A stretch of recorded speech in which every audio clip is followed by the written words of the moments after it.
Good morning, everybody. Welcome to a foggy, it's the best way to put it right now, Homestead-Miami Speedway as day two of round two of the FARA Championship Series. FARA is Formula and Automobile Racing Association. Great to have you back with us for day two on this Sunday. Fog looks like it's already starting to burn off a little bit, so we should be back into it with a very nice day. Busy one, of course, and that's one thing we love, right? Is just nothing but competition, and that's what we've got today. We're starting off in about 4 minutes with the second sprint race for the GT and prototype cars, 30-minute sprint. Then we will go right into Pro Spec Miata's second race of the weekend, the qualifying race at 8:35. Then we go to Formula FARA's second and final race of the event at 9:10. Remember, for them, it's their opening round. Then we've got some HPDE and Super Lap Series competition. That, of course, we don't cover here on the stream. We just look at it locally. We'll be back on the stream as we get ready for the grid and grid walk for the GT and Prototype's third race, which of the first 30 minutes will be race 3 of their sprint races.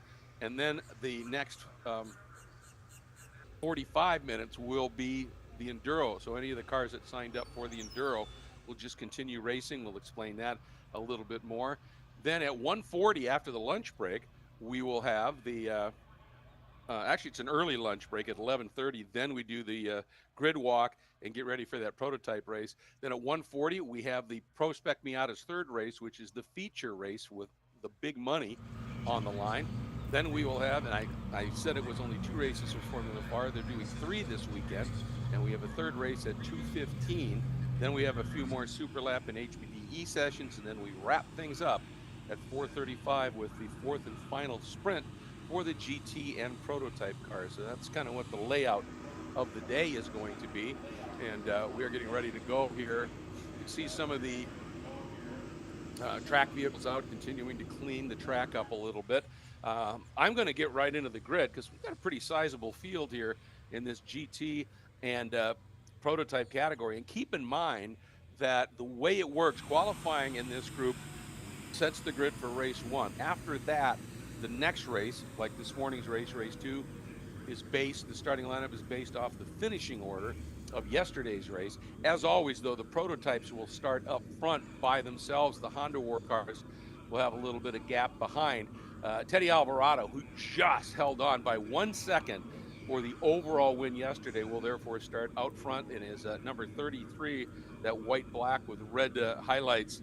Beautiful Wolf chassis, just an incredible car. Really, really cool. Matthew Miller will start second in the black 141, which is a full-on LMPC, or Le Mans prototype chassis, which had its own class for many years in the American Le Mans Series. That is one serious bit of racing kit. And then we are going to have the Martin Bruhat and Robert Haub, that beautiful Praga. Had a problem early in the race yesterday, so it's finished way down the order, but its speed is unquestioned. And just for simple sense of safety, it has been moved up to start third along with the prototypes. That makes sense. And again, it will be Martin Bruhat, the driver of that car for this race. Then we go to the GT cars. David Tuati starting on the GT pole in his GT1A, beautiful orange and chrome blue number 68 Porsche. Starting next to him will be Michael Manella, who shares this weekend with Bart Collins. Great to have them back. The number 4, I still say one of the prettiest liveries I've ever seen out there. Great to have them back. They run a GT1B, and Michael Manella really drove a stellar race yesterday to take that technically half a category slower car up and dueling with the GT1A cars. Mark Julian, who's moved up to GT1A this year, will start second in that class, fifth overall, actually. Then we get to the father and son duo. What a story this is. The 29 of Miguel Angel Marcano driving his Porsche GT3R, and then the 08, his son, Miguel Marcano Jr., who is a young man, 15 years old, who is exquisitely talented. He's running in GT1B, and he is just a real talent. Then next up, third in GT1B will be Justin Levine. Then we move to fourth in GT1B, the 91 of Rafael Rosario. in a Porsche 911 GT3. Then starting fourth in the GT1A categories, the 241 Porsche of Adán Ramos. Then on the pole, and this is a kind of a budding story here, the 67 of Robert Garza, late in the race after a caution, got around on the guy who sort of just controlled this class for a while, Manny Gomez, and took that stunning Audi R8 with that glorious V10 howl. Took it around Manny Gomez and nabbed the win, so he starts on that class pole over the 84 of Manny Gomez in that now gold-colored, stunning McLaren Altura. Then next up is the 888 of Hal Gould, who had a solid finish in that class. Qualified well, dropped back early, and fought his way back up to a podium finish in that class. Then starting next will be the car that was fifth in GT1A, the 199 of Warren Cooper and his Porsche. Then starting in the next spot is the number 172, who was fourth in GT2A, that's James Hamann in an Aston Martin Vantage. Then fifth in the GT1B category starts next, that's Sophia Basil in her Porsche. Then fifth in GT2A will start Connor Cavalli in a 718 Cayman GT4.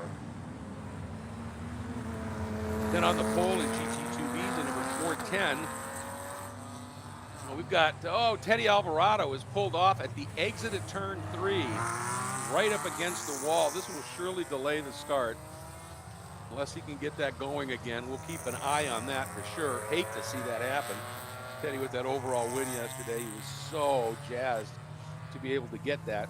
As I said, on the pole in GT2B, Alfonso Santiago in the number 410 BMW M2. Great looking car and driven very well. Then sixth in GT1A, the 16 of Rodin Yunesi. That is a full-on Ferrari Challenge 488 Challenge car. It is a missile, particularly in a straight line. Sixth in GT2A is Kurt Propp, the number 641 Porsche Cayman GT4. The pole in GT3, the 33 of Elijah Thompson, who was sharing with Wayne Thompson. They took their BMW M3 to a great run yesterday. Second is Michael Fonte in that same class, the 26. And that is, Michael Fonte is in the GT2B category. And that is another BMW. Luis Givaro was second in GT3, also in a BMW, and then seventh in the GT2A category, the 375 of Avi Cohen, that's an M4. Third in GT3 was Marco Pisa in the BMW Z4, and first in GT4, Ariel Castro, the number 79, the RDX entry. Then the 69 of Mike Leo was second in GT4. Third in GT4 is the number 5. Leo, by the way, in a Mazda Miata. Then Sebastian Fortuna, who was sharing with Giorgio Cernagiotti. I'll talk about those guys a little bit more. Start next. Third in GT4, and fourth in GT4, the 087 of Mike Janisch. Then on the pole in Honda Wars, the 89, perennial winner, defending champion. The 89 of Luis Rene Canaguate. Then the 338 will start fifth in GT4, then second in Honda Wars. The number 6 of Wilbur Perez. Third in Honda Wars, the 41 of Jorge Guerrero. Then sixth in GT4, the 44 of Alfonso Ruiz. And then, as I said, all the cars that would come up next had problems and went out early of yesterday's race. The Praga, the 25 of Martin Bruhat, the 55 of Jose de las Casas, and that GT3. Jose and Marco Pisa, those two teams, those two drivers have been really, really great competitors. And Jose, that car is showing up with a new livery on it. It is spectacular. Really, really cool looking. Fourth in Honda Wars, the 725 of Moses Cordero and Carlos Lazaro. Then seventh in GT4, Riley Haig and Kurt Schmidt in the 331 went out way early in his GT4 entry. The Fulson Sims Rosetta Bakery BMW, and then the lead Cipriani literally went out on the opening lap in their GT2B Ginetta, that partner in all things, Adolfo Rossi. So that is your starting lineup. And as suspected, we did get that extra pace lap.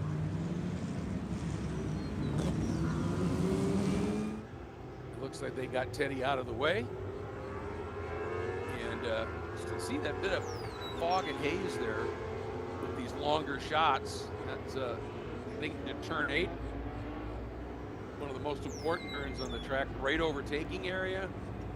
And also important to get a good exit here, because it really, from there, where those are the top cars are, that's just a flat out run all the way to turns 10 and 11, which when you look at the map that we have here, it's only the Pro Spec Miatas that run that layout, that oval layout for turns 3 and 4 on the Speedway. Everybody else, right about where that turn 8 button is there, will actually dive down into the infield. Good field of GT cars. Look at this. Lovely turnout here. Multi-class racing as well.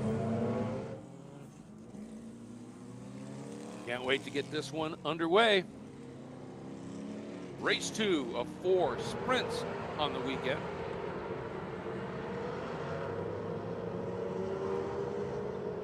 Coming in on the weekend, Martin Bruhat and Robert Howe already had the points lead. And Danny Van Dongen and Mark Russell have not shown up.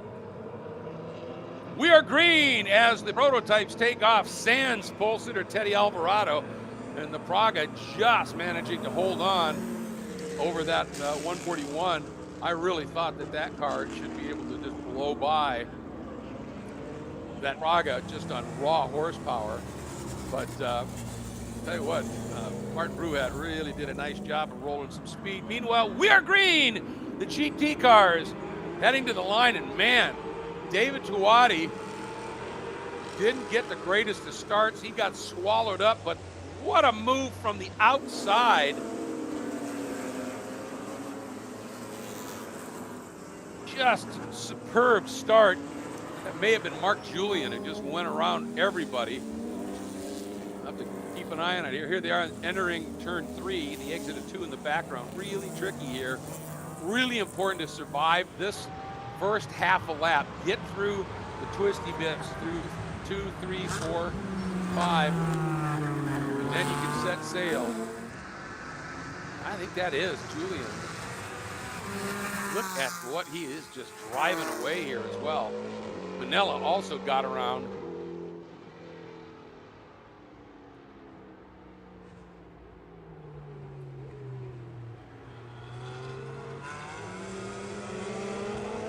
And you know what? It could be, it might be Nathan Bird is driving that car of Tuati's. They were sharing this weekend. Big field of GT cars coming through turn number 8, heading up onto the banking. Meanwhile, the leaders coming out of the mist and fog in the background there. And that is, oh, excuse me, that was Miguel Angel Marcano Jr., the young 15-year-old.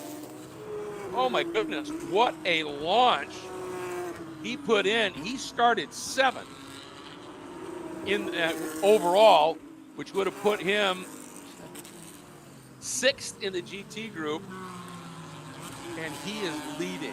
What a start by that young man. Apparently he's been paying attention when he's been following Elio Castro Neves around the track in the Concourse Club competitions. Michael Manella still right in that mix.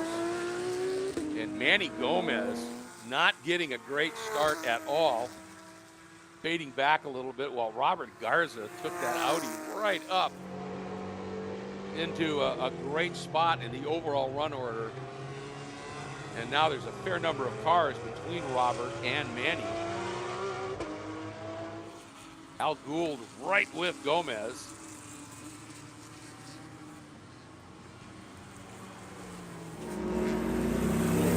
Aston Martin Vantage machines.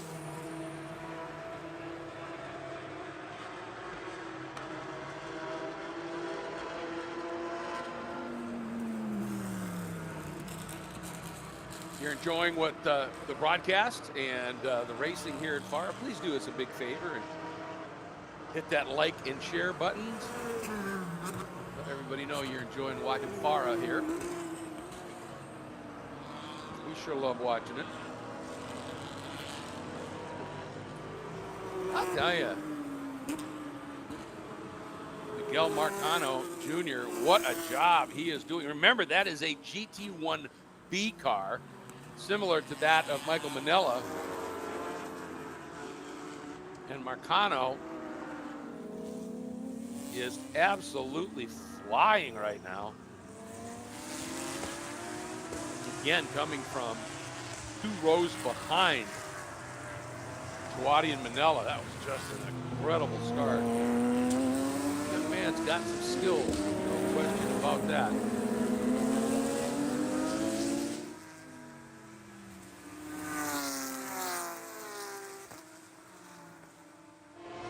Really good close racing in a lot of different spots right now.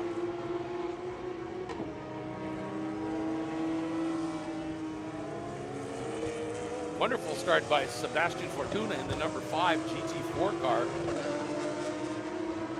Oh, look at that. Late attempt there, could not quite make it work. Sebastian Fortuna and his co-driver, Giorgio Cernaggiata, will be racing in the Sebring 12-hour next weekend.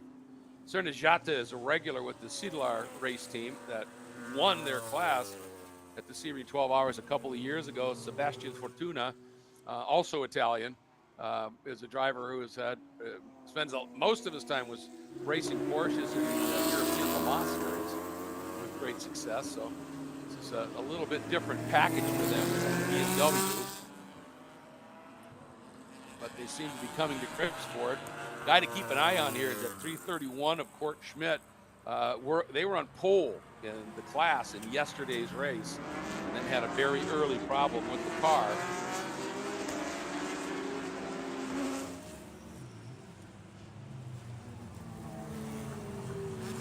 Good scrap there. We just watched, I believe that was James Hamann trying to get around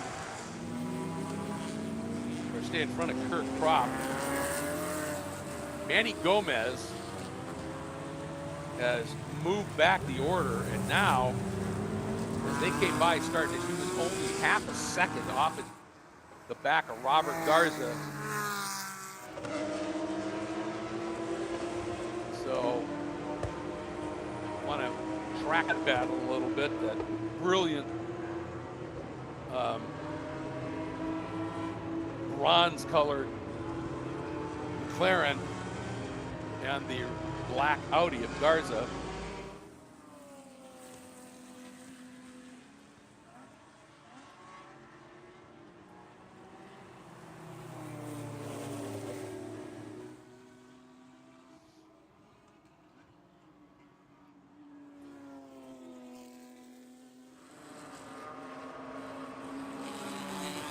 Shot here heading down into turn 1. You just see how quick it is. There's a little bit of bank on the front straight here, not much, but when you turn down and in, you do get a little bit of compression. And Manny Gomez may have gone to the front now. He did. Manny Gomez has gone to the front in that McLaren. He's heading up into turn number 7 here. Can hold this shot just for a sec. Here he comes. There's Manny, and there is Garza, who led, got in front and jumped to the front. Manny Gomez decided, well, enough of that, apparently, and worked his way back up. There he goes through turn 8. And then there's a Porsche, and then there is Garza. So great run going there. Manny's last lap was a 32.5, his best lap of the race. Garza, 34.4. And you got to think maybe Garza got pinched in some traffic, lost a little bit of that momentum. Oh, late move by the Prototype there. Those things are so light and agile, it works. That is Teddy Alvarado, our full sitter, overall. who had that problem, but got going again, just had to start in the back. So he is making some really aggressive moves. Here he comes. Watch him again now through turn one. They might be a little bit too far back this time. But he has just been, look at him now. He's going to run up inside here into three, straight to the apex with that lightweight car. Is able to take it in a little deeper. Now he's got to be careful because that car behind him probably has a little bit better straight line speed just because it's raw horsepower. Ooh, nice pass there. Gomez is just checking out right now. That is Alvarado now getting around on Garza.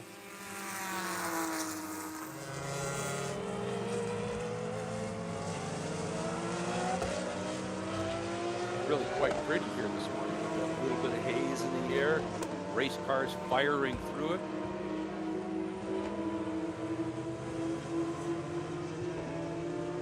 However, heading down into turn one, the battle for the GT lead is heating up. You can see them just going into turn two there, and David Tuati all over the back of the GT1B car. The remarkable performance of Miguel Macano Jr. There they are, heading out of 4 into 5. Now watch him here. Is Tuati going to make the move? Look for that bright orange and blue car. He thought about it, and Marcano covered it, knowing he had traffic in front that he could work through and maybe protect a little bit here. He's going to try and do that again, but oh man, what a run Tuati got. This is going to be very difficult to defend. But again, that traffic is great, and Marcano can possibly use them as a pick, and he does that. Still just barely hangs on. Now we're going to see what happens down the backstretch. Tuati down to the inside of Marcano, and that's just pure power. And Marcano protected strenuously is a good way to put it. Didn't block, but just could not fend off the speed and power of that GT1A Porsche of Tuati. And he has gone through now. And here's Tuati, and right behind him is Marcano, a GT1B car. David Tuati, years of experience.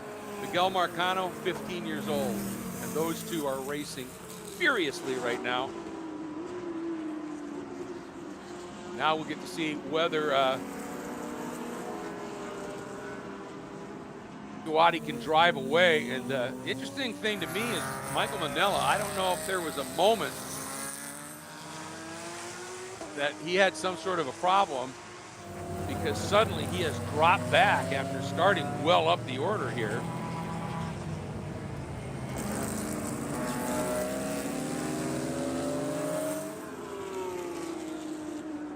You gotta keep an eye out for that Porsche.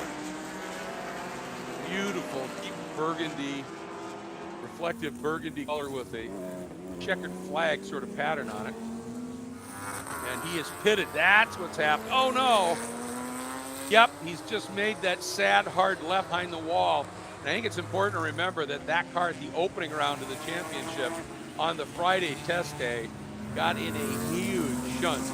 And they were done on the spot. And they have been doing everything they could to get that car back and race ready. And it's not a surprise after a massive hit like that you get it going, but you just start to find the little things that still might have a little bit of issue that they have to deal with here. And Tuati is just driving away from Marcano right now.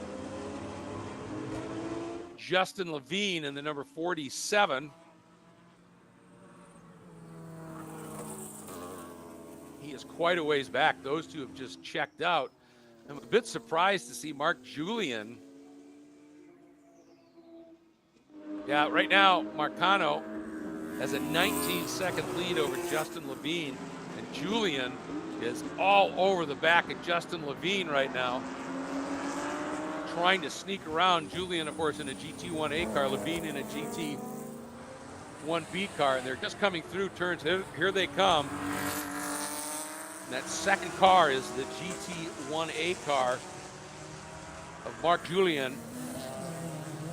And Justin Levine has given that GT1B Porsche a really nice ride here.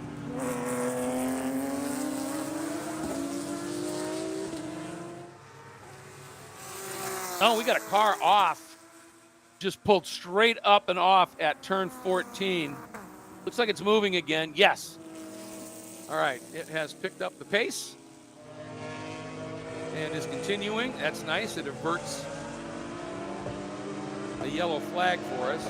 Look at that fog down there. This is when the corner works really do earn their keep, that's for sure. And again, remember, they're all volunteers. So that's really, really fortunate that we have a cadre of volunteers like that. Well, I'll tell you, Julian, heading down into turn 1 right now. Should be coming through 3 here. Let's keep this shot because that's a really good battle. Should be coming through probably next. Oh, there's Marco Pisa. There they are. That is that battle that is essentially right now for 5th overall. But if Julian, the second of those 2 cars, the black one, if he can get around in Levine, we'll see. Is he noticeably quicker once he clears them? Here they come. Gomez has been able to stretch that advantage in the McLaren, but all right. And Matt Miller, who's driving that thundering number 141 LMP Challenge car, he hasn't been running at what that car can easily do around here. It is a monster. It is a true beast. And he is just getting more and more comfortable with it. I don't think he quite trusts the aero just yet, because he can certainly in that car. Now, keep in mind, in a straight line, he is rolling a lot. You know, he's a lot more straight line speed than anything else out there.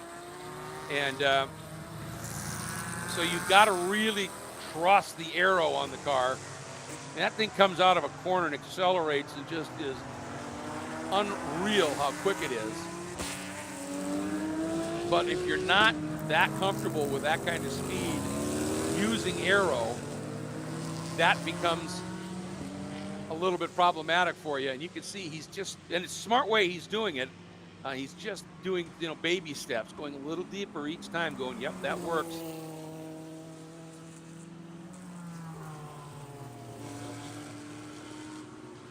And of course, he'd like to be up with Teddy Alvarado out. And it looks like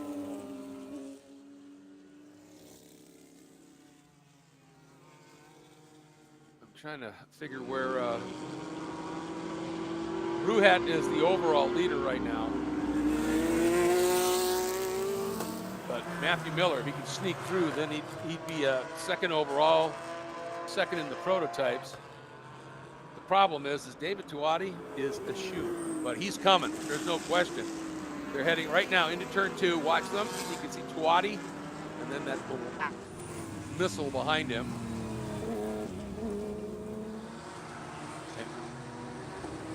Just the acceleration from that 141. Here they go now, out of 5, and does he have the pace? And it's not just a matter of if you have the speed.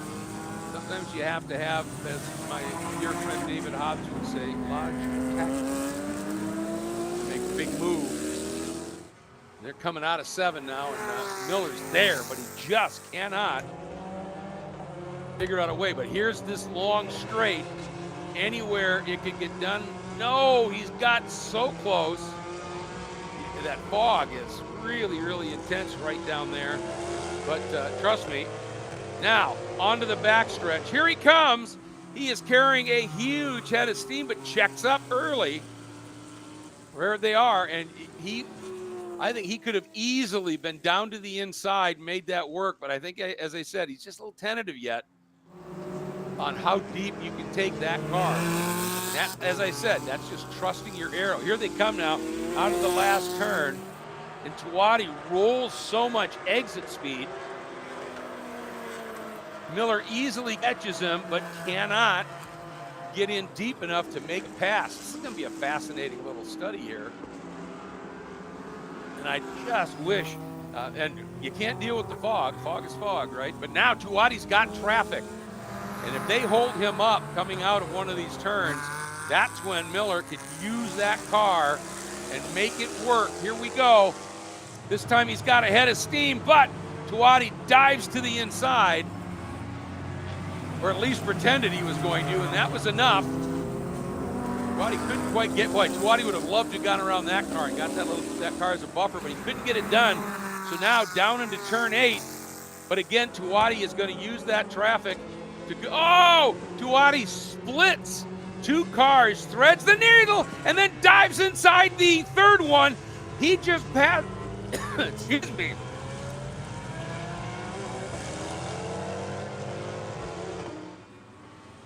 Sorry about that.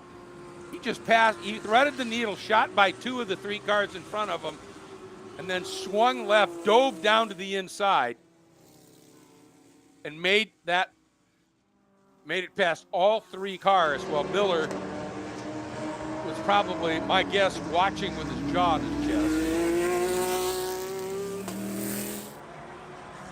And watching somebody with a tremendous amount of experience at work. That was a bit of a clinic on using traffic to good effect. Wow, 8 to go. This one's flown by.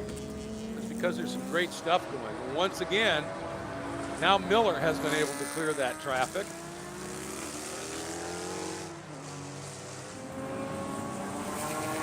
Wow, straight line. I mean, that Porsche moves in a straight line, but Miller just makes up big chunks. And the problem for Miller is no really long straight here. You know, if this was at a track like, say, Sebring or a Road America, he'd have been through and gone already. Just on straight line speed alone. Oh, he's really close there. He might be able to do something this time, exiting 8. That's as close as we've seen him.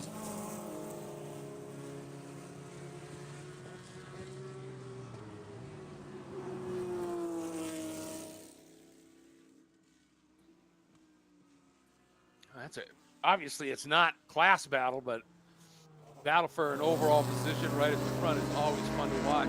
I'll tell you, Tuati is literally driving the fixie wheels off that thing. Miller maybe has enough head of steam. No. Once again, right as he was thinking, I've got an opportunity here, a lap car. That they were both running way quicker than, and Tuati got him at a little bit more fortunate spot, so he was able to roll more speed, and Miller had to check up just a little bit again.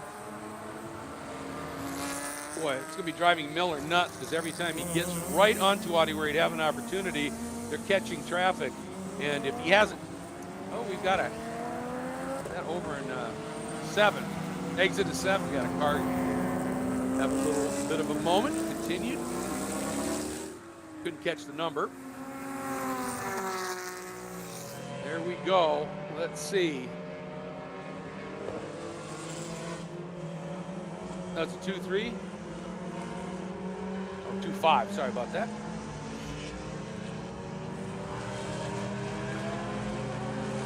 Seven. All right. I got to work on my hand signals, clearly.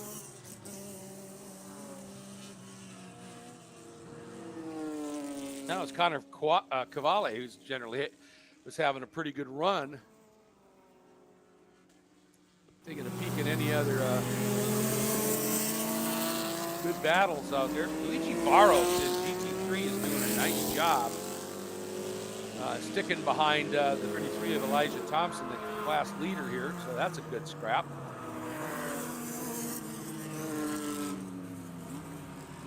Oh man, look at that, yep.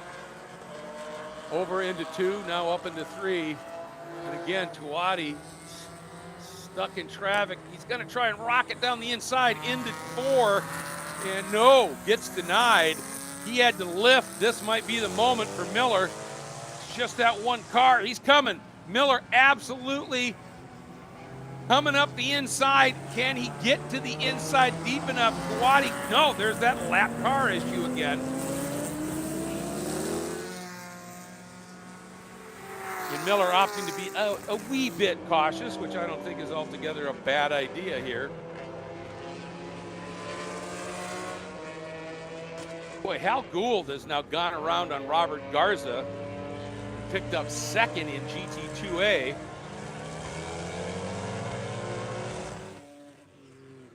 Gould is in one of the Aston Martin Vantage machines. So it's this is a pretty nice mix in this class, isn't it? McLaren over Aston Martin, or excuse me, McLaren over Audi over Aston Martin. And then Connor Cavalli is running a Porsche GT4. So basically, this battle for GT2A is really, you know, in IMSA Endurance Cup or in SRO, this would be a GT4 battle. It is that stout. And Garza gets back around Gould, so they are trading 2nd place back and forth.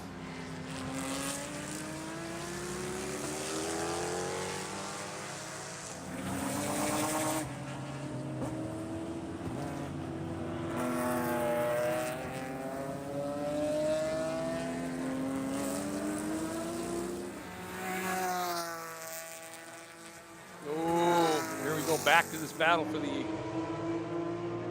GT and that LMDC. He's close this time again. Now that coming up onto the back stretch here, he's got some room. This is a wide place, but he's got to be willing to out deep Tuati on the brakes. And boy, he's there. Look at that. Just a couple of car lengths distance this time.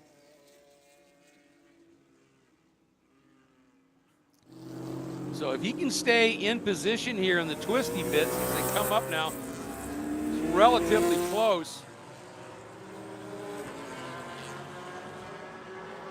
Not going to get him. He's diving for it. No, so close. So close. Oh, and Tuati is going to get balked by a car. He gets through. That's the other bit of magic that Tuati does. And Miller tries to, but now he's going to get pinned on the outside, lose all that advantage. We're under 2 minutes, man. This one has flown by because of some great battles out there. White flag, in fact, has now come out for our overall leader, Martin Bruhat. Trying to eyeball where this GT3 battle is. The 33 of Elijah Thompson and the 46 of Luigi Faro. Because that is a really slow battle for the class win.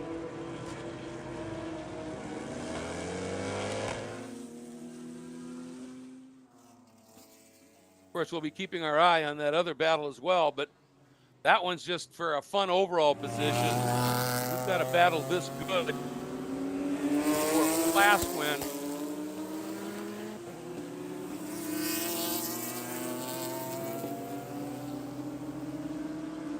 There they come, the black BMW and the white BMW, heading down into turn 1.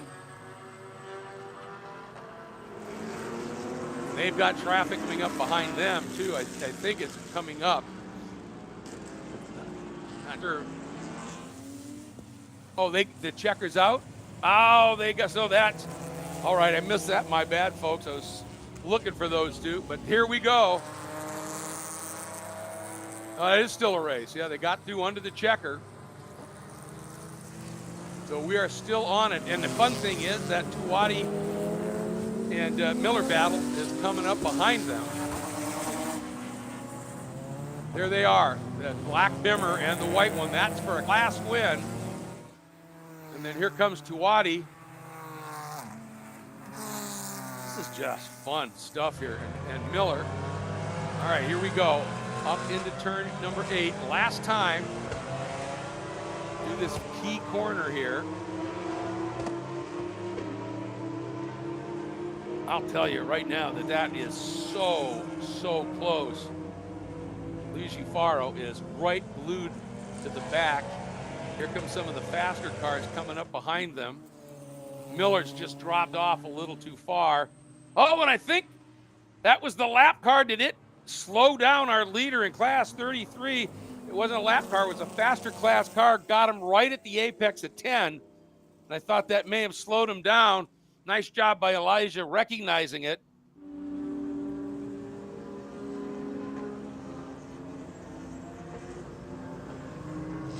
So Checker is out in this second round of the 4 that we're going to see on this weekend. The second race of the 4, these 30-minute sprints in the books. Now, just to let you know, the next time they come out at 12:15 after a grid walk, it will be a 75-minute enduro, the first 30 minutes of which will be the 3rd sprint race. Now, if you've signed up to do the sprints and the enduros, then you will get scored at the 30-minute mark for where you're running in the sprint, and then you just continue on. If you are running the sprint only, there will be a special flag that is thrown, and that means you continue at speed so you don't balk anybody else, but then you just pit and your sprint race is done. So we'll get into that a little bit more in a little bit. But coming up next, from one really exciting race to another one, it'll be the second of 3 Formula FARA races that unfold this weekend, 2 today, and it's coming up at 9:10. Oh yeah, sorry about that. 8:35. Boy, I guess the time change really got to me. That's what I'm going to blame it on. That's my story anyway. Yeah, we have Pro Spec Miata qualifying race coming up at 8:35. That's going to be an absolute burner too. You're not going to want to miss that. So we're going to take a quick break. We'll be back with Pro Spec Miata qualifying race.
All right, Pro Spec Miata qualifying race time. Second of 3 races on the weekend for these cars.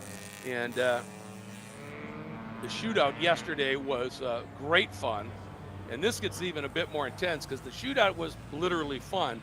This now is full points, even though it's a qualifying race to determine the starting lineup for the feature race with the money. This still has the carrot, if you will, of full-on points here. And it's going to be interesting because we have Stuart McAleer on the pole and Jeremy Fletcher in second. Remember, Jeremy in that shootout race yesterday made a wonderful move down into turn 8 with 2 laps to go and surprised Stuart McAleer and just pounced on him when they were coming up on a lap car, and it got McAleer just enough bogged down that Fletcher was able to have enough of a margin that he went on, was able to hang on for the win. So it's going to be fun to see. Now, Frankie Barroso did not run the shootout. He rarely does, and he's the defending champion, so he is going to be a player here. Alfredo Zidane, and then that's the 48, by the way. Alfredo Zidane in the 13 will start 4th. 5th will be the 24 of Malbec Ramos. 6th will be the 46 of John Rodat, with that orange car of his, the 46, was deep into that battle. Then the blue and black entry, the 7 of Antoine Comiot, the 62. Then the 169 of the 69 of Mike Leo, the 169 of Zach Ehrlich, and rounding out the top 10, the 55 is Center Smith. 11th, the 2 of Alejandro Gutierrez. 12th, the 56 of Riley Haig. 13th, the 92 of Jonah Cullen. 14th, the 34 of Brendan Gardner. 15th, the 143 of Roger DeTonico. 16th, the 117 of Mark Kinley. 17th, the young lady, the 17 of Kaylin Kinley. 18th to 26 of William Slade. 19th to 27 of Drew Dandron. Remember, these cars use the banking in 3 and 4, and we are getting ready to go. They are coming out in the last turn onto the front straight. There is your pack. Watch for it. We're green! Boy, McAleer got a tremendous start. And Frankie Barroso, I don't know if Fletcher was napping a little bit, but Barroso got down to the inside, and Fletcher just didn't have much of a head of steam built up. And there's Barroso, that red car with those white stripes. He has jumped right up into second. Fletcher tucks into third. Then we're 3 abreast entering turn 4. That's pretty insane.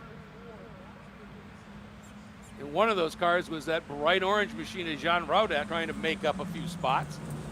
In fact, there he is, Rodat trying to get down underneath a couple of cars here. I think that's Malbec Ramos that he's dueling with. And of course, all of this side-by-side stuff, the drivers in front of you will eke away. Oh, what a big spin. The 92 going around. Darn near saved it. That's Jonah Cullen. Just couldn't quite save it. Those rears got out on the grass. Couldn't quite make it stick. But saved it in terms of kept it off the track and out of the way. And if you can get going again, be able to just take off, and getting a report that he has continued on. So great news for that. You don't want to see yellows ever in a race. But our duo up front, they have opened up a little bit of a margin already. McAleer and Barroso. Fletcher not terribly far back. Here you can see the pairing. So this is going to happen here in quick order. We're going to see these drivers find a partner. And if you're running 1-2 at the front, you've got a little gap. You've just, it is, may not be the guy you were hoping you'd partner with, but you'll partner at that point, because the best thing you can do if you have that margin is try and drive away a little bit. Use that draft, working together to create a gap. And they're doing a brilliant job of it. And what it's doing is it's leaving Fletcher sort of off on his own. And it's really tough.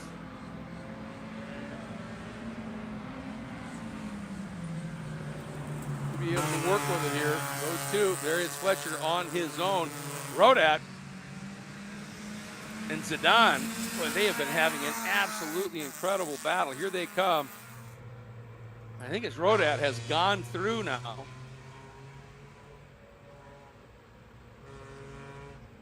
Heading up now into that important turn 8.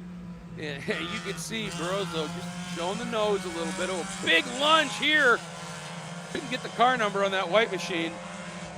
And couldn't make it work, and wisely just sort of eased back into position.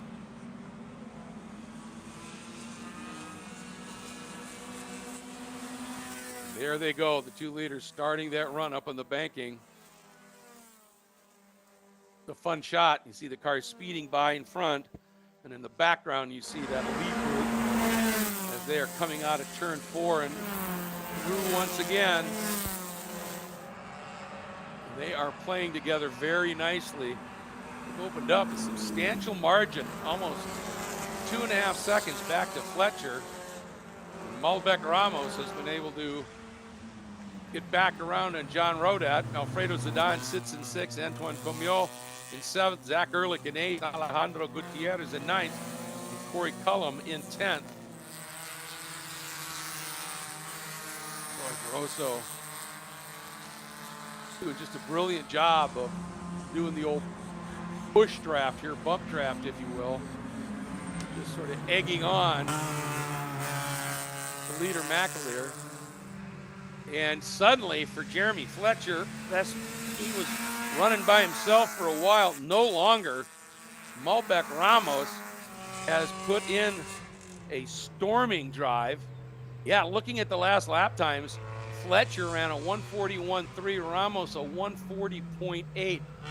And I think we just saw Barroso go to the inside heading into turn 8. And you could see that these two guys understand the memo here, because McAleer just stayed out, let Frankie come through, turned in behind him, no wasted momentum. And now Frankie gets to pull McAleer around. And there you see Malbec Ramos all over the back of Fletcher now. So this battle for the 3rd spot has gotten really intense. Rodat back about a second or so, but Alfredo Zidane on him. So we've got 3 really good 2-car scraps going on. The one for the lead, the one for 3rd, the one for 5th. And Antoine Comiot is running some really quick laps. He might be into that battle for 5th in short order. Somebody dropping that tire big time on the exit too. That may have been Fletcher who ran that little bit wide, because Malbec Ramos is through. Sometimes that's the game plan, is I'm going to see if I can make the guy in front of me make a little mistake. So I'm just going to push him relentlessly, and maybe Fletcher drop that right side rear tire exiting 2. And you got to check up just a smidge. Ramos goes too, but Fletcher's not going to go quietly here, and is right back up on him.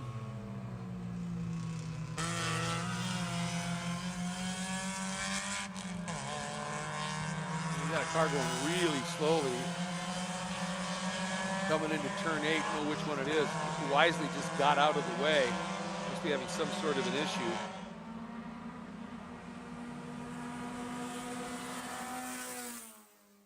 I'll tell you, Rodat was not enjoying being in that battle with Zidane and Comiot, and he is just driven away from them. The margin up at the front, because of the racing going on behind, is huge. The top 2 come through, and the gap now has blown up to 5 seconds. So this one has turned into a mano-a-mano battle. Ramos and Fletcher. Fletcher's been able to close back up. And then Rodat and Zidane running a little bit slower than Rodat, so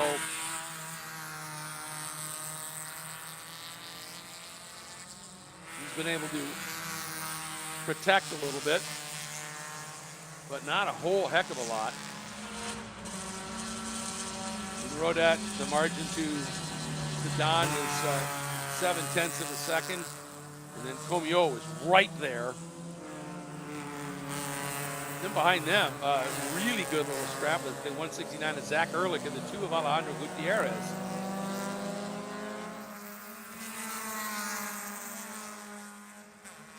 And there they come, working through. There's your leaders. Barroso leading from pole sitter Stuart McAleer, Ramos and Fletcher, and then that three-car gaggle, Rodat, Zidane, Comio. And then, as I said, behind them, Ehrlich and Gutierrez.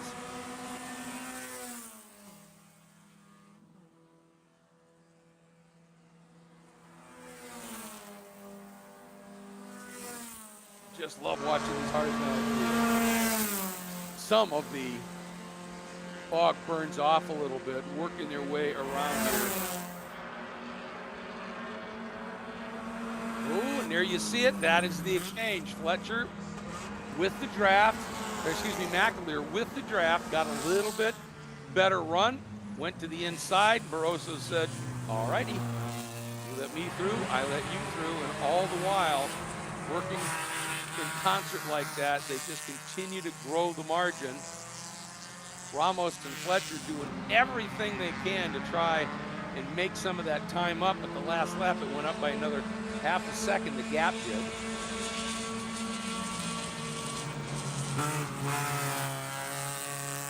You can see the margin right there. Here's your battle for third and fourth, then the gap. And then here comes Rodat, Zidane, Comio.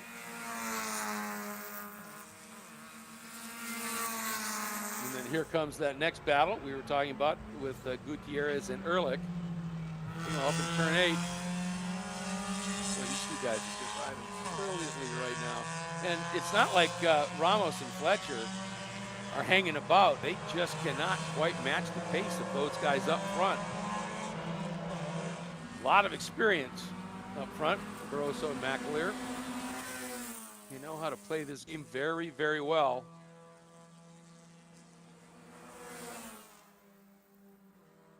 There they are, running through the background of the shot. Here's that battle. Third and fourth. Diving down into the infield, the front straight.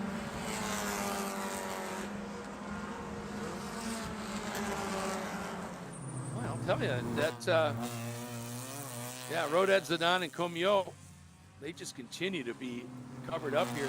The interesting thing is, as I said, that margin now from Barroso in second to Malbec, Ramos in third, 6 seconds. And then from Fletcher in fourth to Rodat, 3.5. And that is just a function of being able to run in that draft. 2 cars run faster than one. It's physics. The lead car punches a hole. The second car runs up into that vacuum behind. And then that second car actually helps with that airflow, and it makes both of the cars run a little bit quicker. And the odd bump in the back doesn't hurt either. And that bump drafting.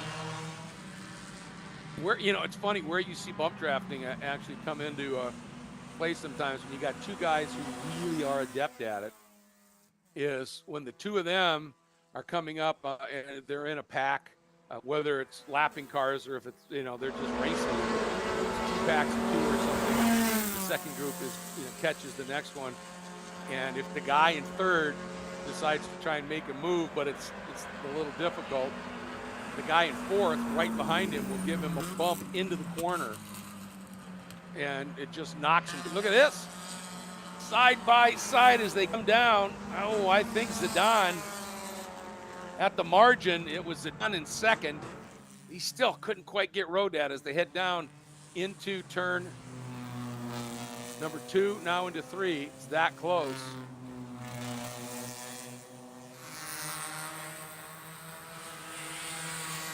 Zidane is starting to pick the pace up just a bit.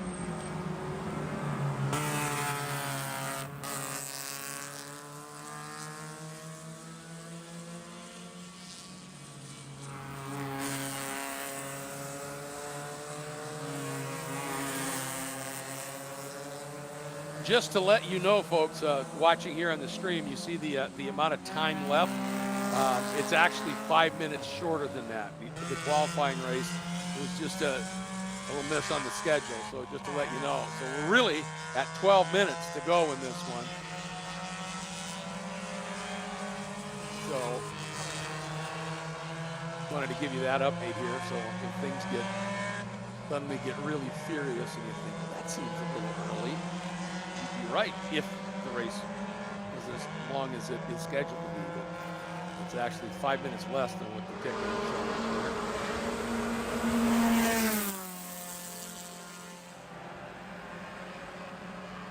And the margins, our leaders come by. Long time before Ramos and Fletcher come through. 8 seconds.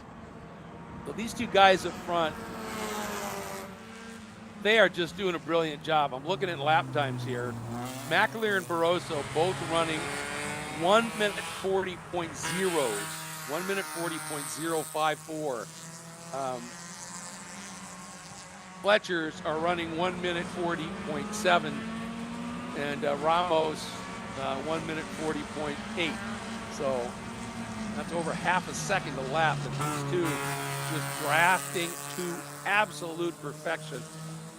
This is a clinic watching, folks. These two guys, defending series champion for Pro Spec Miata, Frankie Barroso, one of the very best Spec Miata drivers out there, and Stuart McAleer, no slouch either, your pole sitter here. The two of them are putting on an absolute clinic on how you draft with each other and turn this into a mano-a-mano battle, and we're coming up on 10 minutes to go.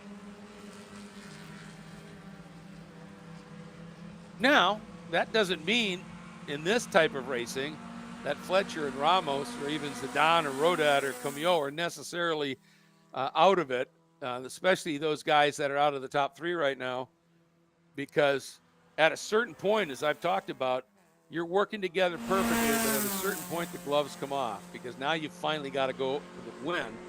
And unless you've got some weird agreement, and nobody really does that. So the gloves will come off, and we've seen it on occasion where the two leaders, some guy makes the move, or the guy in front makes a mistake, takes both of them out, and suddenly the guys that are 6-7 seconds back, like Fletcher and Ramos, are suddenly battling for the win with 2 corners left. I mean, it happens. So I have a Frankie Barroso and Stuart McAleer they are true pros. I mean, their level of driving experience and speed, they're really, really good. And I would think any kind of pass they're going to try and make, they'll make with as much precision and low risk as they can as they come out and head down this long run into turn 8. And again, with this track configuration, which is actually that map in the lower corner, this is accurate for this class. And with these guys on Speedway 3 and 4, it's just flat. So it turns that from the exit of turn 8 all the way to the braking zone for turn 2 is just flat out for these cars. That is a long piece of straight real estate, essentially. And so the draft just is immense. And, the discipline these two guys are showing up front is just remarkable. And, when you see one of the cars, the guy in second, move to the inside every once in a while, or outside for that matter, it isn't really that he's losing patience and is thinking about a move. It's that he's trying to get a little bit of cooling air into the radiators and into the brake ducts, and because he's been trapped, as I said, in that air vacuum behind the car in front. When you're right there, it's not a lot getting into your car. Like right there, Stuart just moving over a little bit, trying to get a little bit of air in. But we are now, and again, remember here, we have shortened this up, so we are getting very close to this now becoming a real battle, a real scrap when the gloves come off. I know that's cliche, but in a way, it's perfectly adept as a description.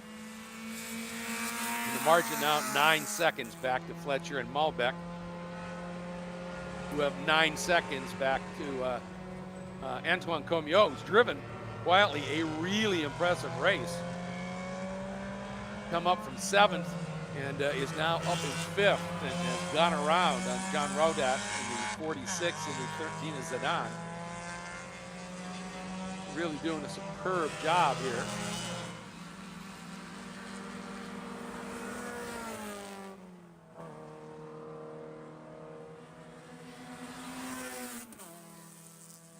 So the clock here has been corrected, so we are at about 7 to go.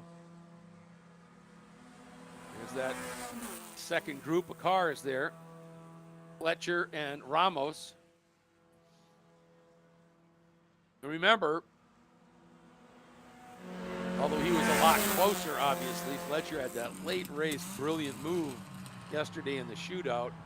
But in this instance, they're going to need some serious help from our leaders.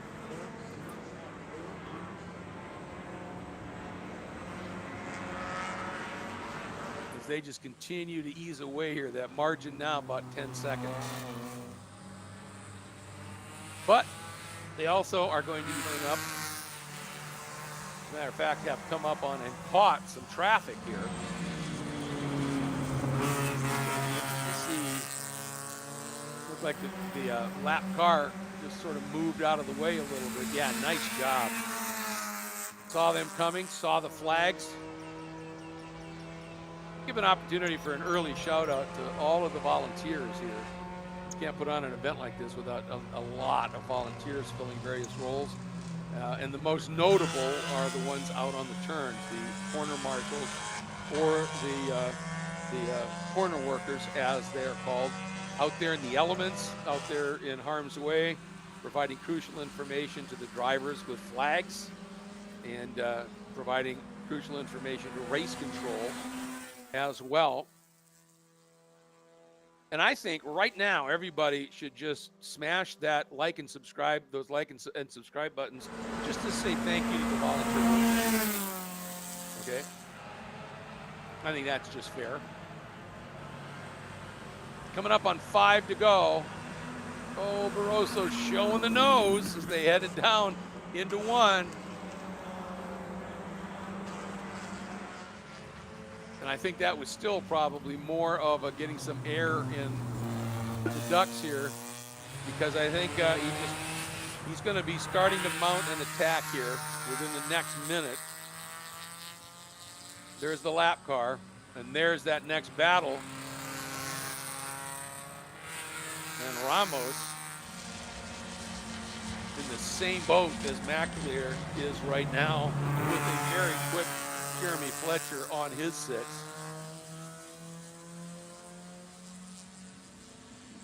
Our leader's heading up into turn 8 now, so I'm kind of curious. Barroso laid back a little bit in 6 and 7. Is he going to try a move here? No. But he got a nice run, and that's part of it. Is there are times when you're going to, practice things, test things. All right, if I do this here, if I back off on entry and then square the corner a little bit, maybe be able to pick up the throttle a smidge sooner. If I leave just a little gap to really be able to use the toe, because sometimes, you're getting a nice toe, but when you're within a foot of the guy's bumper in front of you, there's not a lot you can do with it. You're not going to get that much toe. Both of you are going to be running, more of an equal speed. But if you break back a little bit, give yourself a car length gap, then that draft will literally pull you. And Barroso taking a look, going for the lead, down into turn 1. Gets it done. And again, at this point, McAleer didn't fight it too hard. Ooh, he was thinking about it right there, though. That's what I mean, that it's now fight time here on the track. These guys are going to be getting after it, as will be that duel for the final spot on the podium, still held by the 24 of Malbec Ramos, that bright orange car in front of the green and black machine of our pole sitter Fletcher. There go our 2 leaders, and here comes that battle for 3rd. There that battle is Ramos with Fletcher on his 6.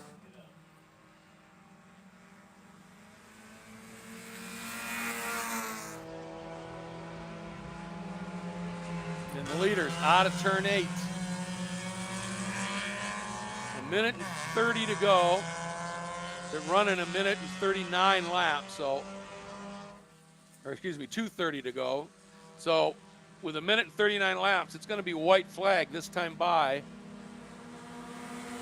I would gather. That's me doing math, which is always highly questionable. Here comes Barroso with McAleer right there. Is McAleer going to, I don't know that he wants to go by Barroso. I think he might just say, nope, I'm going to wait. I want to be second when we come out of turn 8 on this lap. Down into 2 they go. Just complete lockstep. Oh, and a move here. And Fletcher trying to go around the outside of Malbec. Malbec protecting on the inside. Watch the exit of 2 here. One of the leaders dropping a little bit of dust. And there we go. Malbec hangs on as the white flag, as I said, is indeed out. So that's that battle for third, but up front, here we go. Into turn 6. And Barroso, a little bit of a margin here. Was he saving a little something? Did he have maybe a smidge more tire left? Remember, this track is absolutely renowned for being a tire-beating track. Very abrasive surface. Now Barroso, he needs a great run here. McAleer needs an even better one. They both get out of 8, now flick through that inside thing into 9. Look at Barroso touch that inside dirt just to try and make things a little more challenging. And meanwhile, into turn 8, a change for the final podium spot. Fletcher down underneath the orange machine of Ramos. But Ramos in a great spot to do something on the backstretch. Meanwhile, I think Fletcher's too far back. Here we go, out of the last turn. He's starting to get a little bit of a draft. Coming to the line. I don't know that he's got enough. No, Barroso hangs on by a 1/10 of a second. And here we go. Look at this. Malbec able to get back around on Fletcher. Fletcher dropping low. Malbec defending at the line. It was literally 3 feet that Ramos was able to hang on over Fletcher. So some fireworks on the last lap. We love that.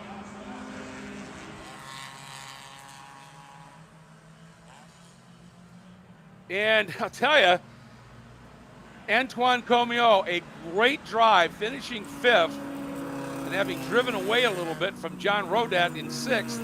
Comio, that blue and white Miata, the 62, the 46 of Rodat, the orange machine. In fact, Rodat was having a lot of pressure from Gutierrez, who was feeling it from Mike Leo, 26 thousandths of a second, the difference between 7th and 8th. That is Pro Spec Miata racing for you. It doesn't really matter, deep in the pack or right up at the sharp end. The racing is furious. But defending series champion Frankie Barroso picks up the win and the first big points of the weekend. Fletcher got a point for, McAleer got a point for pole. As I said, unfortunately, the shootout with Fletcher won, no points awarded there. So, all right, a little bit of a break here for us. When we come back, this time I'm pretty confident it is Formula FARA's second race. So we'll be back with that in short order. I know they are pretty much ready to go.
at Homestead-Miami Speedway. Coming up next is our second of 3 races for the Formula FARA series.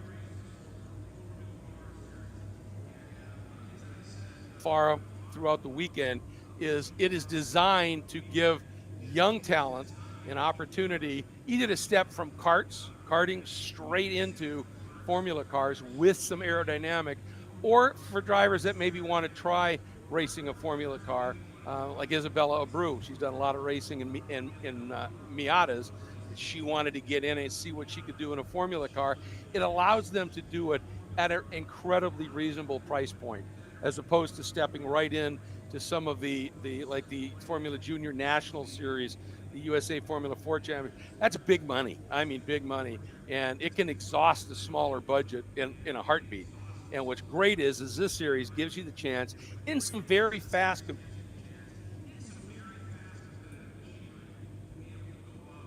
learn how to drive a formula car, learn racecraft, not just how to go fast, but how to race. That's all part of it. And one of the things about the racecraft element that I love here is usually we have 2 Formula FARA races on a weekend. We have 3 here because the opening round, they didn't run, they just practiced, so they have added a 3rd race. And in the second race on a normal weekend, they invert usually the top 5 to top 8, depending upon the number of entries. But for this one, for race 2, they are going to take it from the finishing order of race 1 and inverting the top 5. When we get to race 3, they're going to tally all the points.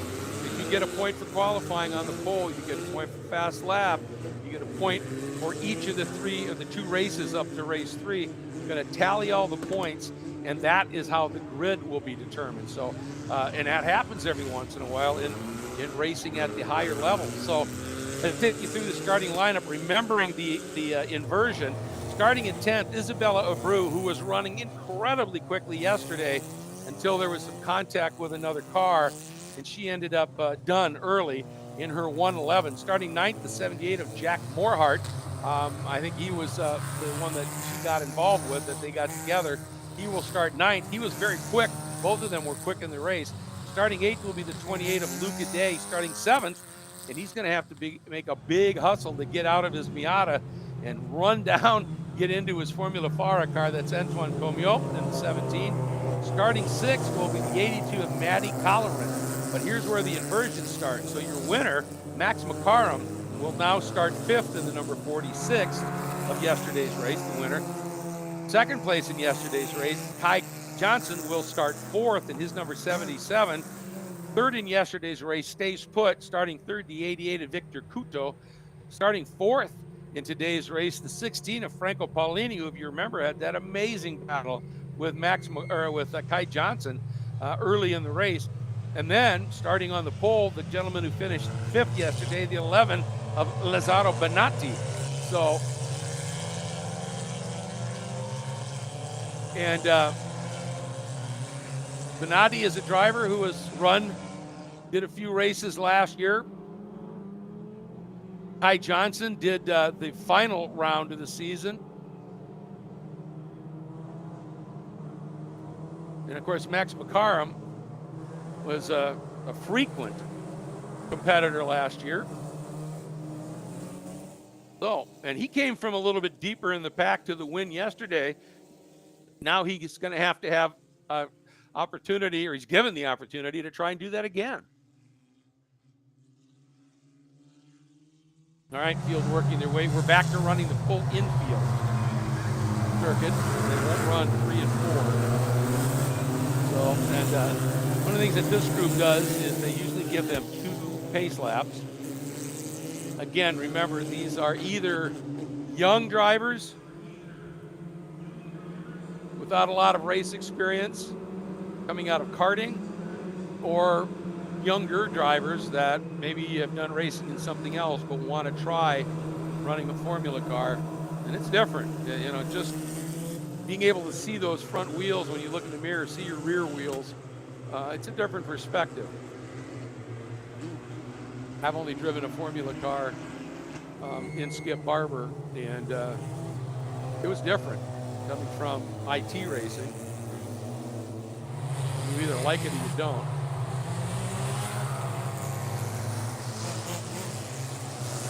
So most of the fog and haze we had this morning has cleared up.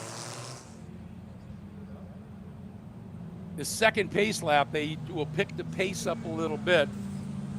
And you'll see the competitors get a little bit more aggressive with scrubbing the tires sideways. And a lot of that, you know, everybody thinks that that's how you heat the tires up. Well, you can, but it's surface heat, right? And that's okay if you don't do it too much, because if you overheat the surface enough, you blister the tire. But even better is accelerate and then brake really hard. And you get that rotor just ignited, you know, up to near 1,000 degrees, and that just radiates up through the wheel, heats the tire inside out. But a lot of that scrubbing is actually to clean the tire. You know, we've just had 2 races with a variety of different cars running different lines, all of that. And there's little bits of marbles, and they're throwing up dirt and grit onto the track. And so a lot of that scrubbing is done literally to clean the tires. Now, for the start,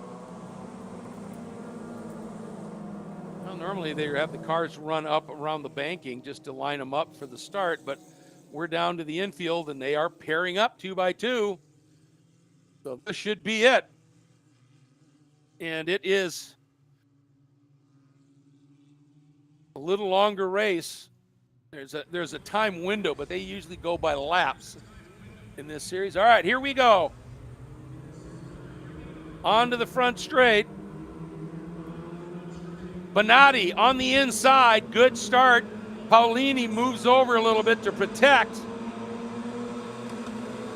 You can see that, and still it wasn't enough. I think that was Victor Cudo, even with that bit of protection by Paolini, found a way through. Watch him now coming into 3 and 4. Yeah, Cudo, I think, has perhaps gone to the front.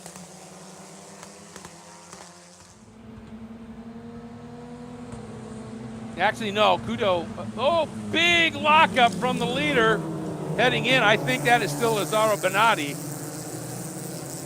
Cudo's car has a little bit more blue to it, so I think that's Bonatti on the front.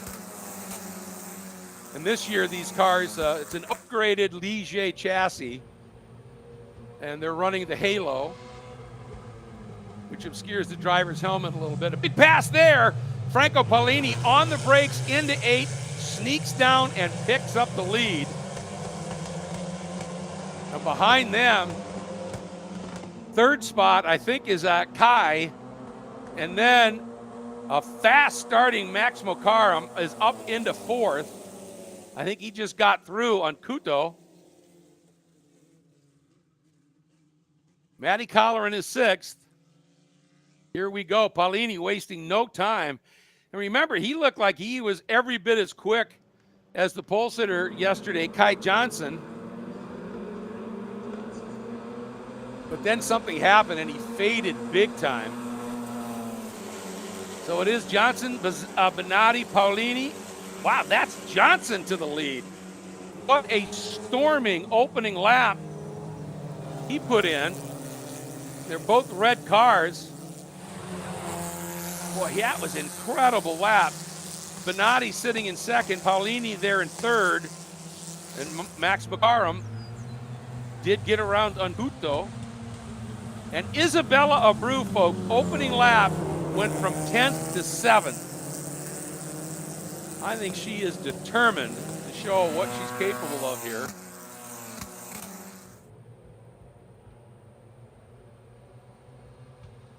She's not too far back of Maddie.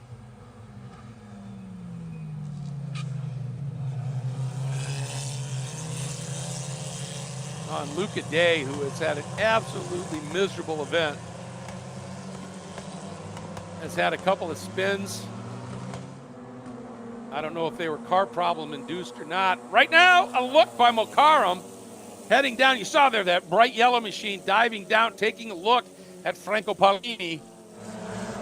Paolini had a better line, and wise move by Max early in the race. But it really hurt Max's momentum. And and he's dropped off a fair bit from Paulini.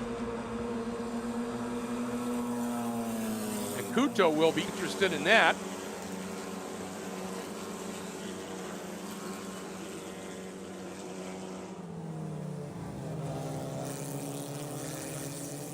Ty Johnson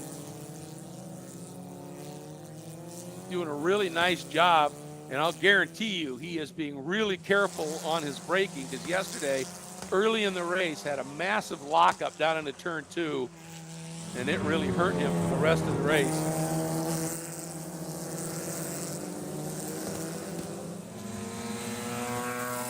When McCarron came up through the field, there was really nothing that he could do about it.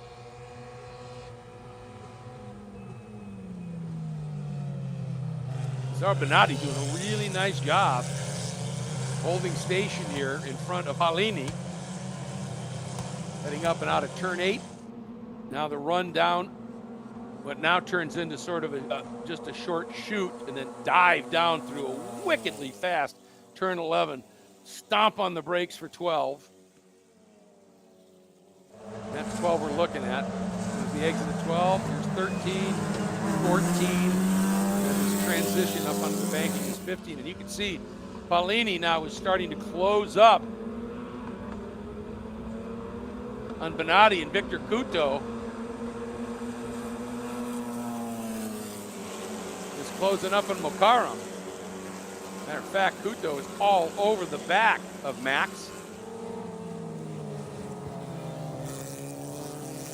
Kai Johnson just ran a 32.8, Bonatti a 32.9. Everybody else in the 33s, low 33 for Paulini, high 33 for McCorum.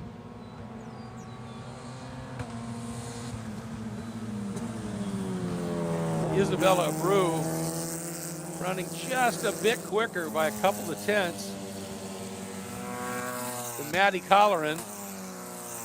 She's closed that margin down to just about a second. Ty Johnson really starting to make a little bit of a break here. Zar Bonatti doing a really, really nice job hanging on to that second spot. Keeping in mind, he had originally qualified 5th. But, as you get more and more seat time, and if you're a good communicator with your crew chief, and you get that car dialed up a little bit better, just breeds a little more confidence. Victor Couto, as they come onto the front stretch here, tried to get a nose down and underneath Max McCarron. He didn't get quite the run. Now he's going to try it, swinging way to the inside. And is Max going to try and go around the outside with him?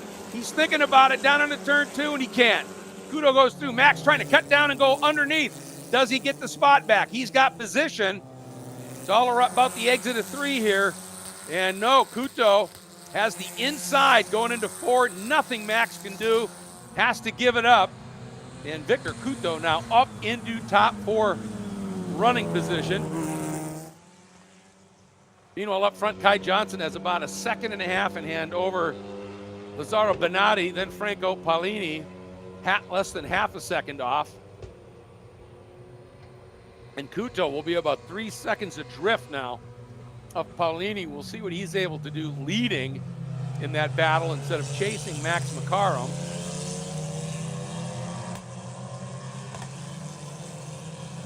Working through 8, up onto the banking.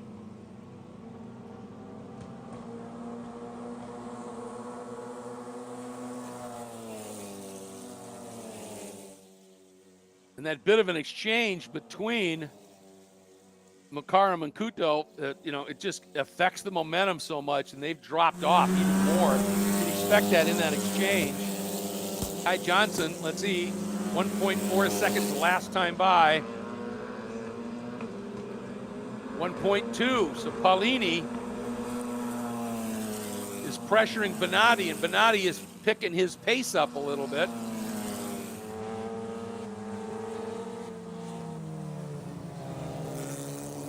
There they go. Then here is Couto sitting in that 4th spot. With Karim, that bright orange machine. Next, then comes Maddie Colleran. And behind her is Isabella Abreu, who's got that margin down to under a second now in the battle for that 6th spot. There's Kai. There's 2nd spot, Bonatti with Paulini right there. They head up to that all-important turn 8. See that margin out there. There's Kuto and McCarm, and look at Isabella now all over the rear wing of Maddie Colleran.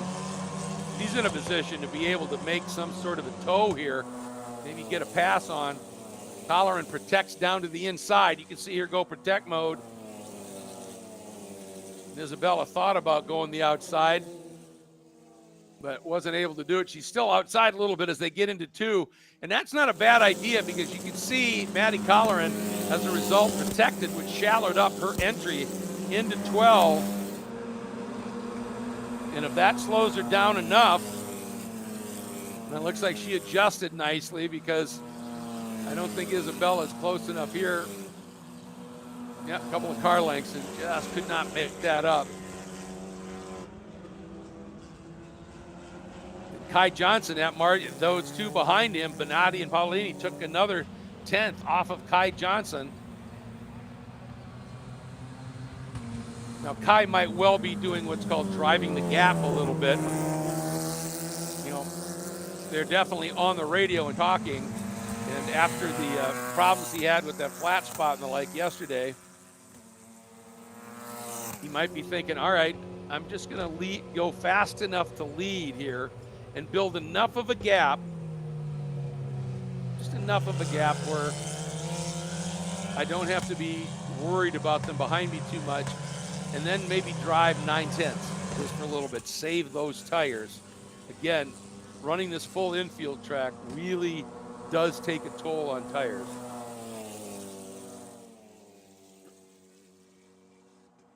Oh, and Isabella Abreu trying the outside move on the backstretch as we watch the leaders diving down into 1.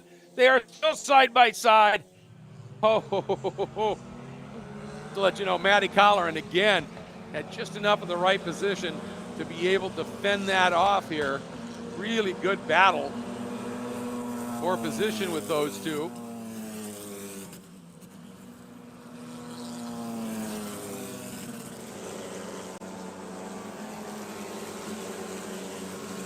There they are, just coming down into that turn number 2.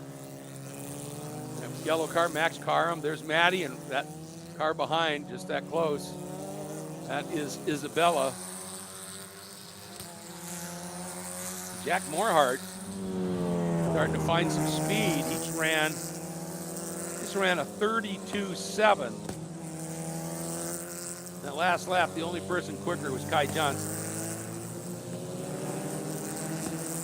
Morhart definitely showed some speed.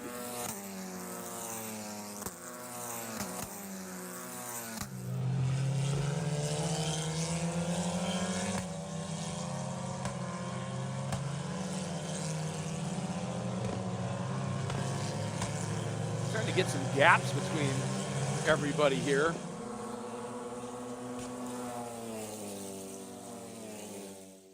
Kai Johnson in that 1 lap alone ballooned that from a second like it had been narrowed down to up to a 1.5 seconds. So he may well have, as they say, got the memo. He said, okay, giving up just a little bit too much here. Let's get going. But again, Bonatti trims it, turns a 31.9, knocks it down to 1.3.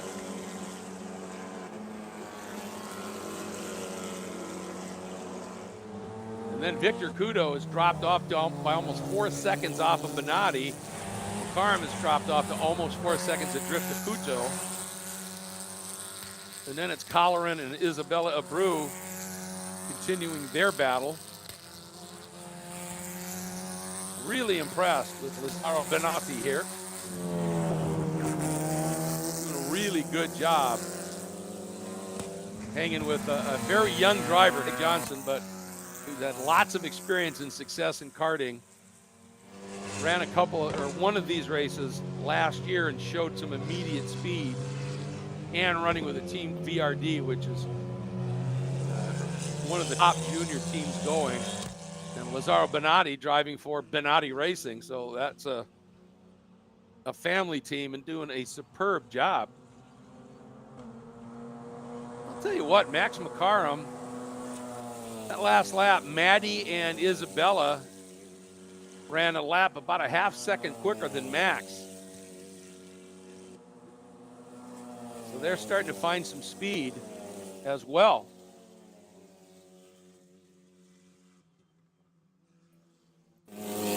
Ty Johnson goes through. What's the mark? And again, back up to 1.5.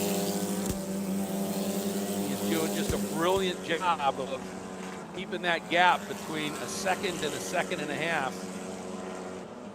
And as a chasing driver, that guts you a little bit sometimes.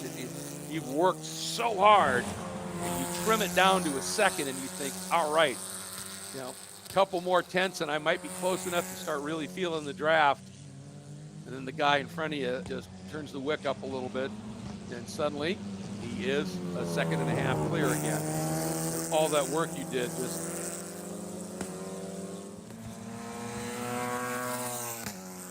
sort of evaporated in a way. I'll tell you what, right now, with the way Maddie and Isabella are running, again, they ran a lap half-second quicker than Max. Franco Paolini, again, has dropped off. He's in the pits. He just came into the pits. Yep. Oh, man, he has been so quick, but has had such a struggle here this weekend. Seems to be mechanically. And now that battle between Maddie and Isabella as they close on Max, that's for the final spot in the top 5. And if they continue to lap at the speed they're lapping, potentially a top 4.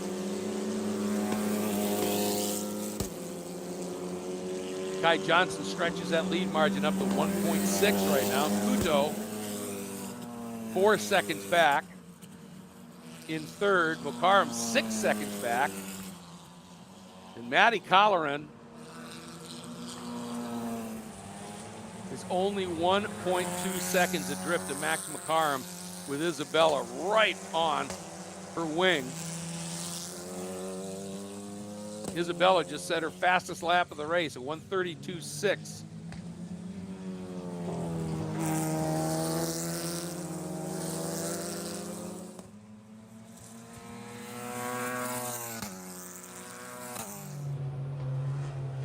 We have 3 laps to go. We got a yellow flag down in 8. Somebody has spun. Is that Benatti? That might just be Benatti. There he is. Looking at the color of the car, it could be.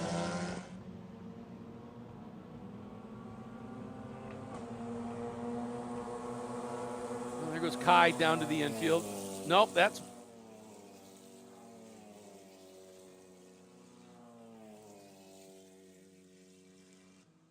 That was either... I think that was Kudo, perhaps. Sorry, all of you Benatti folks. Yeah, he's still in second.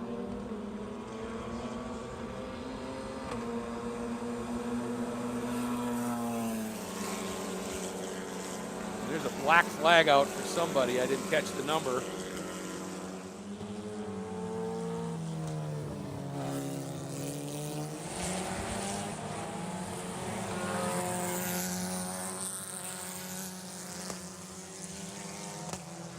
So McCarrum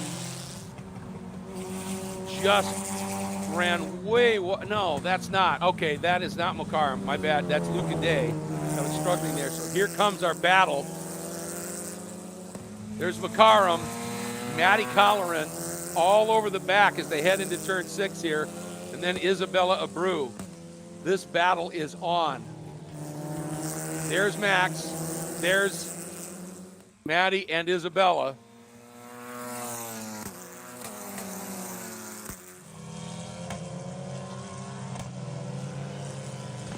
And that's Morehart right behind.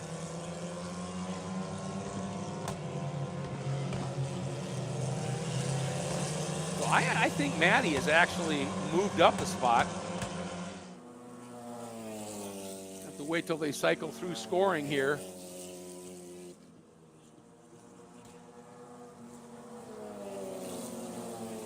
Here comes Kai. White flag is out. He's got a 2-second margin now over Benatti. Kuto comes through.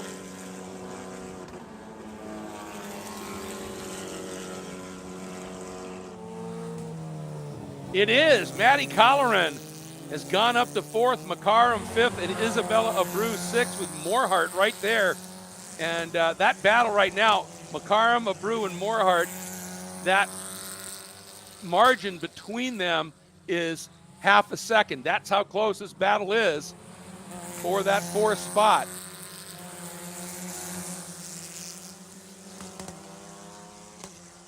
Maddie has got a pretty comfortable margin of about 1.5 seconds back to Max. And then it's Isabella and Morehart, and they are all, there they are. Look at the proverbial blanket fits over them. Sorry, I had to get that one in.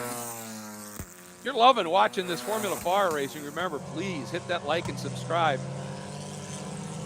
Let everybody know what you think. Here, oh no, and Isabella trying to move, pops to the outside, trying to pin Mokaram to the inside. And Morehart thinking about it now. Is she going to be able to square up underneath? No, Max covered it. He's going to have a slow exit here.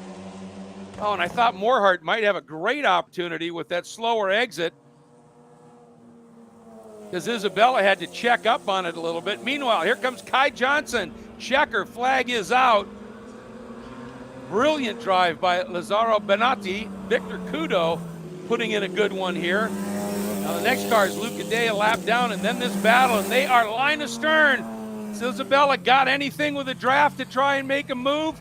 She got right up to the rear wheels. Her front wheels got to the rear wheels of Makaram, but it wasn't enough. So Max Makaram hangs on to 5th, with Isabella a 10th off in the 6th spot. Then Morehart about another 0.5 second back in 7th. Antoine Cognot in 8th. Luca Day struggling a little bit at 9th, and Franco Paolini out early. What a drive by Maddie Colleran.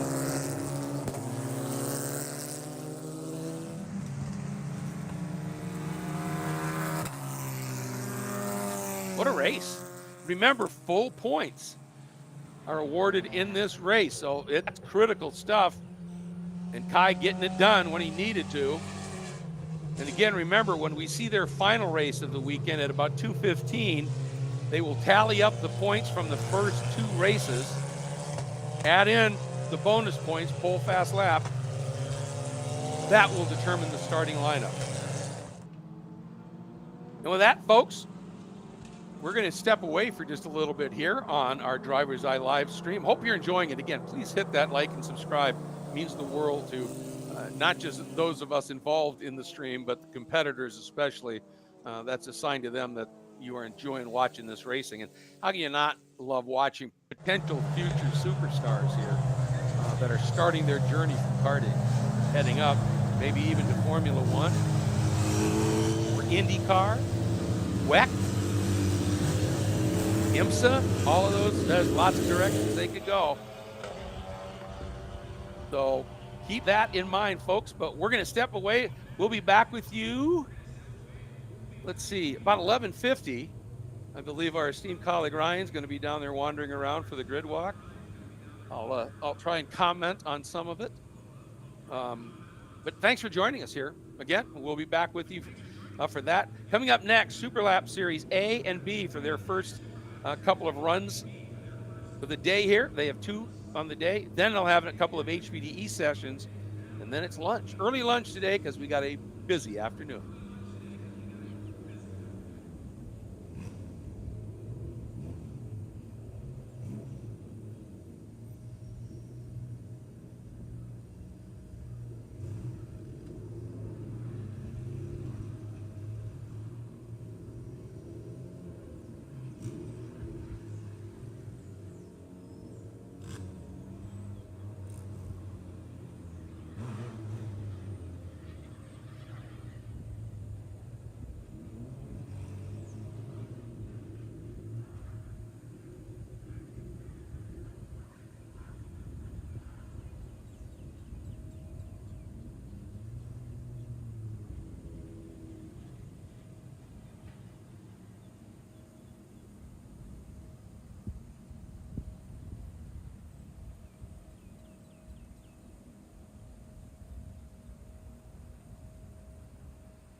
me your shoot.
everybody. Welcome back to Homestead-Miami Speedway.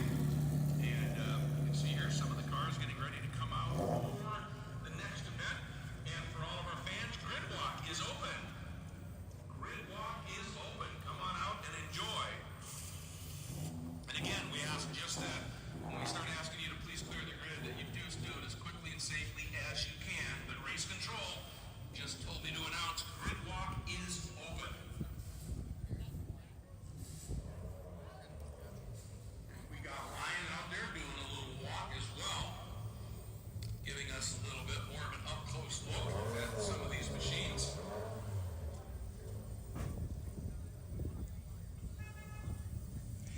He's back there. That's the Honda Wars group. And like I said, they are such fun. See the name Honda Wars right there. And what that basically means is you can run any Honda small chassis that you want to run. And that is the 725. And they are, again, such a great class, so much fun to watch. 725 is Moises Cordero. He runs with Carlos Lazaro. And everybody in the Honda Wars category, you can run whatever Honda chassis you want, but everybody has to run the same engine. And so what that means is, in terms of horsepower and the like, you're not going to have any significant difference. You can't modify it up. It's got to be a stock engine, all of the same category. Now, certain body work on certain tracks might be a little slipperier and better, or a little more downforce and better, whatever it is. But that is what Honda Wars is about. What it does is it promotes some incredibly close racing. And here comes one of the great contenders in that category, the number 6 Oliver Perez. He and the pole sitter and yesterday's winner, Louis Rene Canavante, have been battling for the championship. It was such a great run last year. And just a fun class to watch.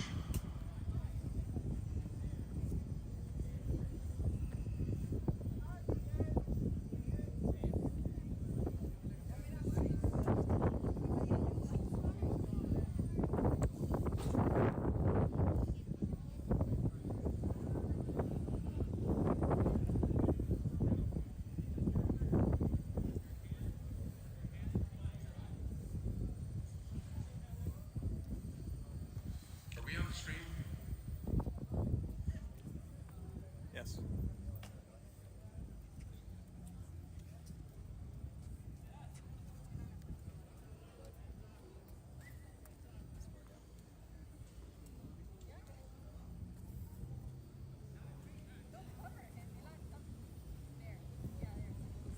That car you're looking at right there, that machine is a beast. There's no other way to describe it, frankly.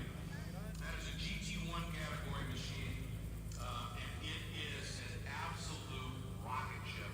And that is a Ferrari Challenge 488. A 488 Challenge car. It is extraordinarily quick.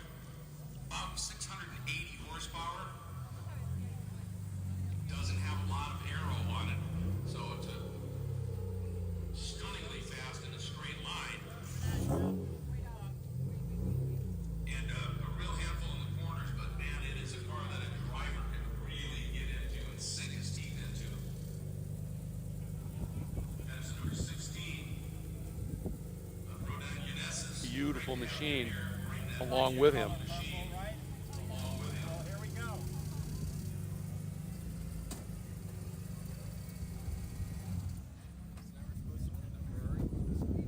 Well, I have 33 on my sheet, so I put him at 30.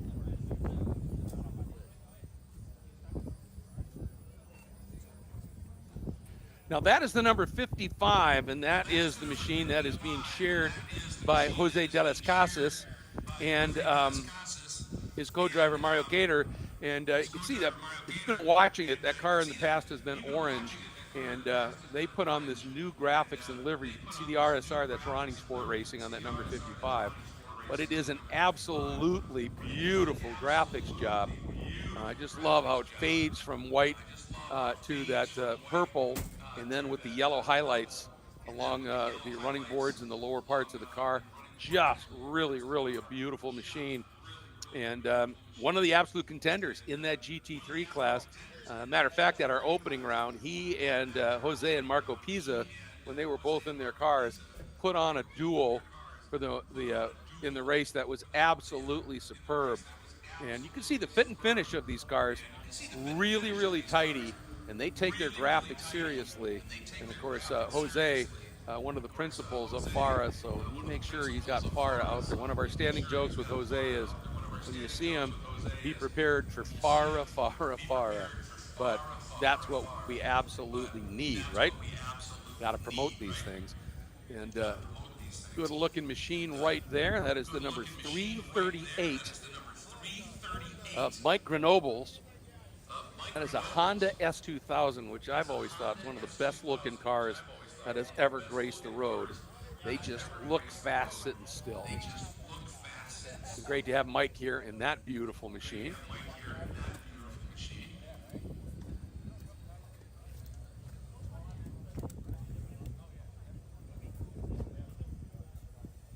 There is the number 87. That I was just looking to see who that was alongside. That's Mike Janisch, and that is an absolutely beautiful Mazda Miata. Really looks sharp. And again, these cars, they are serious bits of racing kit, whatever category they're in. They are well turned out. The tech process here, which Juan Manuel Cardozosa and Cardozosa Motorsport handles, really, really important. There is the 331, and that is the car of Kurt Schmidt and Tommaso Balfon. Take a look, cool suit system there, and that attaches. It's full of ice and a pump and fluid, and it pumps the water or whatever the coolant is through all the ice and then up into the driver wears a vest with little capillary tubes, and it pumps that cold fluid up through the vest. There you see on the hood there Rosetta, and that is the bakery that Tommaso Balfon, the bakery chain that he owns, has them in Manhattan, has them around the country, certainly has a number here in the Miami area. And there you can see the cockpit of that beautiful BMW making its debut this weekend. Kurt Schmidt and again, Ronnie Sport Racing and Tommaso decided this was the weekend they wanted to bring this new ride out. And the FSS on that's full send sims. And they are the company, Kurt Schmidt, with his military sim background, decided he's a racer, wanted to build the sim for him to have fun with, and turned out he got a lot of interest in it, so he started building them, and it took off. And that's a wonderful thing indeed. That car is the 79 right there, giving you a little close-up look of Mariano Heim's machine.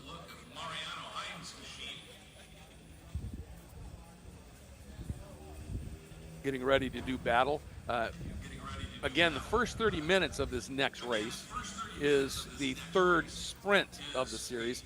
And here you see Marco Pisa and Carlos Garcia, and this is a beautiful machine. It really is, and it is well driven. Marco Pisa and Carlos, both very, very good pilots, do an absolutely great job in that BMW Z4. And championship winners for sure know how to get around here well.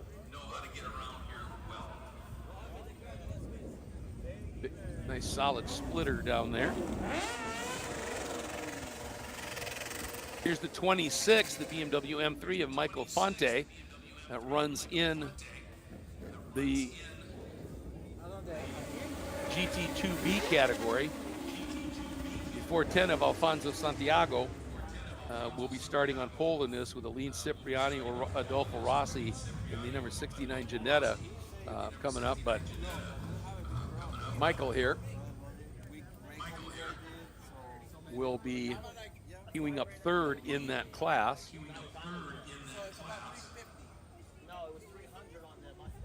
There's the number 46 of Luigi Faro, one of the front runners. He'll be starting second in the GT3 category.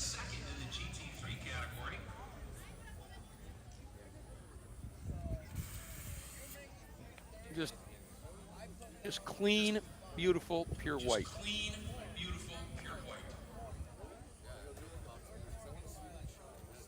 Now there is the car that will start on pole in GT3. That is the 33 of Elijah Thompson, another BMW M3. This is a big class for the M3s. They're such a good car and convert very easily into a really good race car. And you can see they like the higher wing. And give them a little bit more downforce. Alongside there is the 335.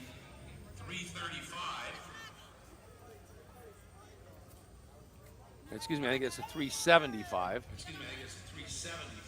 Of Avi Cohen, BMW M4. There it is. Specialty Care Pharmacies. And love the graphics on that car. The almost teal blues, then the rich blues with white right in there. Here is a car. This is the car of Sophia Basler, the 132, and she won the GT 2B championship a couple years ago, and she decided, I want to step up and move into a faster GT1 category car. So she went up 2 categories from GT 2B right into GT 1B, and that is a beautiful Porsche, and she shares for the Enduros with Paulo Lima, and Paulo is a gun. He is really, really quick as well, so they're always a factor in the Enduros. Here's one of my favorite cars here. This is, I believe, the Ginetta. Yep, that is the beautiful Ginetta, and it is a car that is shared by a wonderful couple, and that is Aline Cipriani.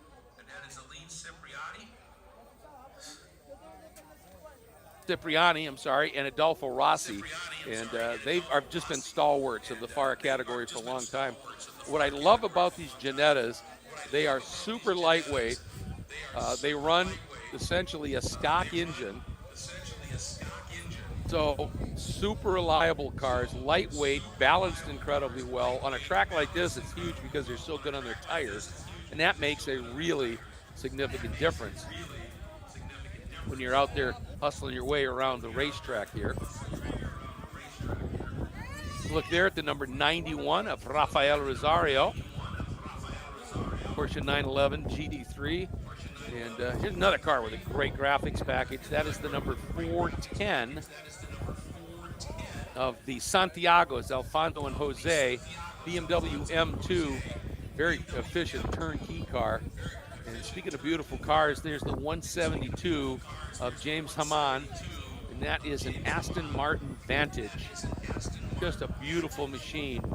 Basically, this class that he runs in GT2A is essentially the SRO G4 class, if you will. There's the 641 of Kurt Krappa, Porsche Cayman GT4, and right next door, another one. There's the 888 Hal Gould, another Aston Martin Vantage. He had a bit of an up and down start to the weekend here. Qualified well, fell back in the race, fought his way back up, and ended up with a really, really good finish here. There's the number 87.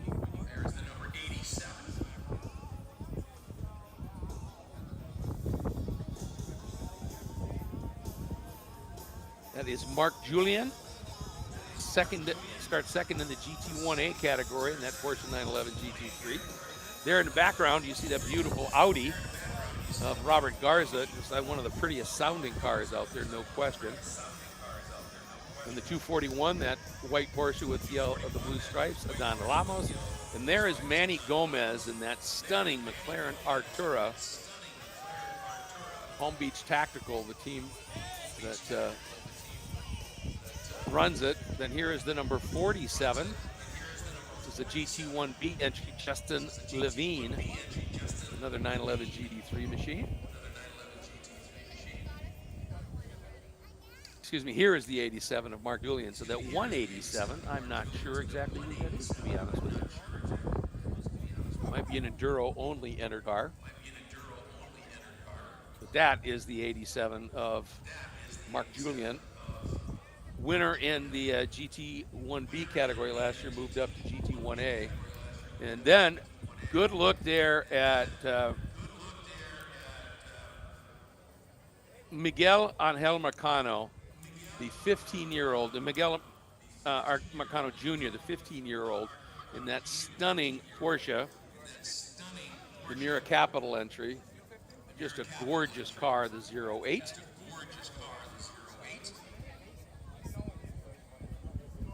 Then here is the GT1A car of defending class champion David Tuati. And he is just an absolutely incredible machine.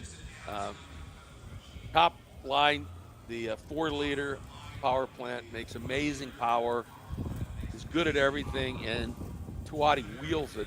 And now we move up to the prototype classes. And this car, I am so glad it's here, and I cannot wait until Michael Miller really develops the relationship confidence in the car. It's the 141, the ideal entry. That is a LMPC, Le Mans Prototype Challenge car. It ran in the American Le Mans Series for many years in its own class, and it is an absolute beast of a race car. It's based on a Le Mans winning chassis, all right? That chassis is absolutely superb. It's got very good aero, and in the back is a big old V8. And so this thing in a straight line in particular is just a rocket ship. It doesn't have a lot of driver rates, but it's got lots of power, lots of downforce, and it's a serious car. And the guy by the name of Pippo Durrani in the last season at the LMPC class ran in the American Le Mans Series. He raced it, won the championship, and has gone on now and is an absolute front runner in IndyCar. So it tells you this is a very serious bit of racing. You saw the other name on the side of that. He's not here, the Jay French, that's James French, who is a really good talent out of the Wisconsin area. I haven't seen James on any of the entry lists. Now here is that stunning Praga Czech-built car. It's absolutely beautiful, the number 25. Used to be pure white, but this year Martin decided to add the gold and blue highlights, and it just highlights the incredible beauty of this car. Very lightweight. You can see really aggressive aero. So it's, and behind the driver there you can see that is the side flat bottom. And then when they go around the bend, you can see how it channels the air in between the front wheels, and then in that little outlet, channels some air through the suspension components of the rear wheel. There you see how it's channeled at the front. And then you can see it there, but here's the big story.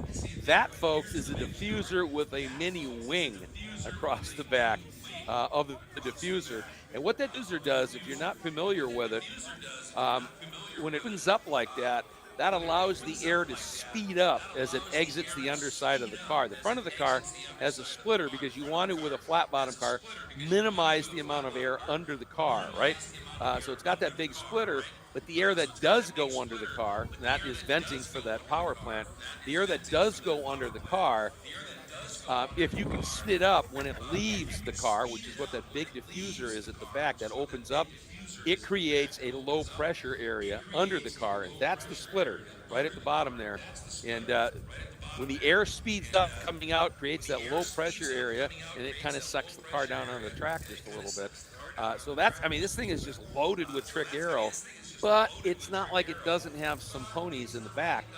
It has a 2-liter Renault purebred racing engine that's a turbo.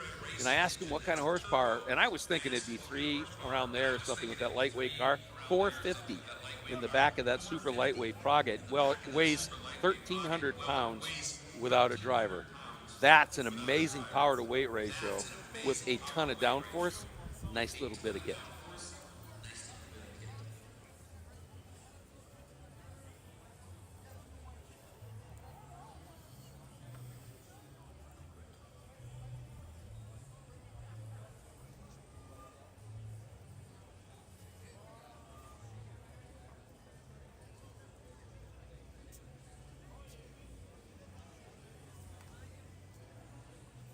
So that's a look pretty much at the entire starting grid of machines here. And it's a big field. Look at all those GT cars. And this is what, to me, really is cool about FARA is, one, I mean, the grid walks and all that. Everybody who's here is a spectator. There is no cost for a ticket. You go online, print your ticket. When you get here, it's just, you just pay to park. And so I think a family of 4 or a group of 4 in one car can be here for an entire weekend for $20 a person. And I'm serious, beat that anywhere, or try to, at any other spectator venue here. But the other thing is the diversity and inclusion of this place. I mean, look at these different cars, multiple categories. And yeah, sometimes it's a little bit like alphabet soup with all the classes, but it makes for such great racing. And the best thing about multi-class sports car racing, when you've got higher, all these differing performance variables, is it's never a dull moment. Somebody's passing somebody all the time. Might not be for class, but that pass might affect how a class is running and unfolding. And it's really, really cool. It's such a great variety of cars that they have out there. Once again, and that's kind of the magic of it. And you just love to be able to watch this level of variety of machinery and get to see some prototypes as well. Just all kinds of stuff for you out here, and absolutely love it. And then if you're looking for that bang for the buck scenario, there is that Ferrari again. That just... Maybe if you can hear us down there, Ryan, pause for a little bit. Let's take a look at this Ferrari. There's the number 27 alongside. But this Ferrari, as I said, is a full-bore 488 Challenge, which is the car that up until a couple of years ago was used in Ferrari Challenge. And it's based on the 488 platform. It's designed for Ferrari Challenge. It doesn't have the downforce of the GT3 488 that runs in GT Daytona or GTD Pro or at the WEC in the GT category. But what it has is the same engine in the back, but unleashed. The GT3 cars are restricted to about 550 horsepower. The beautiful V8 twin turbo in the back of this beast, you can see it sitting there. No restrictors. Look at that. That is 670 horsepower out of that car, and it is extraordinarily quick. Thursday. 5 minutes, everybody. 5. And as we take a look at that car, you can see it doesn't have near the aggressive aero on the front of the GT3 car. As a matter of fact, when they did the Evo, that car got even a little bit more aero, but it's not that bad in the lot right now, so it's straight in a quick line. Hey, just got word, we're getting ready to start clearing the grid. Start clearing the grid. 5-minute call. 5-minute call to drivers in your cars. 5 minutes to driver in your cars. And we are getting ready to get after it here.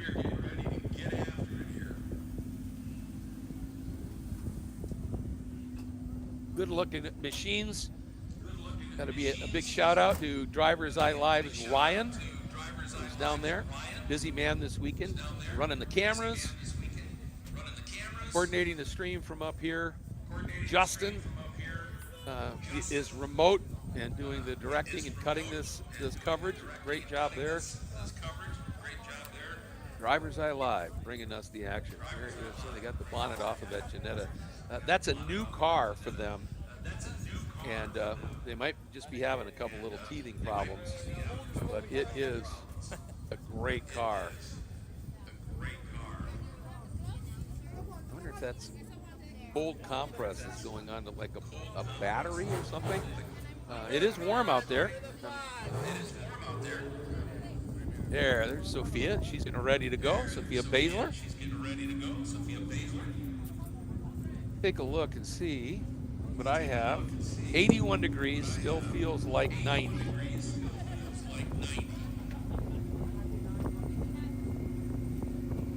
And again, folks, please remember to clear the grid. Clear the grid.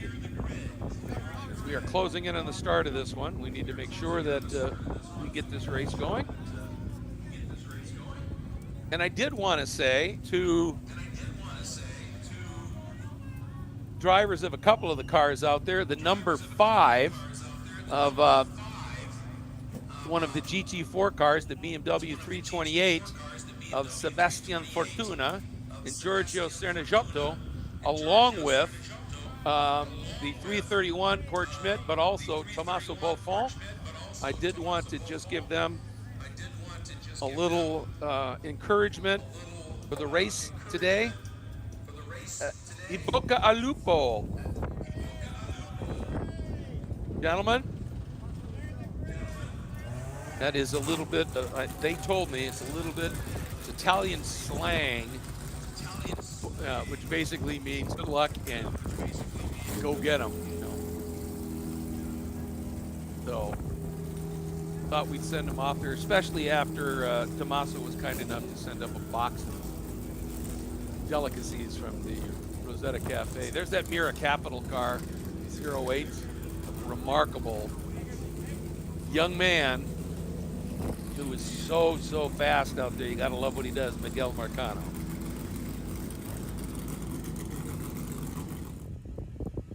All right, let's clear the grid. We are gonna be rolling cars here in 1 minute, so we've got to get that grid clear. In 1 minute to the start.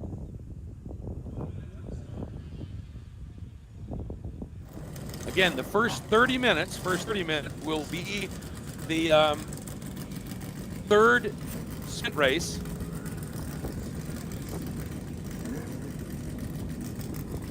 And then for the remaining 45 minutes, all of the competitors running the Enduro will stay out and continue on.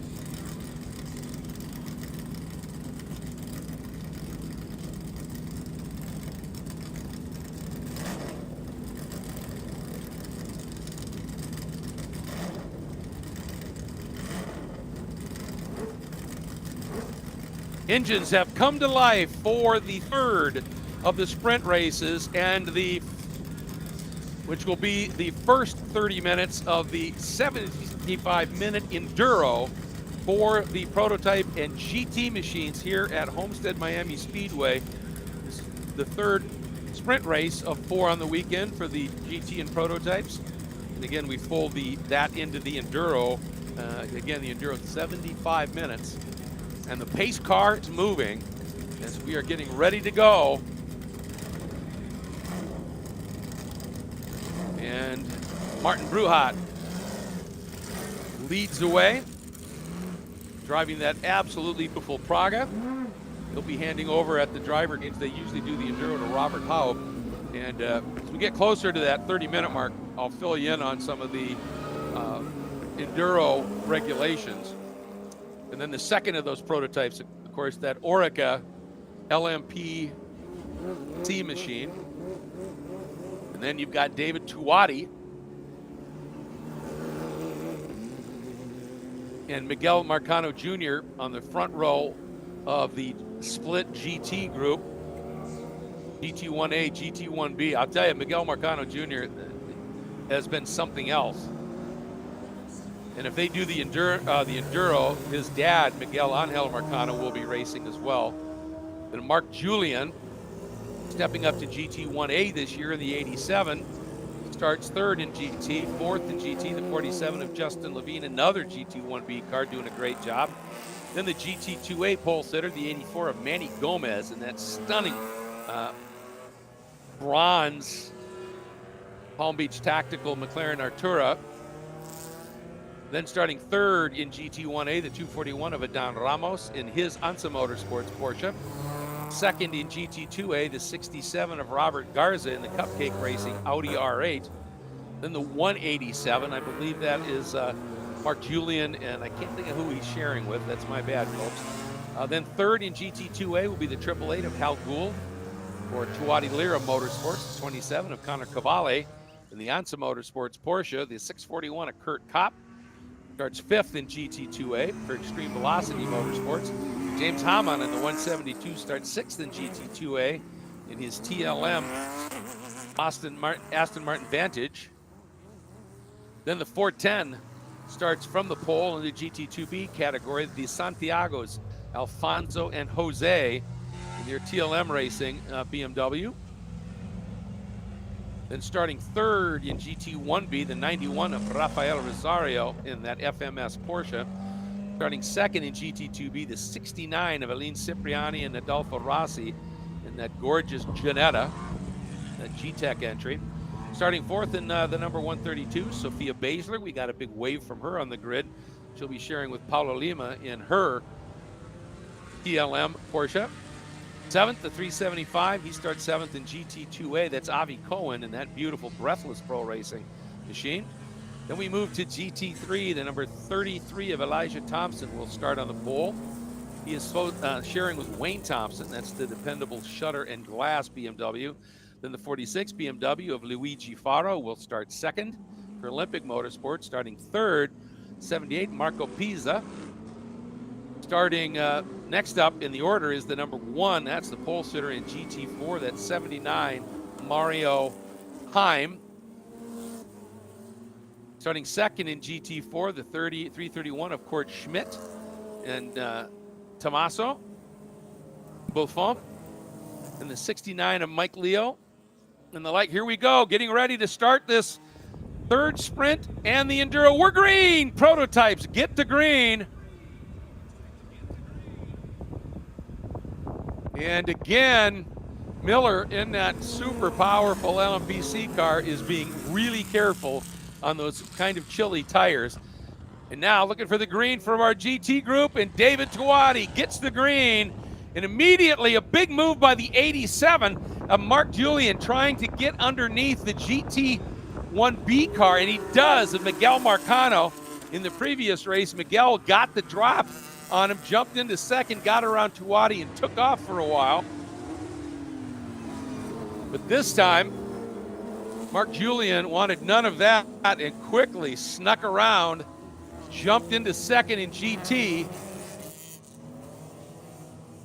And he's set his sights now on the back of that absolutely stunning orange and chrome blue Porsche. David Tuati.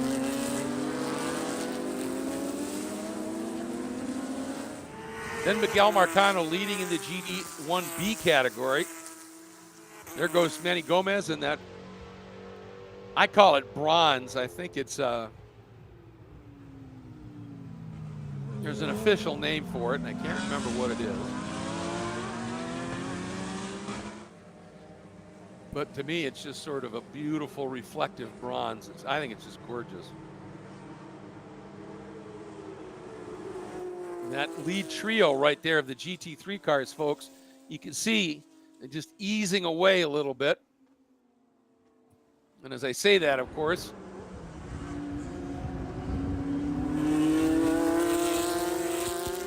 see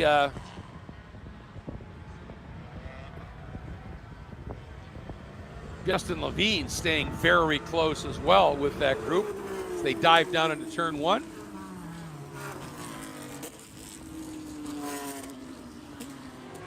And Gomez, he's got that 187, and I'm sorry, folks, I'm not sure who's behind the wheel of that car right now. He's got a couple of cars, that one and the 91 of Rafael Rosario. Has a little bit of a buffer at this point.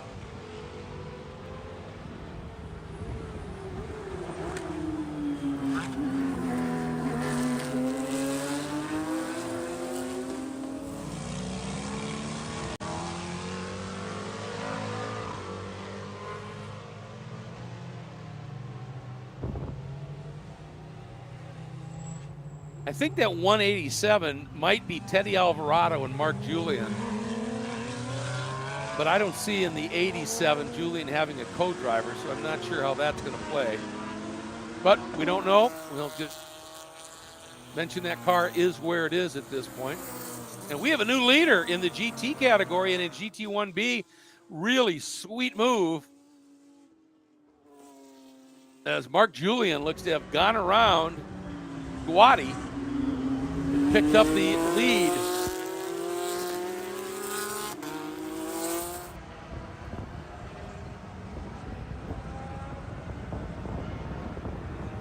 Now, Nathan Bird is also scheduled to drive with David Tuati, so it might be Nathan in that car as well.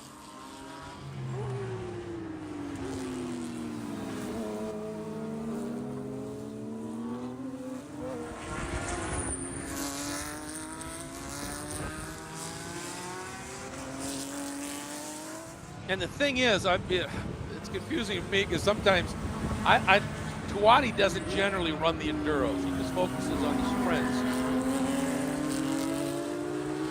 And one thing Tuati is, aside from being very fast, is he also is really good with tire management. And he knows this infield track here is absolutely a tire scrubber. And you've got to take it easy early. And Julian, he might have thought, Julian's pushing me a little too hard here. I'm not ready to push at that pace and take that toll out of the tires. So he might just be being a little bit patient, which is sort of anathema to race car drivers sometimes. But the really good ones understand that it is critical to not overdrive your tires. And, Hankook is the official tire of the series, right? But no matter how good a tire is, you get a race car that is just overdriving, sliding the car a lot, throwing it into the corners, sort of playing what I call pitch and catch car. It just eats up the tires. Even on a nice, smooth, grippy track, you can overdo the tires. Well, here, the infield is very abrasive, so it becomes sort of a cheese grater that you're running those tires over. And so you've got to be, even in a short sprint race, you've got to be mindful of those tires. Otherwise, you'll have nothing left. And especially if there's you've worked hard to build up, say, a 5-second lead, and then there's a late yellow, and the guy behind you is a little bit more comfortable and easy on his tires. When the green flag drops, you're just a sitting duck. So there's all those things you've got to be mindful of. I'll tell you, Luis Rene Canahuate in Honda Wars, he is on absolute best form this weekend.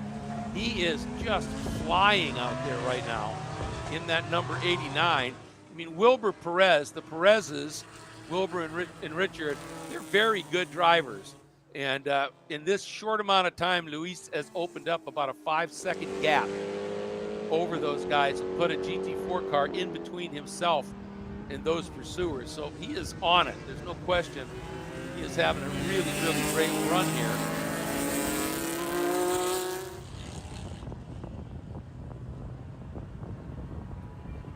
And in that great GT4 category, how about this? The 331, Court Schmidt, who started third, has gone to the front in that class, but the 069 of Mike Leo is all over him as well. So we've got some great racing going everywhere. I wonder, I just saw it. I thought heading down, there's Tuati. All right, and then that's one of the lap cars. Yeah, okay, there we go. Just want to make sure that that wasn't a car that was having some sort of an issue out there.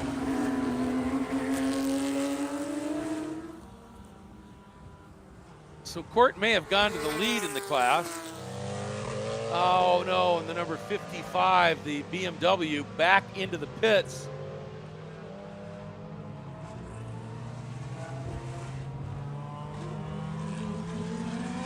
Good scrap in the GT3 category. Elijah Thompson, that's a nice lead. Here comes Court Schmidt with Mike Leo.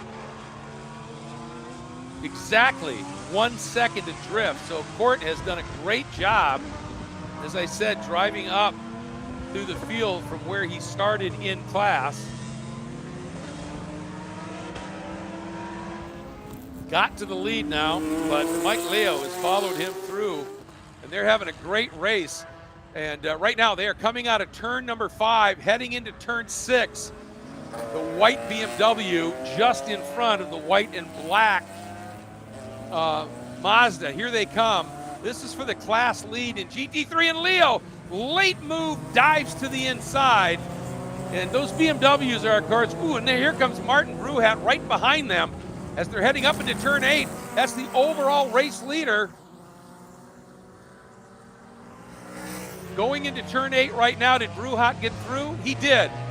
He made it through cleanly. But In so doing, look at that. He got Mike Leo offline, and Court Schmidt wasted no opportunity and pounced and went right back into the lead.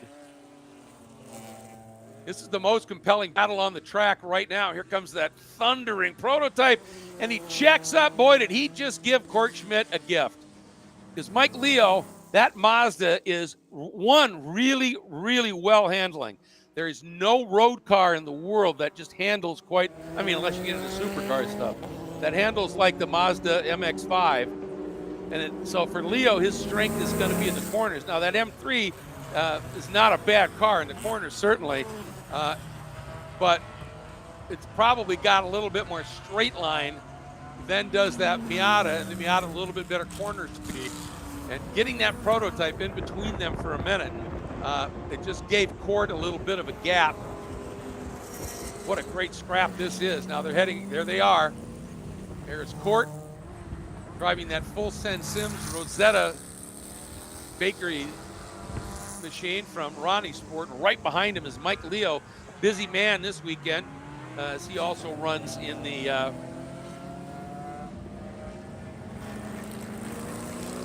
Pro Spec Miata category as well.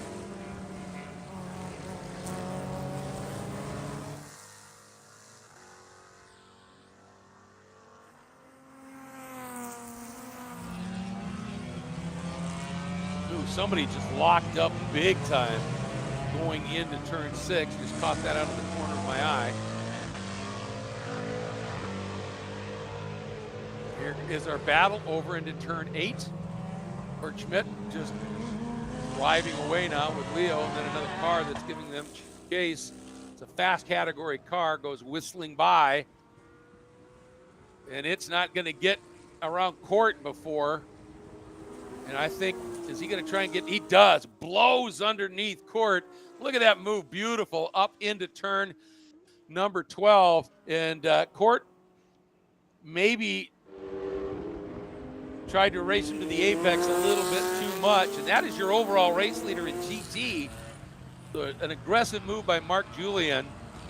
And when you've got that orange and blue Porsche chasing you, you need to be aggressive. You need to go. But that little bit of disruption down there in turn 12, and you can see that margin back to Mike Leo is dropped by half now. For Court at this stage, he's doing a nice job.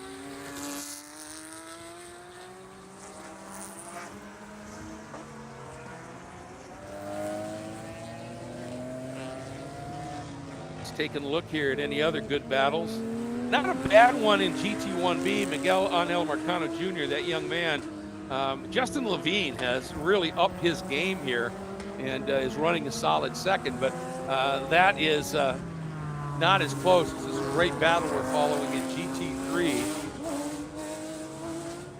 Heading up into turn 8, here they come. Here's that white BMW. Debut week for that car. Got a complete overhaul, all kinds of cool stuff, updates and whatever, and this is the week they decided to debut it, Ronnie Sport. And tell you, Paul Ronnie, who runs Ronnie Sport, was one of the absolute gurus in terms of engine entrance back in the glory days of World Challenge Touring. He ran one of the two sort of factory Mazda programs. Good to have him working with you as they come up onto the front straight. Court's going to get a little bit of a break. Oh, he turns in Miguel Marcano.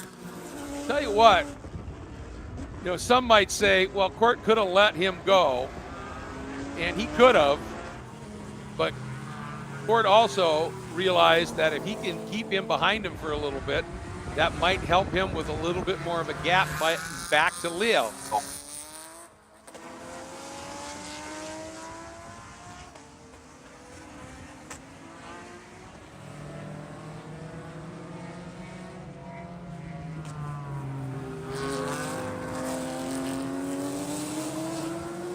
So that margin just continues to go between half a second to a second at this stage. Mark Julian, he's got that second 1.6 officially, 1.6 over David Tuati. And what I'm really intrigued in here is, as we are closing in on the halfway point of the sprint part of this, see if Tuati has just let Mark Julian go. Justin Levine in GT1B in the number 47 Porsche has closed a little bit up onto Miguel Angel Marcano Jr. That gap now down from about 1.8 seconds to 1.2. They're coming down the front straight right now. When we go back to this, look at this, Mike Leo again. There's Marcano and there's Levine. Those two, that is a good battle for the lead in that category. And then back in this bunch is going to be Schmidt and Leo, and again they get split just a little bit. But let's go over to the approach to turn 6, and keep an eye now on this battle. Here it comes, the battle for the GT1B lead, and it's this next group of cars coming your way. There he is, Miguel Marcano Jr. in that blue and white car, and then the all-white car of Justin Levine. As Justin Levine has turned up the wick. Last lap, Miguel went a 133.8, Levine a 133.3, half a second quicker. That's some racing going on there too. That is the GT4 category, I believe. But here, oh, Miguel is going to cut him at about as perfect a time as you could get. Coming out of turn 8 and 9. Look at Levine swinging wide too. He's going to do everything he can to try and get underneath that BMW.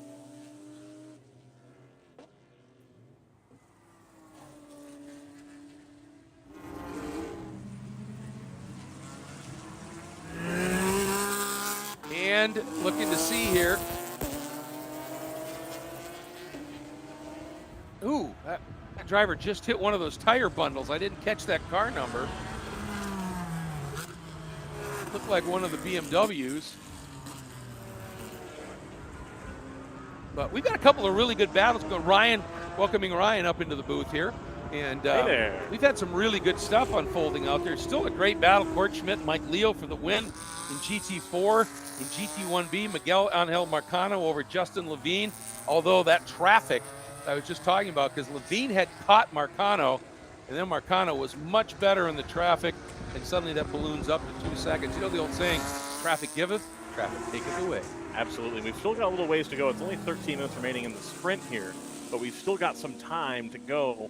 I believe it's going to be an hour and 5 or an hour for the full endurance Hour race. 15. Hour 15, perfect. So we've still got quite a ways to go to make that gap back up. And again, as you say, the traffic may not always go in his favor for the remainder of that hour. So we've still got some time yet here. And I'll tell you what, this is what I thought might happen. David Body now has turned on the afterburners just a little bit and has closed right up onto the back of Mark Julian. His last lap, Tuati's was a 129.6 to Julian's 130.5.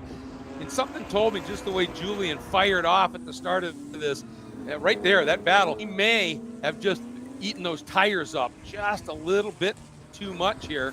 And that's a potential problem here. There they lead, there they head out of turn 5. And coming up here into turn 6, Tuati in the background there, is he? No, he's not quite quick enough to take that little look.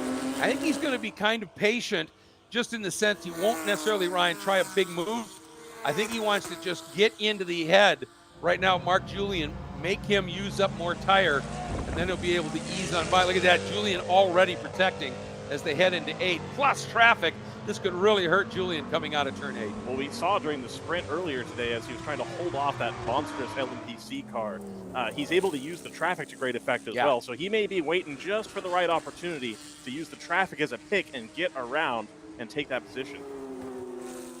They're diving down now back into the infield there. And look at that. Julian realizing, I got to go, and Tuati going, if you go, I go. That was a very opportunistic move by David Tuati. Got Julian a little wide of that apex, didn't he?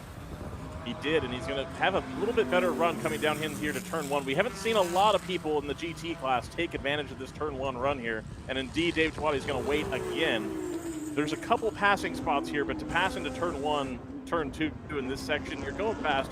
You got to be really committed to that apex. Yeah, you do. And, you know, whenever there's a car, and it worked it really in Julian's favor there, because on the front straight, you can make that pass, but you need clear track. And there was that one lap car, and Julian just swung out and went around it. And essentially that just blunted whatever Chawati he could do. But he's just going to continue to be relentless here as they come into turn 6. Still close as they go through. Way wide for Julian. And then that was it. That's all he needed. Dave Chawati has taken the position here. Yep, that's it. You just hound that guy and get into his head, see if he can't make a little mistake. Just, you know, that makes for a much easier pass, doesn't it? Absolutely. He's going to try to come back here, but no, not enough space, just trying to clear the monster there. He's closed right up onto the bumper of Chawati, but I'm willing to bet that David Chawati is going to be able to take this car a little bit deeper into the braking zone as we come off the oval and back to the infield course here. Yeah, he's a beast on the brakes, that's for sure. Although we saw Julian, that really impressive move. Julian's sticking right with him there. Nice, yeah. And, you know, Julian, champion in the GT1B category, which is a pretty quick class of cars. So stepping up to this GT1A car, he's just got a little bit better tool underneath him, essentially. But he could drive, but I think he just used up those tires a little bit too much. And Court Schmidt has been able to open up now about a 2 1/4 second lead over Mike Leo in that GT4 battle. However, Justin Levine is still hounding Miguel Marcano Jr. in their scrap for that GT1B. They just are coming down the front straight right now and diving into turn 1. There they go. And did Levine get him? No. Again, traffic. Every time you think, I've got the run, I can get this done, traffic decides, no, you cannot. And it's going to start to get important here. Oh, Sophia Baszler, see in the background there, looped it right at the apex of turn 3.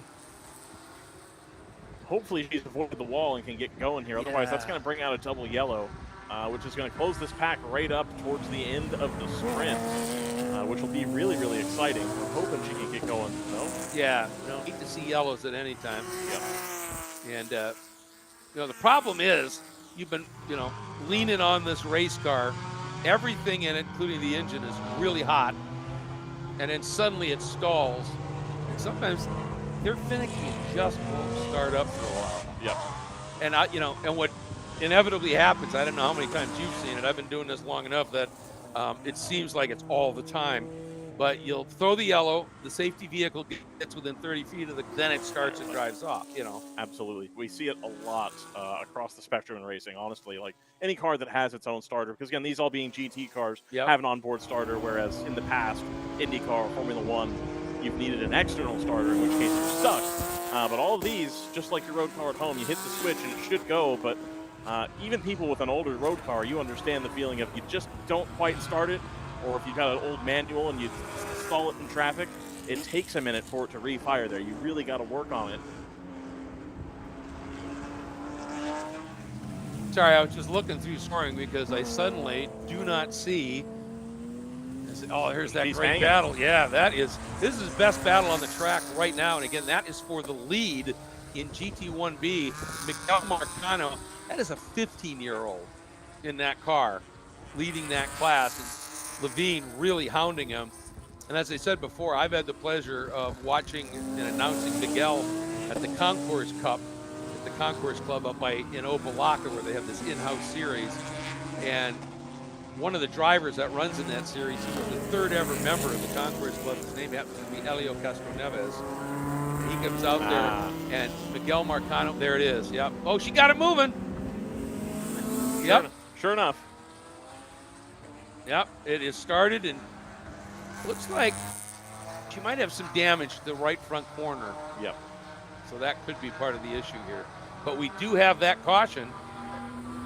So this is going to make things interesting. Yeah, 6 minutes left here. We're hoping we can get back to green before the end of the sprint here. You would just hate to see the points awarded under yellow. Yeah. But at the same time, if you've just made a great move like David Chwati, for example, you really hope that we can hold station here. Whereas if we get a minute and he's able to get a nice jump there and you lose all that work that you've done. Yeah, and remember here, you cannot, if you pit now for whatever reason, I see a couple of cars in pit lane, the stop cannot come toward your mandatory stop in the Enduro. Right. It has to happen after the sprint race ends.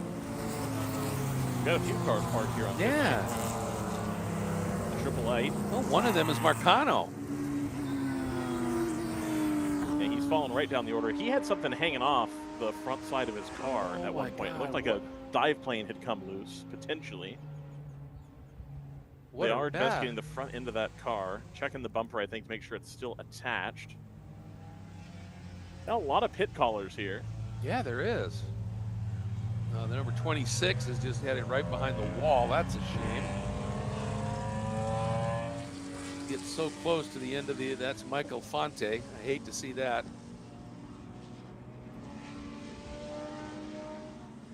And of course, with the field spread out like this, here comes Sophia Basler.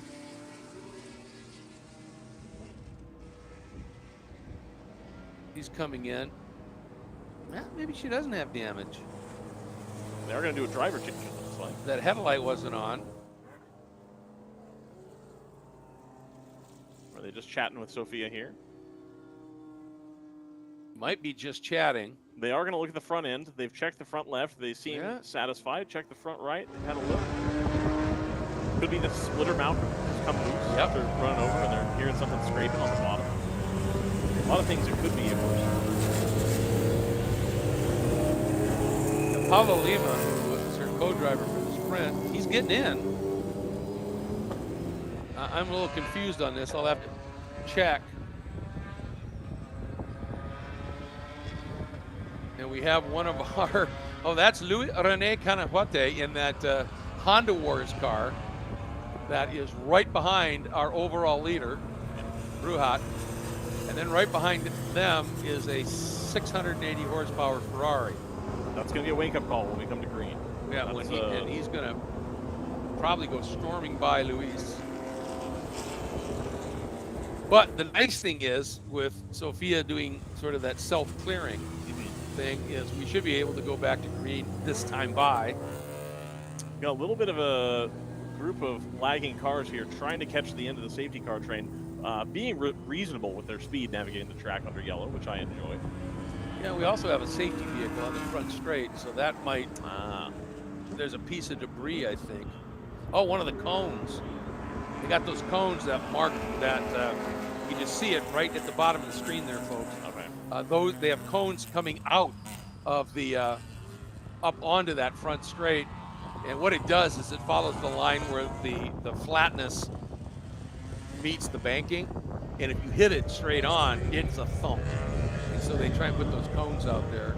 And I saw BMW hit that, just clip that tire there. So there's some cars that are going to have some donuts that never were hit by another car. Yep. But so be it, right? Absolutely. 3 minutes remaining here. You figure if they're able to get going green this time by, they're going to have time for probably 2 laps. Yep. And I got to tell you, I don't know what your take is on this, but I am not a fan of delaying a restart that could happen because there are some stragglers. I'm not either, especially in a tighter format like this. Yeah. You know, you got to take the opportunity. In some instances, your stragglers are getting a favor, you know, able to catch back up to the end of the line here. Yeah. And, you know, it's a advantage they may not have had if a safety car hadn't come out. So in the interest of limiting that kind of thing, and as we see Marcano come back out of the pit lane, he's going to make for the Porsche, it looks like. It opens the hood on that Porsche Boxster and are happy enough to send it. So that car will rejoin the end of the train here. Very, very into the train. He'll be But I well wonder, down. yeah, you got to wonder what the problem was. Pace car's coming in here. And Bruhat coming in as well, following the pace car in. So Louis René Canahuate is going to lead this field to green. Ferrari gives him a little bit of space so we can get a better jump here. And see ya. Yep. Oh, that was so close. Watch for it right here. Almost gave him a go. That was Mark Julian, who thought about trying to get down and underneath Tawadi in that cluster of cars. And Tawadi did just enough to dissuade that. He's got to stay on the inside here. He's going to push that car back outside. And again, they're going to take another look, but no, he's going to pull right back in behind Tawadi. So Tawadi doing well to hold on here, way under attack as we go back to green. 1 minute and 6 remaining. It's going to remain to be seen whether we're going to get another lap. I think we will, but again, 59 seconds left to determine the sprint points.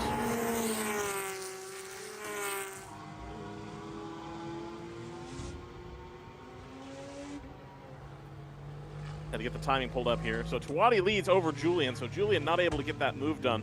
Tawadi's now going to harass the back of that Ferrari, and again, as Greg has alluded to, that Ferrari very, very powerful in the straights, but doesn't quite have the same aerodynamic grip, so Tawadi's going to try and just stay in the draft here. He'll be able to go into the corner much, much deeper, and indeed you see, he's going to make up some time through this section here and hopefully get around him. He sticks the nose in, thinks better of it, backs out of the move. That's allowed Julian to catch back up. Julian wants to have a look. He stays to the inside. No. Nice tidy racing there. David Tawadi trying to defend from Julian. Cannot quite get to the back bumper of that Ferrari. And it's going to streak away at the end here. And that does signal the end of the sprint race. So Tawadi able to hold on just barely over Mark Julian. Boy, Julian got that nose inside just a little bit, didn't he? That was really cool. And of course, now he's going to be able to go down the inside, but Julian might get balked here. He does. That Ferrari now splitting your leaders in GT1A. And just to give you a quick update, folks, I just checked with race control. Those pit stops that we saw with driver changes are good. The rule is you can't stop in the first 15 minutes of the Enduro or the last 15. So that means you can stop 16 or more minutes into that sprint race. What it tells me, though, is the people that stop before the end of the sprint race don't care about sprint points today. No, they were looking for a win in the Enduro here. Yeah, clearly. And I'm pretty sure that Marcano, that is, I think, his dad, that is going to hop in the car. Yep. And I don't know that they're going to be a full season participant, so they maybe decided, look, we want to just focus on getting the win. What a cool story that would be, father-son. Absolutely.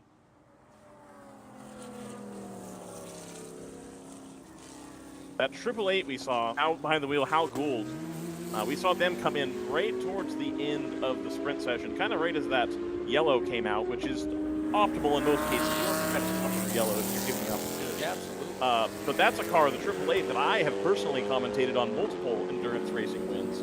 So this hour and 15 here should be no problem for the 888, or as we refer to in the other series as the Triple Eight, and then joke about it being Jamie Whincup or whoever. A lot of people, that went over the heads of a lot of people, unfortunately, but we still do that bit. It almost did me, and then I got it. Manny Gomez, just to give you in the sprint, getting the win, continuing his remarkable streak. But again, under caution, the margin's all closed up. It looks a lot closer than it was. Robert Garza in that beautiful Audi gets second, and final step in the box goes to the 27 of Connor Cavalli. Honda Wars, Kanahute over Perez and Moises Cordero in GT2B. Alfonso and Jose Santiago getting the win in GT2B. This is for the sprint.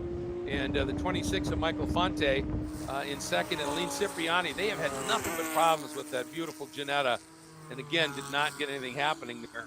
FP1, because of that stop by Martin Bruhat, Matt Miller wins FP1 in the LMPC car, with Bruhat now having turned over, I'm sure, to Robert Haub, who's something of a Praga specialist and literally flies out there. GT3, Elijah Thompson winning over Luigi Faro and Marco Pisa. GT1A, you were just talking about it, David Tawadi eking out a 0.3 of a second win over Mark Julian. And then Ronan Ionesi in That's Ferrari in the third spot. GT4, Court Schmidt hanging on to win over Mike Leo and Mike Janisch. That's a cool story. And then in GT1B, Justin Levine getting the win when Miguel Marcano Jr. pitted and got the win. Rafael Rosario in second, Marcano still third. Baszler back a little bit due to that spin. So that's how things turned out in the sprint race here.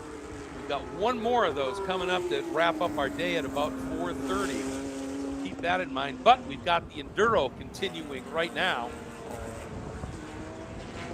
And Tawadi has indeed stayed out. Like I said, a lot of times he doesn't necessarily run the Enduros, but he's got Nathan Bird co-driving with him here. So they're going to get out and continue to run. Rodolfo Rodriguez is second overall and leading in the GT1B category. Manny Gomez, third overall, leading in GT2A at this point. Elijah Johnson leading in GT3.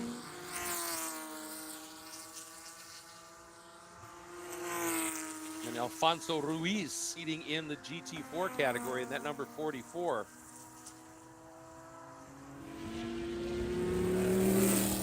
Actually having a problem. They're down a few laps at this stage. So Tawadi and Bird right now.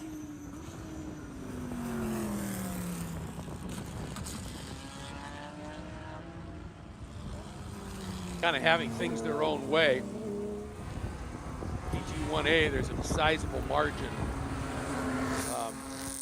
They've got 13 seconds to the second car right now, and that's the GT1B entry of Rodolfo Rodriguez. And as I thought, 187 that you see out there is Teddy Alvarado.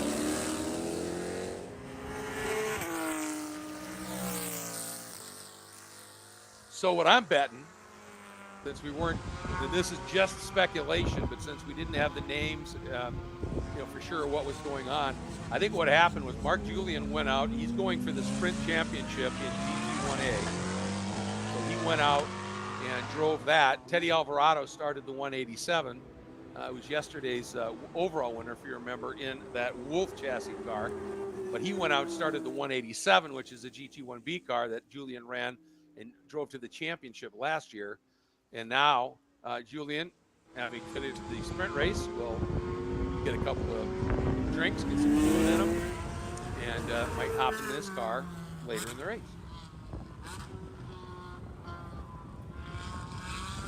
And we're having that same battle again, aren't we, here, as Tawadi being chased by the LMPC car, heading down into turn one. Did we decide if it was Tawadi or Nathan Bird in the car? We don't know. I haven't seen Nathan Bird around. That doesn't mean he's not here. That's true. I haven't seen him, and usually I end up running into him on a race weekend. Well, the interesting thing is usually Tawadi doesn't run the Enduro. Right. And he clearly has stayed out for that, so you've got to think that's because Nathan is either in the car or will be. That Audi. Those R8s, they're just such a cool looking car. Oh yeah. The sound out of that V10. Big beauty. I do remember hearing a podcast with Steve Dinan, who is the Carbon with Peregrine Racing in Michelin Pilot Challenge. Right. And they had run that Audi GT4 car at one point, and he remarked how difficult it is to get the car set up correctly in that trim. Is that right? And that at a street course, he's able to get the roll center exactly where he wants, and the car is a monster. Yep. But to make it fast at a regular, road course, it's extremely difficult because you have to make the car rather twitchy to get the speed out of it. Oh. Which with your big 5.2-liter V10 behind you is moving a lot. Yeah. The GT, I want to make sure I get the GT1A Porsche coming to the pit lane for number 68. So we'll see if they do the driver change here. I did see David Tawadi, now that I think about it, getting into the car on the way here. And so we'll see if we get a driver change here. I don't see a helmeted Nathan Bird anywhere near the car. So he may just be taking his stop here, putting some fuel in. So that's the 68, that's the leader in GT1A. That's going to allow the 16 to make up some time here. They were about 1:50 back last time through. They had good timing. So this is going to put them basically on the same spot on the lap, assuming the pit stop goes as planned, which there's no reason to think it won't. We've got a car spun here. I believe it's the Praga at turn 6. Right on the apex, not where you want to see it. So that's you have to think not something you want. No, if you're in the driver's seat of that Praga, you're hitting every button furiously trying to get the car refired. We also have a car off at the outside of 14 that's just pulled up onto the bank. Now it's moving. So I'm not sure what happened there. But if that Praga doesn't get going on its own, that has got to be a caution. Yeah. That's about as it's a blind turn in. And you know those Turner workers, we give another shout out to the volunteers and the workers waving that. He's gone. Good. Able to get moving. Yeah. That was going to be an incredible stroke of luck for anybody who's pitted right now versus under green or under the prior yellow. And I don't know if you mentioned this when I went to check on that pit window regulation of when you can and can't. You may have mentioned it, but the pit stop, you get minimum stop time from the minute you stop in the box to when you can leave again is 4 minutes. 4 minutes, okay. I knew there was a minimum stop time. I didn't know what the time was. All right, the Ferrari's coming in. Yep.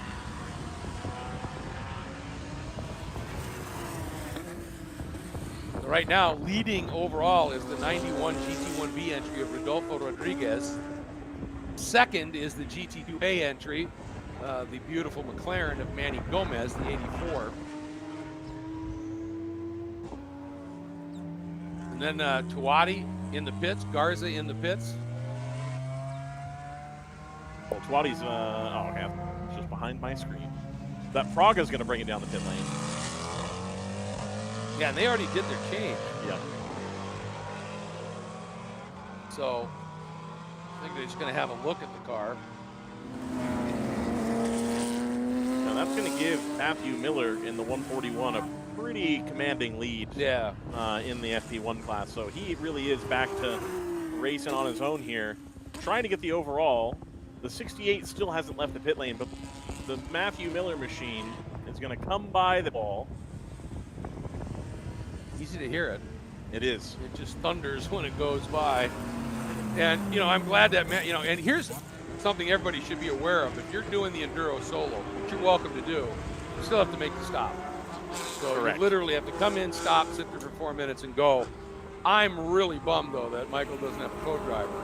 Because with an open cockpit car, and I understand all the advantages of the safety of a closed cockpit car, but an open cockpit car where you can see the driver's head pivoting and doing everything, and during a driver change especially, it's just mad. Much faster. That was why fun.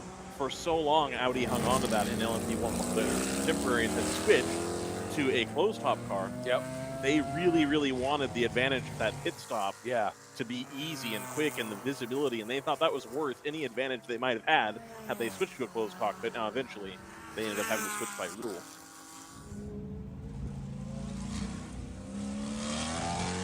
The Audi is back out.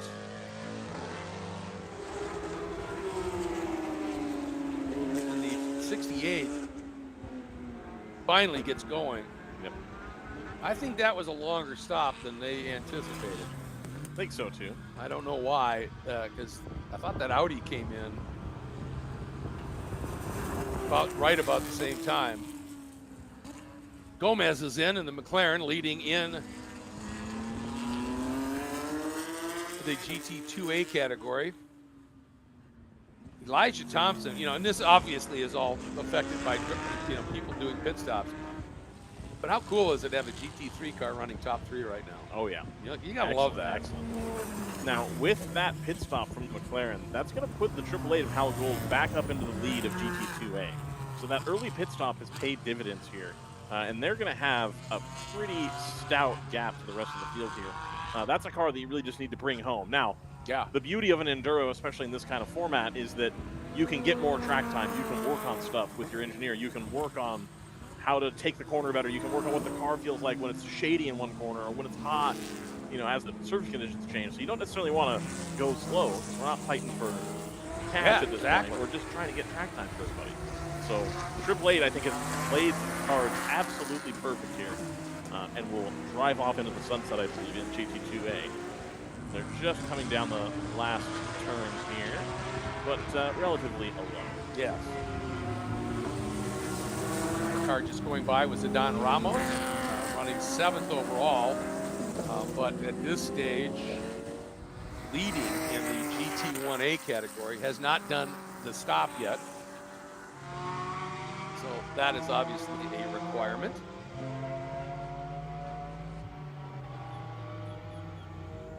And you're looking at like, what, a 4-minute and 30 delta probably? Probably. Sounds about right. And there's only a 22-second gap there, so I think that's not going to work. Yeah, exactly. Yeah, that's out of the range there. When we talk about delta, for those of you that are kind of new to this, the delta is the amount of time it takes to traverse pit lane at the pit speed limit. Yep. And it's roughly 30 seconds here. So you have to add that to the real effect of the pit stop. It'll cost you 4 minutes 30, maybe a little bit more, because you're slow coming in on your in lap and you're a little slower going out on your out lap. So you have to sort of figure that out too. The number 16 Ferrari is going to return to the track here.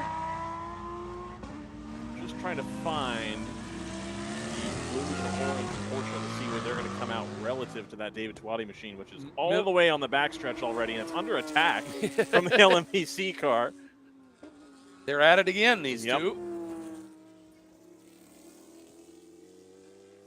I'll tell you, like I said, I can't wait until Michael Miller gets a little bit more comfortable in that car, because Matthew Miller, because he really, you can just see he's not comfortable on the brakes from that high speed that car gets to in a big hurry, which tells me he's not trusting the aero quite yet. Right. And so he really checks up early relative to what the car could do, and that's just a matter of just, like you said, way better to baby step it.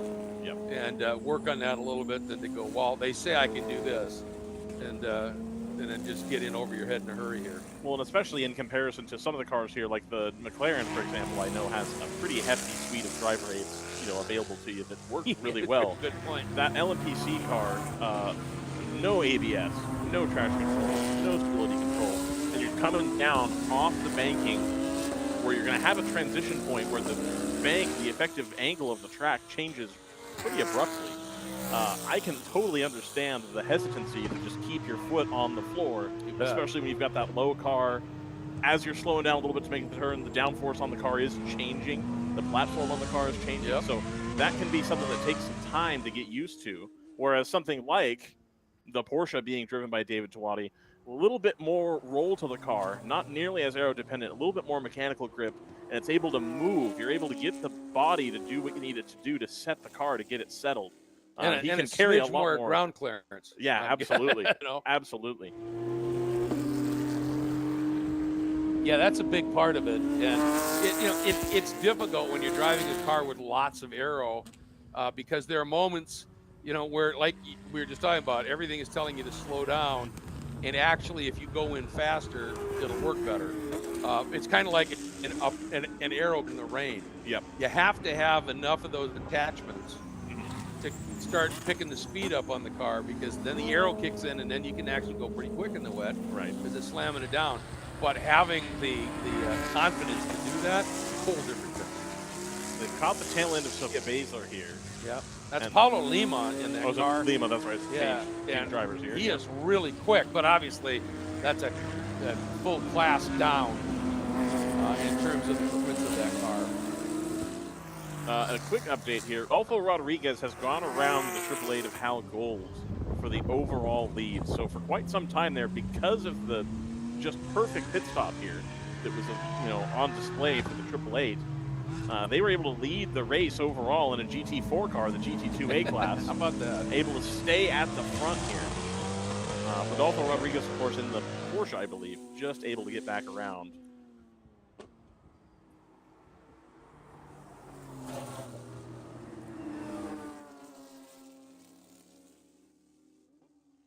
Now, Matthew Miller also going to put the moves on Hal Gold here in the 888.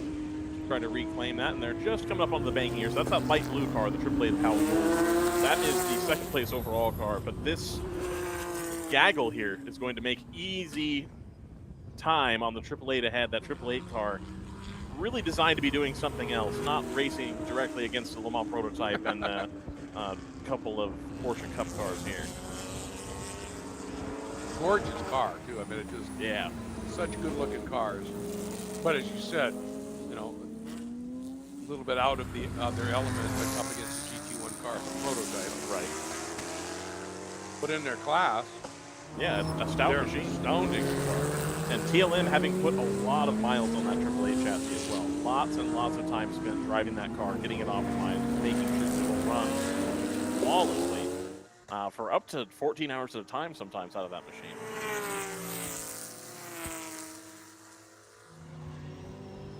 Paulo Lima getting around on Hal, heading down into turn 8. Oh, look at this battle. Tuati had to defend big time on Miller. Heading into 8, Miller got a really good run out of 7, and for the first time, he's through. Yep. The accelerator got that close enough coming out of 8, he was able to drive by him. And we got to see here the 68's making progress on the 241's going to catch him even without the pit stop. Yeah. Adon Ramos named against the car. That's just going to be that white car off in the distance, I believe. The 241, is that correct? That yes. is correct. Yep.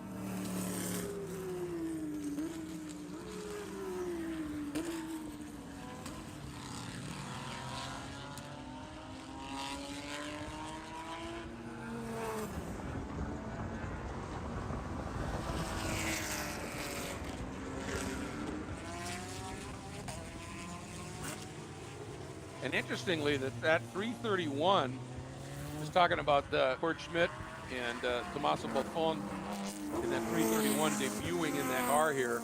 It's been quick. Kurt put it on pole in the qualifying session, but in this race they had an early stop and had to make some sort of fix on the car. They're back out, and they're running some pretty effective laps out there right now. Okay. Court just turned a 146, so whatever it was, they got it fixed. And that's really crucial when you've got essentially a brand new car to get out and just get laps in.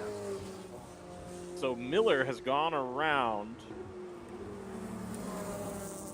the Porsche of Ramos, which is going to put Tuati right on the bumper of that car. As you can see here, he's going to try to get it done, I think, up onto the banking as we return to the oval on the start-finish stretch here. Got him already. Oh, he's there. It's wow. Over. It's over. Yeah, you see, he got Ramos. Look at that. Yeah. Way off line. Quick work. Quick work there by David Tuati to gain that spot back in GT1A. Yeah, with a guy, you know, a driver's talented as Tuati, you can't make a mistake. Yeah. And I think he felt the pressure and just completely missed that apex there at 12. And that was that. Tuati now going to go off hunting Marcano in the 08, that being the Porsche Cayman. Again, a little bit slower car than what Tuati has to work with, but has a substantial margin advantage here. As we see two cars we've just been discussing coming through shot here.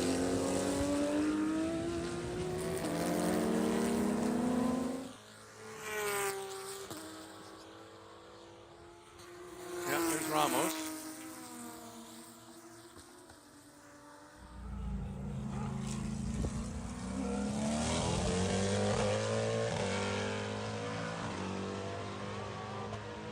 I think that is Lima still.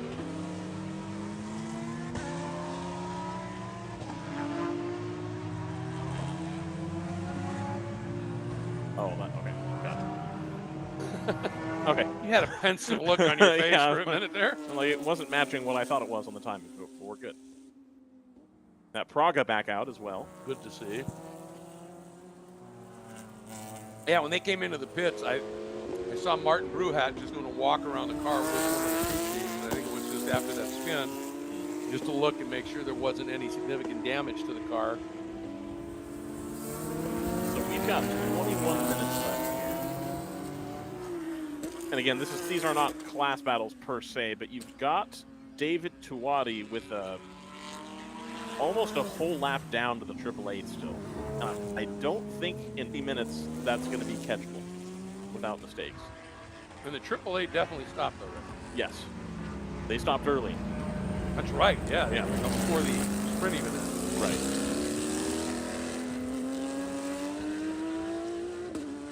Well, that was the magic of hitting during that yellow. Yes, absolutely. Extended yellow there. That was 100% the move. Yeah. As soon as we knew what the rules were, it became very clear that that was the correct move to make. Exactly.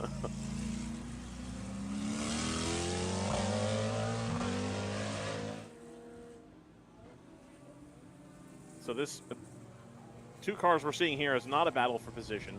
David Tuwadi is a lap down to this Le Mans prototype ahead of it.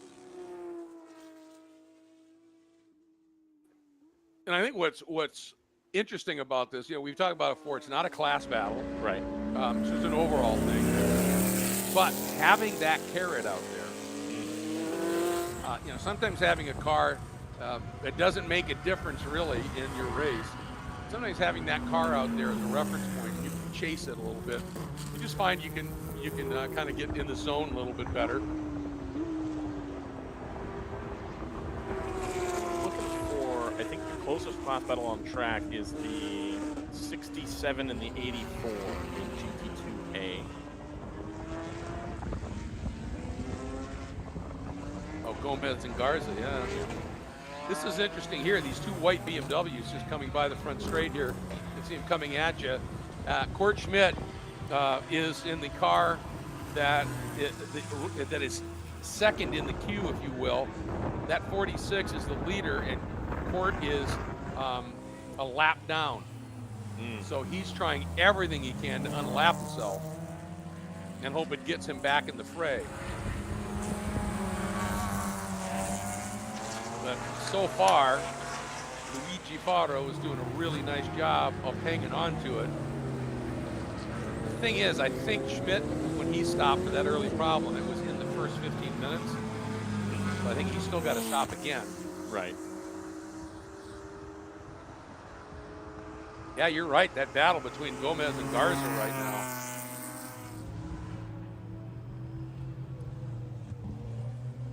Yeah, technically, Don Ramos is closer to David Tuwadi, but that gap is only getting bigger over time. David's putting in some good laps. Consistently about 1.5 seconds quicker, but ultimate pace almost 4 seconds quicker. You think David's going to run the Mobile One Super Cup for the F1 race again? No. No? No, I don't. He said it was a great experience to do it. Mm-hmm. And he said, he had that off in practice or in qualifying, right? That incident. But prior to that, he was setting some really competitive speed. He said, you know what? It was an immense financial outlay to do that, and then have that minor off in qualifying and end up having the car just not be able to go. And he said, he said, what was nice was I was able to show that even though I didn't get to race, really, that I could show that I was competitive. Yeah. And that feels good, if nothing else. We've seen many a driver go from a regional Porsche Sprint Challenge, Porsche Cup, and try to enter that Super Cup, series, and they may have dominated. One that comes to mind is would have been probably towards the tail end of your IMSA era of Sean Johnson. Yeah. Who had come really well in that Nissan GT Academy thing, was able to secure, he actually lived about Alamo, was able to secure funding and walked the ALMS Sprint Challenge, whatever it was called that year. I think it was a different tire supplier. GT3 Sprint, yeah. Yokohama GT3 Sprint Challenge, yep. Walked it. Yeah. And then you find that, the Yokohama Challenge has a really tight setup window, and they really prescribe what's on the car.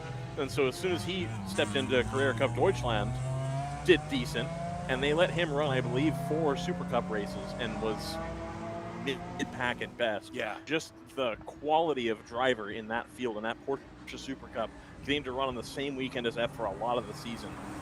Everything becomes way up. The team, the prep, the practice, like everything becomes. And so to see David Twatty as a local guy, Yeah. given the opportunity to even step in there and show what can be done, I think is a really, really cool thing. I'm bummed to hear he's not going to do it again, but that absolutely makes sense. I totally get you there. Yeah, for sure. A great experience, he said, but frustrating at the same time. And he said, I learned a lot, as you would. Right. But it was a great experience. Takes me back to, I remember when Formula One was racing at Indy, when the Super Cup showed up, and they always have a couple of seats for like celeb drivers or whatever. Yeah. And one year, the two guys that drove, one was Mario Andretti, right, who had, at that point, wasn't, always retired and everything. Yeah. But came out and did a great job. Wasn't that long retired at that point. Nowadays, like, yeah, it'd be a while. But the other guy was Randy Post at the after ride. And Randy at that time was racing Porsches in World Challenge GT. Yep. Randy ended up getting 2 for this. And people's jaws were like, what the heck? And now, more recently, and it was, trying to remember what it was like, I think the 4th of the Formula One races in Coda when Super Cup was there. A young guy named Alec Udell. Oh, and a problem. Spin. Well, that's David Twatty. That is Twatty. And that was really weird. I don't know whether it almost looked like something suddenly broke. Yeah, especially the way he kind of moved the car gingerly. Yeah. So I'd have expected him to grab the gear and keep going here. Yeah. He pulls it off the racing line. He's going to be gentle trying to get the car straightened out. Rejoining parallel to the track surface, which is what you want to do. Exactly. He's got the hazard lights on. Yeah. I wonder if a tire let go. Look at all the smoke. No, he's just getting going. It's just weird how it went. Let's see if it was just a stunt, he'll probably continue. Right. If not, obviously if something else happens, we'll see him duck into the pits. Still got those flashers on. Yeah, so something's amiss. Yeah. But anyway, Alec Udell, who had won the GTC class in World Challenge, started racing World Challenge at 15 when they created that GTS class, and they had the Camaros and the Mustangs and everything. And showed me in a qualify, he was 15 years old at Mid-Ohio in the wet, up against the drivers that were in that category, which were superb. Right. Put it on pole. And I went, I'm going to watch this kid. Yep. Then he goes out and decimates the GTC class, and then ran with a couple of guys in their cars in World Challenge, and looked to be the kid from the U.S. that was maybe going to be one of the guys that Porsche would pick. Right. Because he was doing that well. Yep. They do invite him to run in that car, and he had a 5th in the first race. And on the last lap of the second race, he passed Stefano Ortelli for, I think it was either 4th or 5th again. Right. And I just went, he just passed an overall Le Mans win. Yep. I mean, come on, right? Yeah. So there's some guests that they brought in that have been absolutely stellar. And then, of course, I hate to say it, but Porsche then made one of their great mistakes and decided not to do anything with Alec. Right. And now he is teamed up with Tommy Milner in World Challenge, and they are destroying everything in SRO. And he's getting his first full season in GT Daytona. Excellent. In the Corvette. Good. So, yeah, great stuff. That's if you've got Tommy Milner on your side as telling GM this is who you want, I think you're going to do all right at that point. I would agree. Yeah. Not too shabby.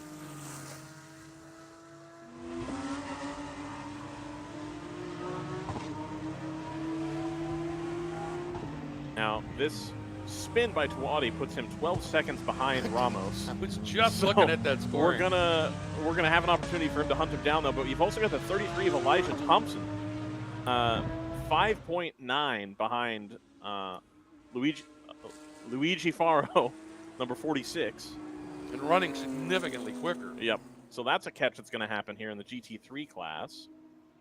Just trying to track them down. On track here. David Twatty does pull into the pit lane here, so we're robbed of him hunting them down. Yeah. Or if it just still hears a noise or something in the car that's making him feel less than comfortable. 12 minutes to go here in the Enduro. If you've got any concerns in a car that is that fast, yep. Pit. Absolutely. Get him checked. He's heading behind the wall. there clearly was something amiss. It just looked weird because he was exiting out, and that's not where you tend to grab a huge amount of boot. Right. And it just suddenly turned left, right toward the wall. So I believe we're going to see the 46 and the 33 coming on to the last corner and up on the front straightaway. Yep, we're following them here. The 46, of course, being one of those white BMWs. There it is. Is the one with the wing. Just getting past by that prototype challenge car and the cup car. So there it is, going down into turn 1. And then we're waiting for the 33 of Thompson, which I believe is the black one. There it is. Yep. Second of those 2 cars heading into 2 right now. That's a close battle. It is. Very close.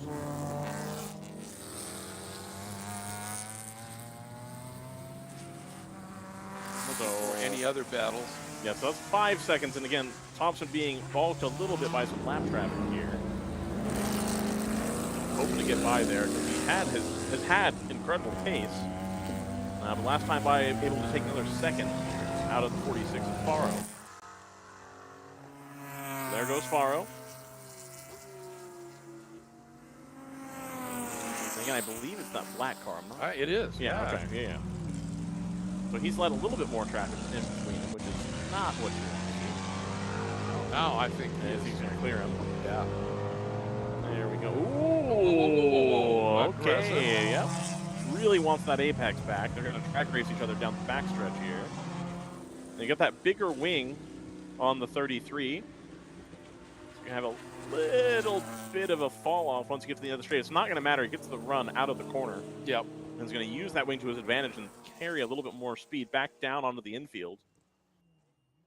But I don't think that lap will be flattering for him. But again, had a lot of lap traffic and a lot of quicker traffic to deal with. So now with 9 minutes to go, we'll see if he can hunt Faro down at the rate of about a second a lap is what I'm guessing he's going to need. And meanwhile, just let everybody know that thundering LMPC car with Matt Miller behind the wheel is in the pits for their stop. So if you're wondering where it's gone, that's where. But yeah, it's a best battle on the track. Or yeah, you were right too. That gap was down to 5 seconds. It went to 5.8. 5.8. So it still doesn't need a whole second a lap, but definitely going to need to keep on the pace here. Yeah, Faro about a full second quicker there. But Elijah Thompson had been running in the 39s and the 40s, whereas Faro's been pretty firmly in the 42, 43 range. But I think you're on the radio to Faro right now. I'm like, hey, look, you got a big break that last lap. Let's just try to stay consistent here and hope that we can clear stuff. He's right on the back bumper of that Audi, but it already looks like some of that gap has been taken down from the 46 to the 33.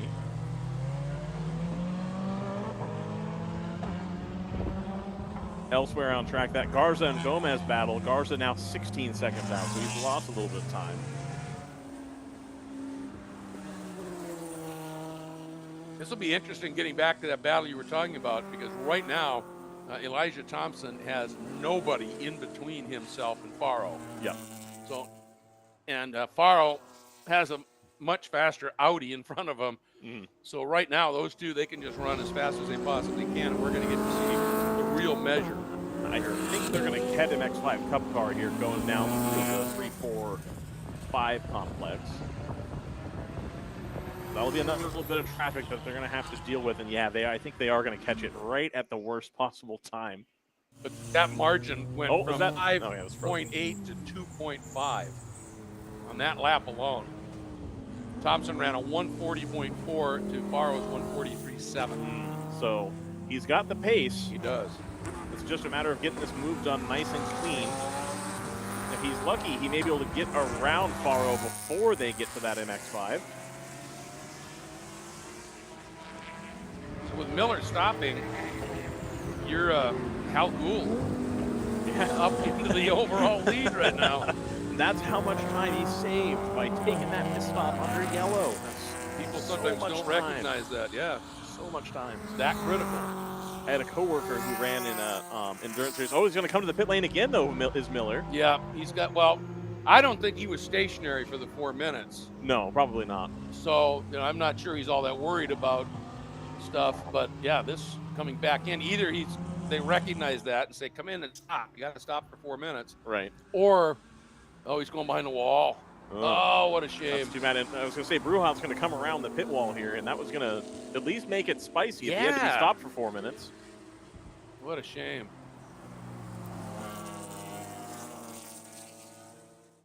And somehow, thus far, every time Thompson gets that big opportunity, traffic backs him up. And FARA was able to open that margin up just a little bit. See what it's going to be this time. Last time, remember, it was 2.5. 1.1 as they head down into turn 1. There's the leader, the white car, 46. There's the black number 33. Heading down into turn 2, having cleared that one car. But that gap is gone. It's now just a matter of car lengths. Up into 3. Again, what do we got? 5.5 minutes to go. The battle for the lead in GT3. Can Luigi find it, or is Elijah just too quick on this day anyway? We're about to find out here. This is really the best battle on the track right now. Held them off down the chute. Now they got faster lap cars between them. And again, this is where Luigi is hoping, come by, try and get by, get in front of him. That's Paulo Lima. We'll see how that plays out as they come down. Look at this. You can see the move being attempted down to the inside. Luigi covering him and defending. Oh, really late, but Elijah realized that if he really tried it, Luigi was going to turn right down on him. And Paulo Lima, as those two were duking it out, is just riding the rim shot here, which means it's possible. No, Elijah still couldn't get through. They head down into turn 12. There they are. Elijah's really good on the brakes, isn't he? Closes up. I mean, you would think there'd be an accordion effect, obviously, but not to that extent. That's just being really good on the brakes. But then that weird exit for Elijah, you saw him, he ran a little wider and he caught that seam where the banking starts, and it gave that car a little wiggle, and he just couldn't get the power down. You got to think about racing as a game of a percent here, a little bit here, a little bit there. Yep. You start to think about, we got 4 minutes left in this Enduro. So we've got an hour and 10 on those hand-cooked slick tires. Yep. It's hot. The track is rough. Now you're right in on somebody's bumper. Maybe that extra little bit of splitter you have to keep the nose glued that you need, that you set up the car with that in mind. You've got that not working as well right behind somebody else. Yep. And the tires are worn, and it's hot. That you just get to where you're right there, and suddenly the car's not doing what you need it to do. It's not doing what it's been doing for the last 5 laps. And when you really need that push to be able to get around, now it's a lot more difficult. Yeah, absolutely. And you don't want to take somebody out here. It's FARA. You're not trying to win a championship and get a huge sponsorship deal and all that stuff. No. But Elijah just got a mega run out of 6 and 7. He's already alongside. He's going to have to do it here. Yep, hard braking. Way inside, and watch, come back down. I was going to say, watch for Luigi to cut underneath. He does. They're going to drag race down the backstretch. I think he's going to have the advantage, though. Yeah, Luigi's car, it looks like it's got a pretty good straight line, but I don't know that it's going to be enough. He's going to come back. He's there. On the He's thinking about it. You saw that early fade into turn 10, didn't you? Messed up his exit, though, and Luigi going to try and straight line to the apex. He's down to the inside. They're side by side through 12. So far, so good, but this is going to give Elijah the inside line into 13. Now he comes out of 14, but again, he runs wide on the exit of 14. Did Luigi get that power down enough? He's going to catch a little bit of a toe here. And here we go. Dives to the inside. Thinks about it. That is immediately covered by Elijah. And finally, Elijah is through. And boy, it took him about 6 corners to make that pass stick, didn't it? Luigi didn't go down quietly, that's for sure. That was fun stuff. And good on Elijah. That was just relentless pursuit. And that's sometimes exactly what you need to have happen. start to think when you're catching somebody at a rate of 2 and 3 seconds a lap that like, once he gets there, this is going to be a clean move, done and dusted. And it wasn't. He held on for a while. Yeah. I want to turn our attention back to the 08 of Marcano Jr. Or is it his dad driving the car now? I think it's Marcano dad. Sr. I think. In the 08, leading GT1B, 7.6 seconds back to the 187 of Teddy Alvarado. That 08 is gonna be dark blue Porsche Cayman. We're just gonna try to locate that on track here. When I start to see cars on the infield, the back end just stepping out. I think we're just getting to the end of tire here, especially if you've been pushing the car really hard. I believe it is in this group that is on camera here. And it is, so that's the 08 right there, the blue and white car in the lead, followed by the 187. Yeah, it's Teddy Alvarado.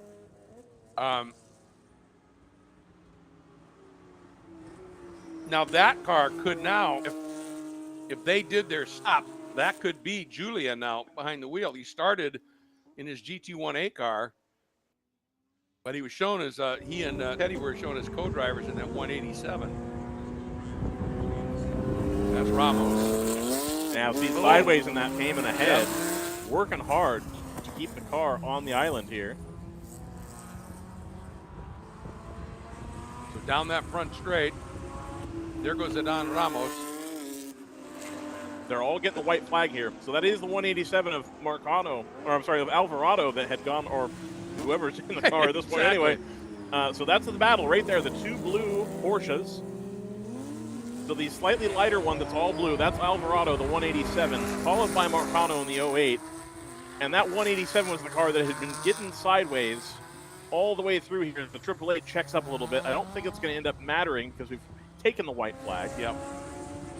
And this battle has gone through. The 187 still stays in the lead here. We're going to see if the 08's got anything for him coming onto the two quicker parts of the track here. As we exit the infield, this Prague is going to get by this battle easily. Yeah, unfortunately, that car, of course, down a few laps now. Yep. I think as long as he has a clean run here, the 187 is going to be clear. Oh, the Praga goes around, is facing backwards. That's going to have the 08's got to check up to avoid hitting that Praga. And that's going to basically seal the deal for the 187, assuming he can keep the car on the black stuff. So tough luck for Marcano there. I think it was starting to get out of touch anyway, but having that guy spin in between you, not what you want to see. Still white flag at this stage, so racing to be had. And here comes the 187. Ooh, that 187 still sideways, trying to come back up onto the banking. And he is going to take the checker here. So the 187 holds off the 08 for the finish here in the Race 3 Enduro. Yeah, and wins it overall, according to scoring here. I believe it. Which means Adán Ramos. Did the 888 run out of fuel? Surely not. Yeah, well, he's down an 8. Yeah, we saw him pull off. Yeah. He's right there. Wow. Surely, I mean, an hour, so... I wouldn't think. Again, these GT4 cars are something that I commentate on a lot. Especially at full chat, an hour and 15 is a long time to go on one fuel point. So I would think they would have fueled the car during that yellow. Yeah, you would certainly think so. Plenty of time. Do you think even worst case scenario, you're going to get 45 or 50 out of a tank, and we had some yellow. But maybe, I don't know. Yeah, what a story. So the 187 of Alvarado and Marcano win. The 241 of Adán Ramos, second overall, but wins in GT1A. The 08 of Miguel Marcano wins GT1B. Or not, I'm sorry, not Alvarado and Marcano, Alvarado and Julian. Martin Bruhat wins FP1, but from fourth overall. Manny Gomez gets back to the front, wins the GT2A over Garza. Third in GT1B, Sofia Baszler and Paulo Lima.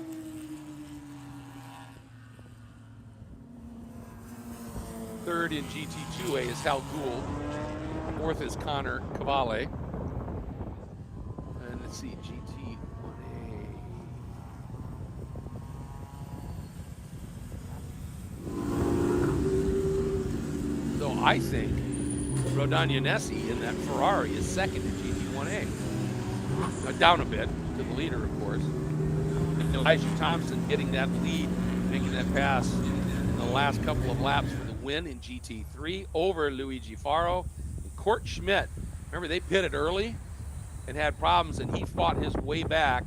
Either he or Tommaso, I'm not sure who was on board, the FSS, Full Send Sims and Rosetta Bakeries, but back up and it makes the podium. Matthew Miller, problems and all, of course, will be second in FP1. And in GT4, I think it's Mike Leo. Got the win in GT4.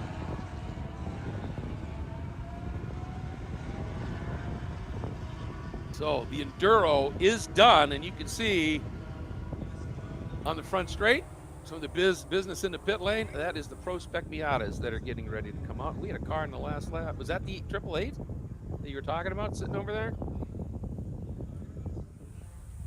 So, oh, hold on here. Now, I just got a clarification here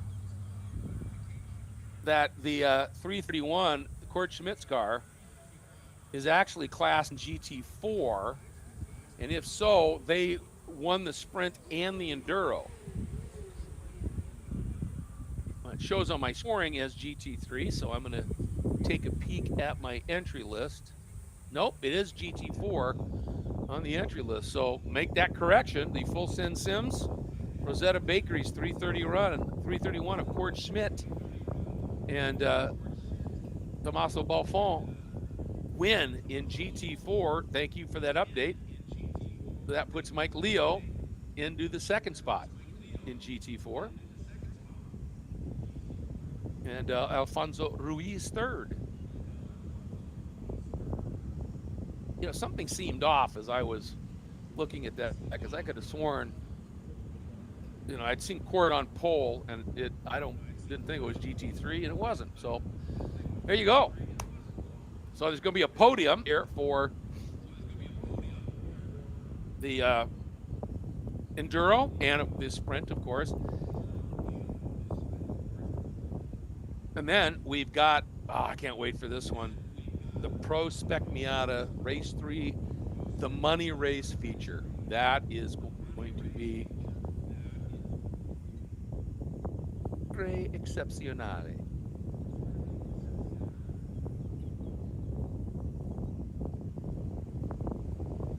So I think we're going to pause here for just a minute. We'll be back here on DriversEye Live on YouTube and Discord and every place else. And before we leave, please hit that like and that share button.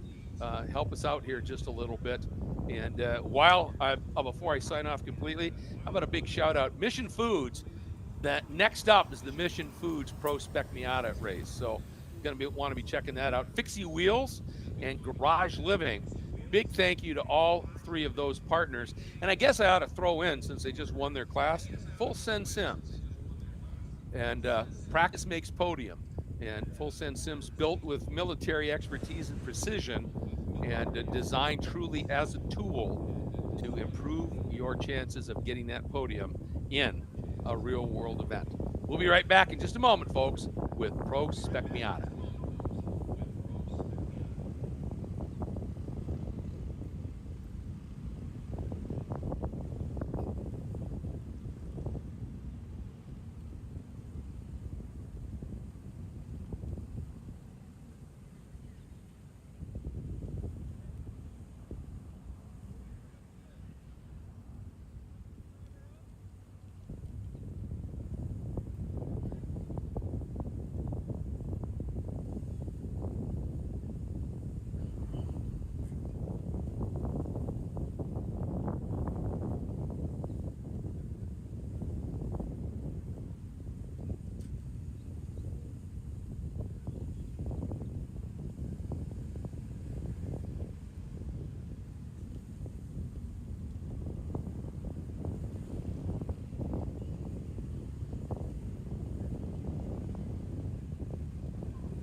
Simulation will never replace real-world racing, and I don't want it to.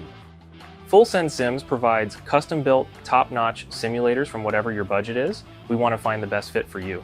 We build rigs for pro drivers where we go and measure their cars, every measurement one-to-one down to the millimeter. You can drive these sims and certify basically to race a car in the real world. Matter of fact, this weekend we have 2 guys that work with FSS that have strictly been sim racing for the last 5 years.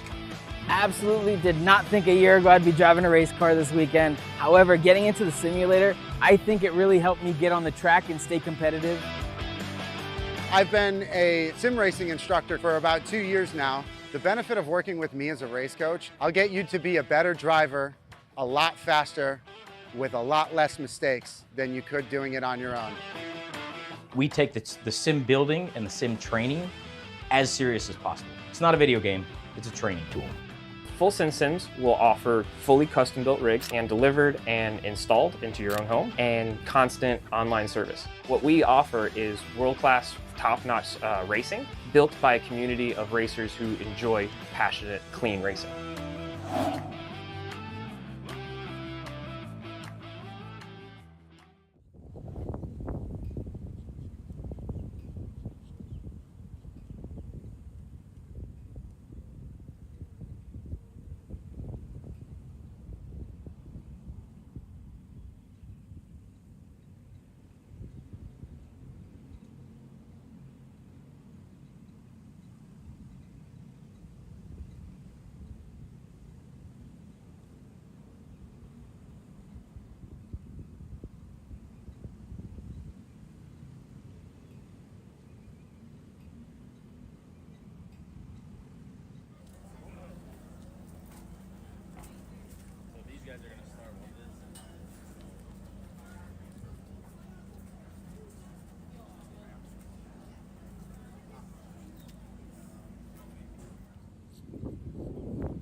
Welcome back to a continuingly really busy, delightfully so, Sunday here at Homestead-Miami Speedway. We just got done with the GT and Prototype Enduro, and now we get to get ready for what promises to be maybe one of the best races of the weekend, and it is Pro Spec Miata, the third race of the weekend, which means it's the money race. Money's on the line, and this field is getting ready to go. And remember, the previous race, the second race of the weekend, was called the qualifying race. So that establishes the start order for this race. And defending champion Frankie Barroso, who played the draft to perfection in that qualifying race, starts on pole in the red with the white stripes, the number 48. Stuart McAleer, the pole sitter from qualifying, that started on pole in the qualifying race, will start second in the black number 43. Third will be Malbec Ramos in the fluorescent orange number 24. Then the green and black number 22 of Jeremy Fletcher, who won the shootout, remember, starts fourth. So we've got very fast drivers spread around here in this group for sure. Starting fifth in the car that's white on the side but blue on the hood, roof, and rear deck. That's the 62 of Antoine Comiot, who's been busy. He's also been running in Formula FARA, and we'll see him again. Then it's the number 46, starting in sixth, John Raudat, which is also orange, but a little bit more subdued, maybe, than Malbec Ramos with some black on the bumpers and the like. Starting in the seventh spot, the number 2, the all-white entry of Alejandro Gutierrez. Starting in the eighth spot, the white and black number 69 of Mike Leo. And starting in the ninth, the green and black number 13 of Alfredo Zidane, as the pace car and the field begin to start their lap. Starting 10th will be the number 54, another green and black entry. That is in the hands of Corey Cullum. Starting 11th, the 169, the blue hood, roof, and rear deck, black sides of Zach Ehrlich.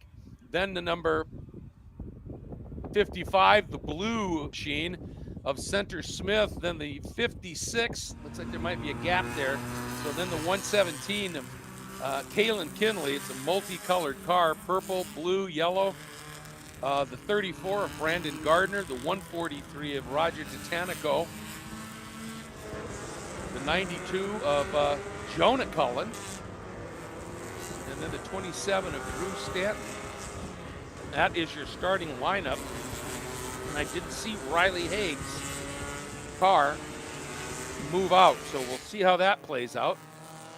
But again, this is the money race for the Pro Spec Miata series here. And like I said, they are the lone class here this weekend that are using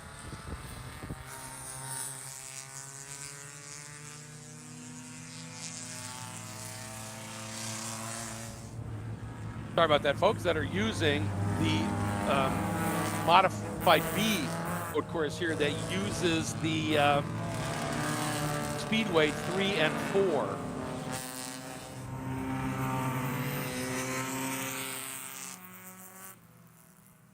And what that does is it just creates an absolutely amazing drafting chess match. It's fabulous.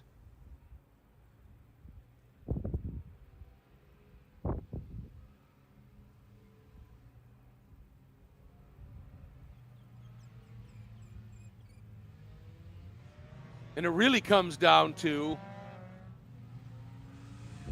you know, you've certainly got the people in the paddock that are your friends that you want to, you know, if you can draft together and work together, your preferred partner, if you will. But once the race starts, that can all fall apart, right? You can have a car spin and break you guys up, whatever might be happening. So then you have to make the decision that you are going to create a partnership. If you and another car are out front, even if it's not your buddy, well, best thing you can do if you want to win this race is the two of you work together like Frankie and Stewart did in that qualifying race, just drove away from the field and then settled it amongst themselves. And so that's what this is all about. Now, you want to always be running with at least 2 cars in a pack. If you can get 3, well, that's even better. But you've also then got to know when you the gloves come off and you starting to make your move. Speaking of making moves, they are coming down the front straight right now. Final race of the weekend, the money feature for Pro Spec Miata. Coming to the line, we're green! Boy, very, very even. Barroso and McAleer both big pushes from the two drivers behind them. You can see in the back of the pack, people trying to move up a little bit, that we're starting farther back in the queue. We're still side by side through turn number 2. Barroso finally, or is he? I thought he was going to McAleer. McAleer, though, interesting line, but had to give it up. And Malbec Ramos works the outside of McAleer. Boy, and somebody blowing a lot of smoke through that corner. We'll have to keep an eye on that. But that was a beautiful move as Malbec Ramos recognized that McAleer lost some of that precious momentum, tried to get through. However, Malbec Ramos, in the end, he was offline. He lost all the momentum, and that has allowed, I believe, Mr. Fletcher to jump back into third. And here they come. You can see Frankie Barroso up in front. Yeah, there they go. That is McAleer, Fletcher, then Malbec Ramos. That's your top 4 as they come out of turn 8 and up onto the banking for the first time.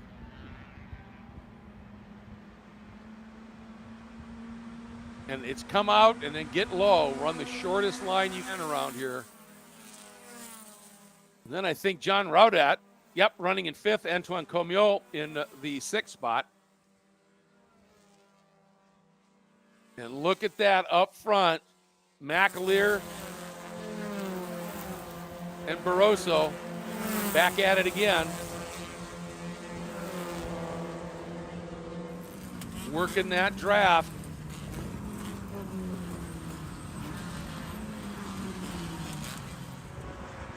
Barroso continuing to lead. McAleer basically being a good wingman here. But Jeremy Fletcher has glommed onto the back. We know Jeremy's fast. He had, in qualifying, had the pole. And he's trying to make this a 3-car breakaway, trying to shake Malbec Ramos, Raudat, Comiot, and that group. And they have. They've got a little bit of a gap now back to Ramos. Now they're heading down into turn 8. Ramos already a little bit lonely, as is Raudat. Here's that group of 3.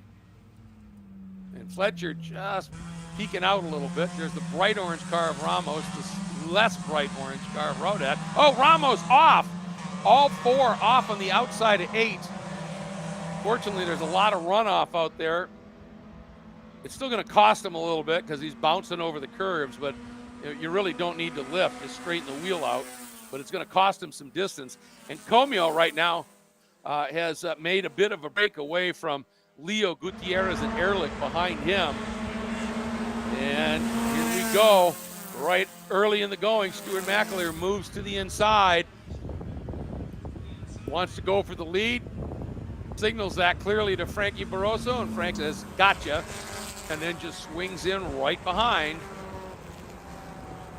And the guy who benefits a little bit from that is Jeremy Fletcher, because that full run down the front straight, they were side by side, so neither one of them was helping the other one. But with 2 cars side by side, they're punching a big hole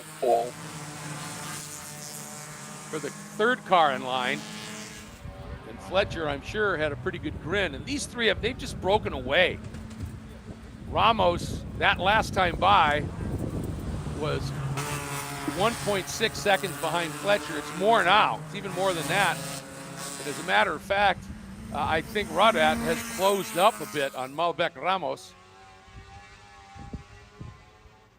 Antoine Comiot not too far adrift either. Then behind him, there is a great gaggle. 4 cars, Leo, Ehrlich, Gutierrez, and Cullum.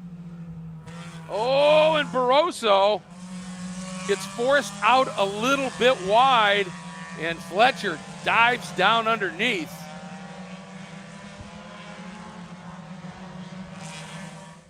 It didn't look like it cost any of them any real time or distance, because Frankie was able to glom right back on again.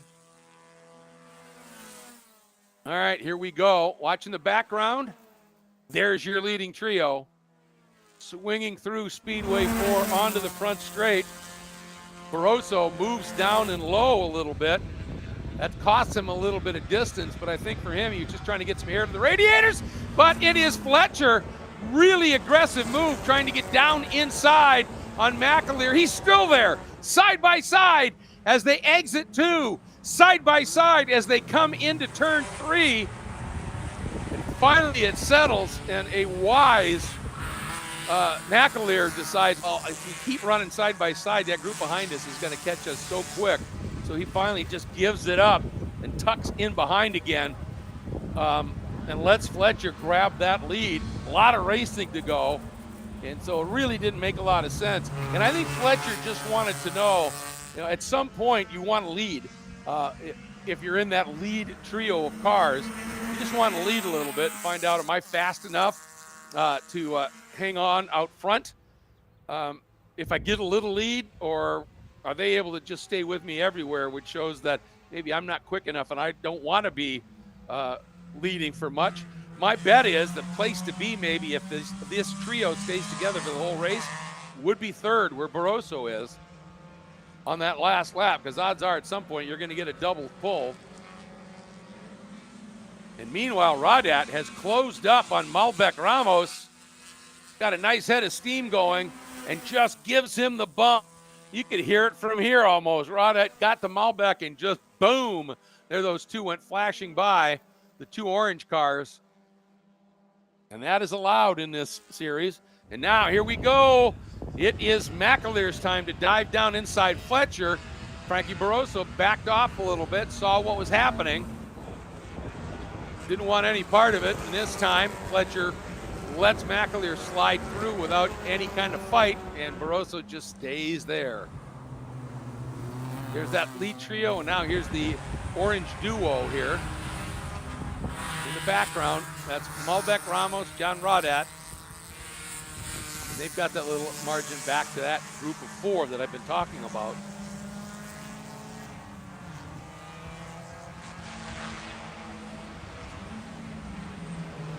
Lead trio's doing a really nice job. That margin from Barroso back to Malbec Ramos, almost 4 seconds here.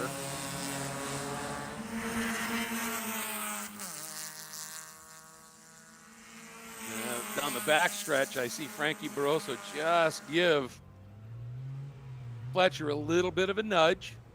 Again, that isn't like, hey, I'm trying to move you out of the way. It's, I'm trying to move you along. That's part of the game here. Now it'll be interesting to see, now that Rodat has caught Malbec Ramos, if those 2 orange cars can really do something here. But these 3 cars up front, boy, are they playing this game well. We saw a clinic with Frankie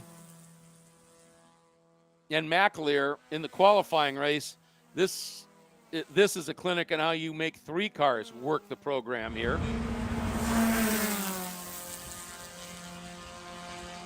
And now here comes Fletcher down to the inside. Frankie opts to go with Fletcher. And look at that, McAleer this time decides to fight it a little bit. And there was an ample opportunity there while McAleer was still a little bit offline for Frankie to dive down the inside.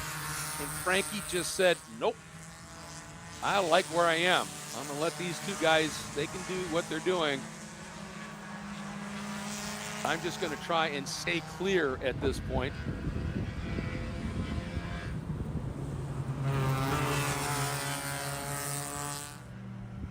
I wouldn't be surprised if at some point Frankie tries a little something here. Again, you want to know, you want to lead a little bit, which he did earlier, so he may, and he's run here enough. I mean, he won the championship last year, and this is the home track, if you will, of FARA, so they do a number of races here. And so Frankie, he never really runs the shootout unless it's a track he's really unfamiliar with. And I think he's more than happy to sit here in third You know, he'll make that little move offline every once in a while. And here now, down the backstretch, that is McAleer going to the outside of Fletcher. And Frankie said, all right, I'll go along with you. I'll push you through. And he does. And the way they did that, they created a little bit of a break back to Fletcher. And, oh boy, Fletcher may be out of the toe here. And Frankie looks to go to the front, and he's now side by side. He's now side by side, and you don't want that because that would let Fletcher come right back into it. And very quickly, McAleer just let Frankie through. So as I said, you know, at some point maybe you want to go for the front and just see what you've got, and Frankie looks like he's elected to do it at this point.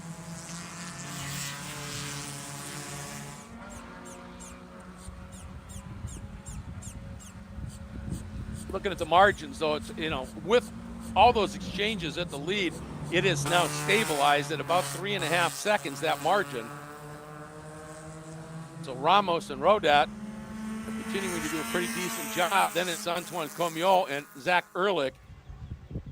And they've got a fair amount of real estate at this stage back to Alejandro Gutierrez, Corey Coleman, Center Smith. That complete your top 10 at this point. Leaders there in 8. Ooh, Barroso wide. You could almost see that thing pushing. And the problem is when you do that, if that was indeed a push, you're just damaging those front tires. And sometimes you got to breathe out of it just to get it to come back. And what does that do in these cars? We've talked about it a lot. Nulls your momentum. And but they played that game well because, again, they've opened up a little bit of gap on our third place car, Fletcher. They're going to try on. Here we go. As McAleer says, nope, I'm going to go back through here. And the interesting thing is, every time they do that, they're helping Fletcher out. And a couple of times they've had Fletcher in the spot where there's absolutely no way he's going to get any kind of draft.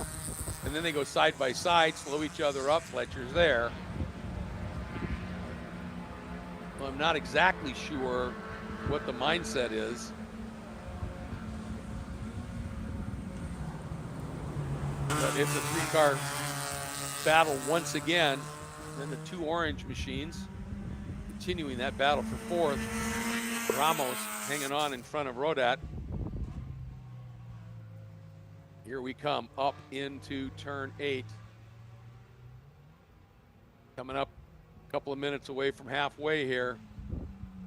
Ooh, and that's a move. Rodat going around Malbec Ramos and taking away that fourth spot. He's been really patient, finally made it pay. And right now, Zach Ehrlich is working over the rear deck of Antoine Comiot, too. Here comes our leaders. A little bit of a margin again, back to Fletch.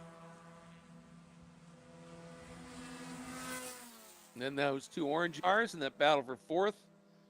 And then the two blue hued cars in that battle for sixth.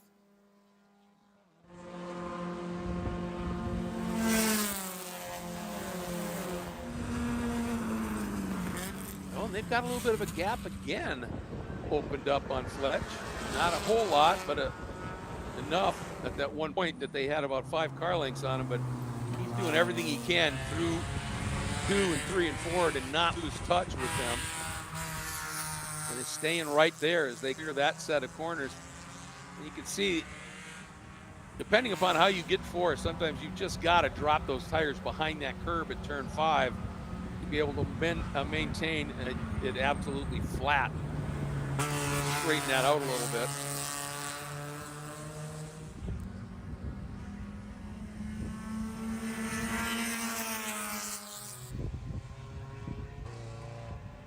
Now, margin last time by, it went up to 6.6 seconds. And why? Because that was what happened when Rodat and Ramos were running side by side.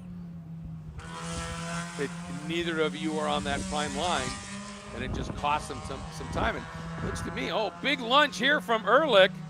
Dives down to the inside of Comio in 8. Got it done. And in so doing, we now have a 4-car scrum, if you will, for 4th. Here's your 3 leaders.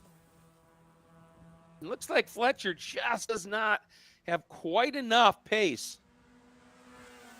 And you can see in the background, he's losing ground again to those 2 cars up front. But then again, they split. And every time they do that, they allow Fletcher to get a double draft.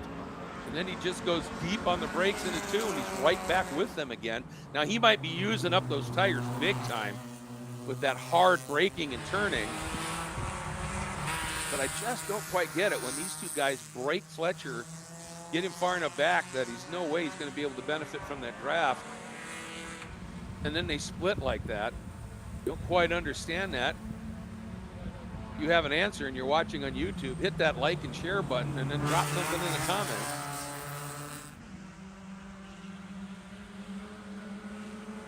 Let's make sure I'm covered by the old proverbial blanket here. There's nothing between those 3 on the infield. It just looks like Fletcher does not have quite the motor to be able to hang on to these guys, even with a draft. So he decides to go for 2nd.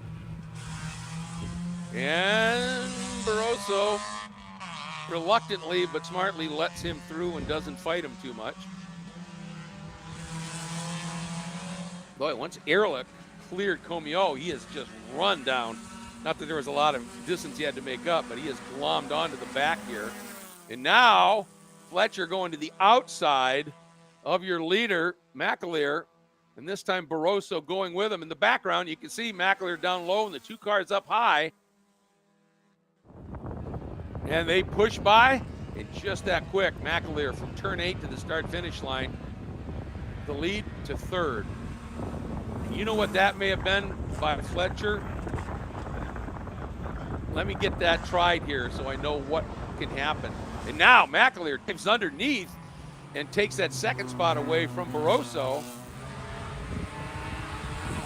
But every once in a while, you know, you have that strategy in your head and you're thinking, all right, for sure you don't want to be leading out of turn 8. But what you're trying to figure out is 2nd place to be or is 3rd the place to be? And what's the best way to go about that? And the thing is, you'll try that. You know, Fletcher gave that a go, gets inside Barroso.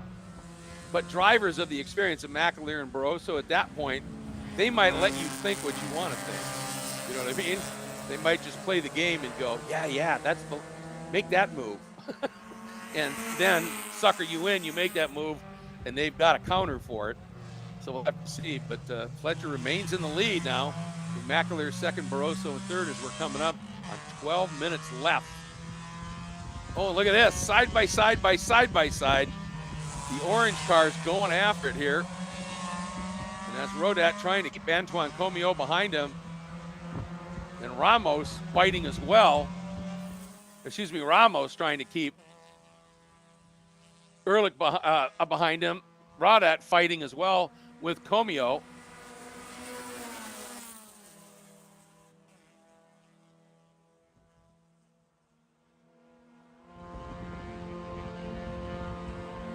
This fun little battle here.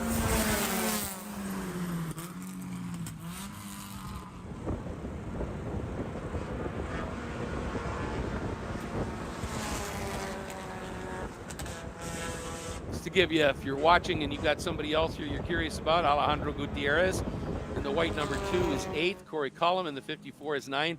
Center Smith in the blue 55 is 10th. Jonah Cullen in the 92 is 11th.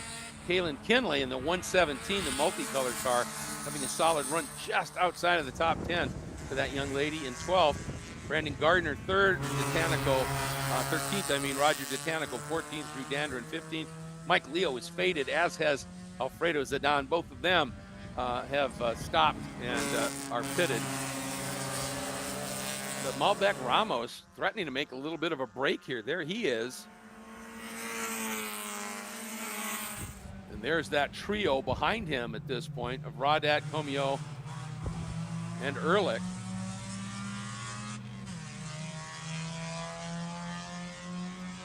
Our leaders at this point. Oh, here we go. A little bit more exploration. For a minute, they were looking, and now they have just tucked right back in again. McAleer in front of Fletcher with Barroso third. There's a few of our single car runners a little bit farther back. Here's that battle for the fourth spot. And Ramos is starting to check out a little bit there in that fluorescence orange machine.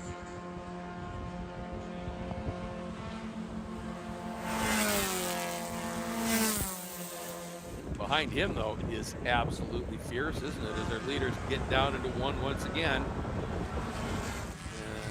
9.5 minutes to go. McAleer, the black number 42. Fletcher in the green and black number 22, and Barroso in the red 48 with the white stripes. Well, we got a nice run coming out of 4-5. But again, just stays put. Fletcher working over McAleer's bumper a little bit. Frankie just kind of hanging back here. He gets a great run, though, out of 7. He's been testing that for the last couple of laps. He backs off a little bit going into 6. And then I watch him really accelerate out of 7 well and closes right back up in the back of them. So I'm wondering if he's anticipating on that last lap, getting that run out of 6 and 7, then making that dive and making that move. Zach Ehrlich sneaks around in John Raudat there and picks up that 5th spot, last place in the top 5. Can't be on the podium. You for sure would like to be in the top 5. There they go in the background. And it looks like Fletcher wants to try and get through here, heading down into turn 1. And McAleer denies. And Barroso waits. Tell you, one of the reasons Frankie won that championship was he is capable of doing something that's rather anathema to race car drivers. Be patient. Be patient. Save your tires. Save your car. Don't give away your strategies. All of those elements. All important. No question about that. I'll tell you, Zach Ehrlich, when he cleared John Raudat, now he has dropped Raudat and is closing on Malbec Ramos. I think he sensed Malbec had a shot at making an escape here, and he went, no. I'm not going to let that happen. And he has cleared Raudat to the point that I don't think he's going to be helping Raudat much, but he's in the draft for Malbec Ramos if he can stay close. And coming out of 8, it looks to me like, once again, Fletcher has designs on maybe trying to go to the front. Finally, he just tucks back in again. Staying nice and low, running the short line here. Barroso pops out a little bit. And Frankie, I've watched him. I want to see if he does what I have seen him go in and run that high, run a high line, and you kind of wonder, what is he doing? And here comes Fletcher down to the inside, going for it again. White flag. White flag is out. So this is it. It's go time. Ooh, big wiggle there by McAleer, but he held on to it, heading down into turn 1. And somehow didn't lose much momentum, and Fletcher going for the lead maybe at the right time, or could be the worst time if that's not where you want to be. But as I was saying, I have seen Frankie Barroso on the last lap go into 3 and 4 and run a really high line, and he's in 2nd or 3rd, and you think, well, that's done.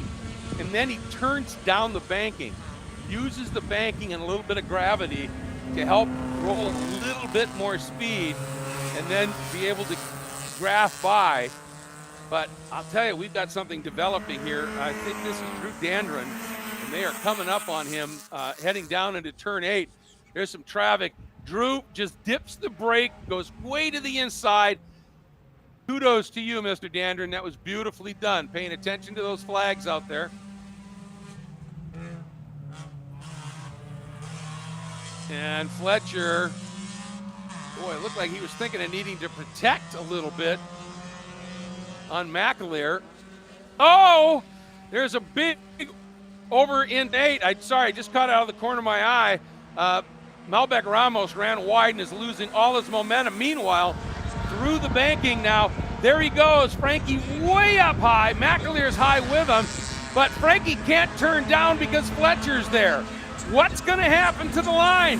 Here we go. It's a drag race. Barroso drops low, but McAleer gets the win by half a car length over Barroso.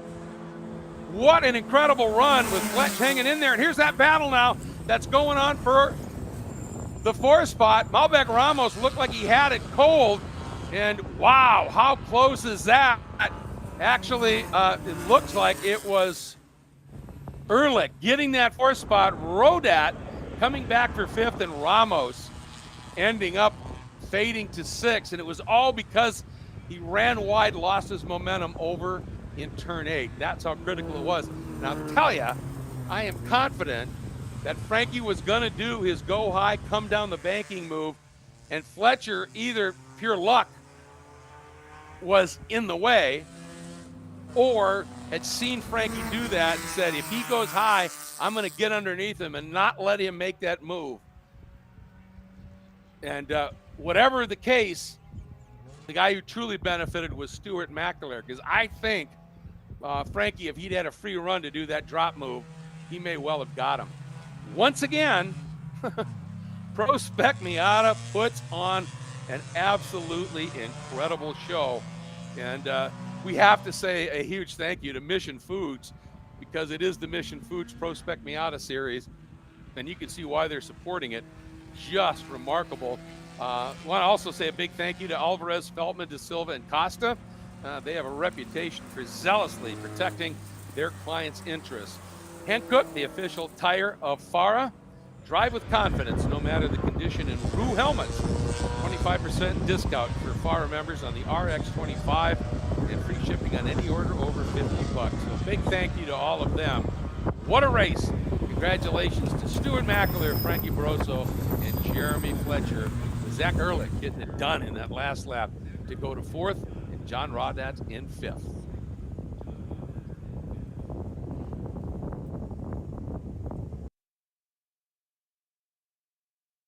Never replace real world racing, and I don't want it to. Full Send Sims provides custom-built, top-notch simulators from whatever your budget is. We want to find the best fit for you. We build rigs for pro drivers where we go and measure their cars, every measurement one-to-one down to the millimeter. You can drive these sims and certify basically to race a car in the real world. Matter of fact, this weekend we have 2 guys that work with FSS that have strictly been sim racing for the last 5 years. Absolutely did not think a year ago I'd be driving a race car this weekend. However, getting into the simulator, I think it really helped me get on the track and stay competitive. I've been a sim racing instructor for about 2 years now. The benefit of working with me as a race coach, I'll get you to be a better driver, a lot faster, with a lot less mistakes than you could doing it on your own. We take the sim building and the sim training as serious as possible. It's not a video game, it's a training tool. Full Send Sims will offer fully custom-built rigs and delivered and installed into your own home, and constant online service. What we offer is world-class, top-notch racing, built by a community of racers who enjoy passionate, clean racing.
Glad you're back with us here at Homestead-Miami Speedway on this beautiful Sunday afternoon. A little bit toasty, but nothing like we're going to experience in a few months, so we'll take it, obviously. And this is the final race of the opening weekend for Formula FARA. And the grid for this third race, they just put together all the points. There were, each of the 3 races have points. So 2 races have been done, plus bonus points. And that is how they established the grid. So 77, the young man for VDS Racing, Kai Johnson, will start on the pole. Max Mokaram, who had that great run to the win in race 1 in the bright yellow number 46, will start second. Victor Couto in the blue and white number 88 will start third. Lazzaro Benatti will start fourth in the number 11. After a great drive, Matty Colleran in the 82 will start 5th. Antoine Comieux will start 6th in the number 17. Starting 7th, the 16 of Franco Paolini. Starting 8th, the 111 of Isabella Abreu. Starting 9th, the 78 of the unlucky Jack Morhart. He's been so quick, but struggled. And the only guy who's had worse luck than him is the 28 of Luca Day, who will start in 10th. And we will be using in this category, once again, the infield, full infield track. So when they get down to the end of the back straight, they will actually turn down into the infield and negotiate. Turn 10 is this little bend that they use here. They do have it named. Turn 11 is a really quick downhill sweeper that keeps you on your toes. And then you head into turn 12, which is where they're heading right now. You can see that's a fairly tight little corner here as we have this onboard here. I think that's Matty Colleran that we're riding on board with. And here we go. Green flag! Final Formula FAR race of the weekend is underway. Nice start by Kai Johnson. Smart move by Max Mokaram, who just tucks in and protects a little bit. Tries not to let anybody else come diving up the inside. Looks like he's got that done. Victor Couto held on to 3rd, and Benatti, not sure if he held on to 4th or whether Matty got him. We'll keep an eye on it here. Here we go. Up and out of turn 4, through that bowl as they call it. Now down the chute.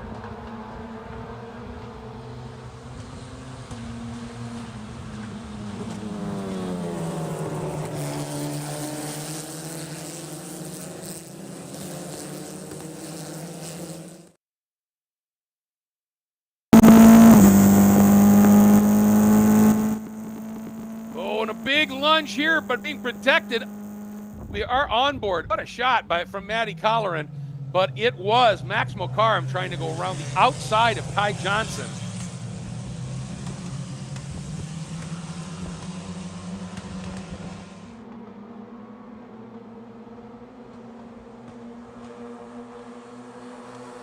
And I'll tell you, the pace that Mokaram is pushing Kai Johnson at, they've drawn away just a little bit.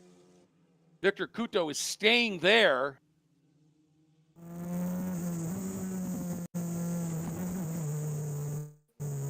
Now down the front straight they go. Looking at lap times here. Completing lap 1. Of course, they'll run a little bit quicker than this. And Matty Colleran has slipped back now into 7th. Not exactly sure what happened. Looks like she maybe got shuffled offline just a little bit. So it's Kai Johnson, Mokaram, Couto, Benatti, Comiaux, Isabella Abreu up into 6th, and Matty Colleran now 7th with Franco Paolini in 8th, Jack Morhart in 9th, and Luca Day in 10th.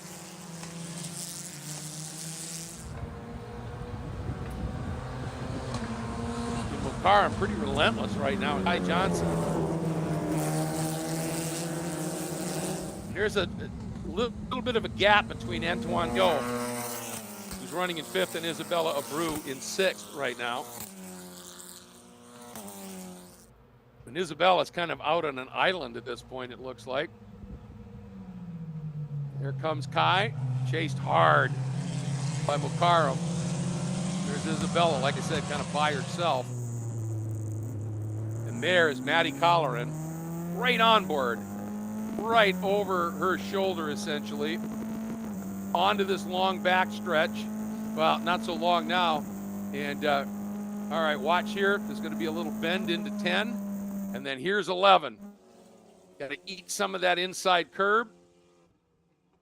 Oh, Luca Day way in the back, looking at a move, couldn't quite get it done. All right, now we're going to see some real lap times. Kai Johnson at 33.8, Max McCarm at 3.8, but Puto at 34.1, Bonatti at 34.5, Isabella Abreu a 33.8.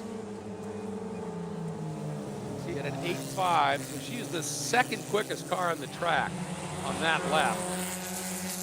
And it shows. She has closed up a little bit onto the back of Comio. That margin now 1.1 seconds. Heading up again, turn 6. And they're right there. That's Isabella. And she's made up some ground. Franco Paolini has worked his way around Morhart and Colleran, and she's dropped back a little bit more. And that may have been the move by Franco Paolini that just got Morhart offline and caught Colleran out as well.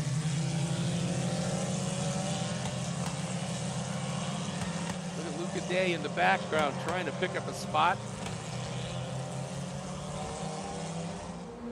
Anybody deserves to get a run in that's clean without any incidents, it's him.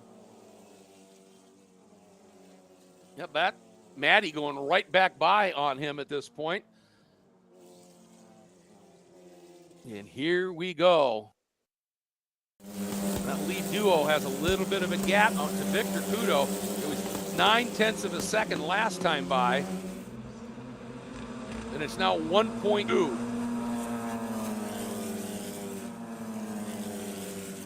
Max McCarm, a 3.32. Franco Paolini, though, a 32.9. Boy, has he dialed it up. Isabella Abreu at a 133.6, and now she's only 0.3 off the back of Comio in their battle. And of course, right behind Isabella is Franco Paolini, who's running really quickly. Let's watch Isabella right there. Nope, couldn't get it done. Here she takes that peak, but couldn't get it done. And has to tuck back in again because Franco Paolini is absolutely flying out there. And Isabella surely wants to get around in Comio, but she doesn't want to. Oh, and she dives down to the inside of Comio this time. Great move. She's there, but how about the exit? Comio tries to make a counter, can't. Wow, what a move. I think that Isabella got through on Comio, and now finally Paolini slides through on Comio. He really got caught out by Isabella's move. Paolini did.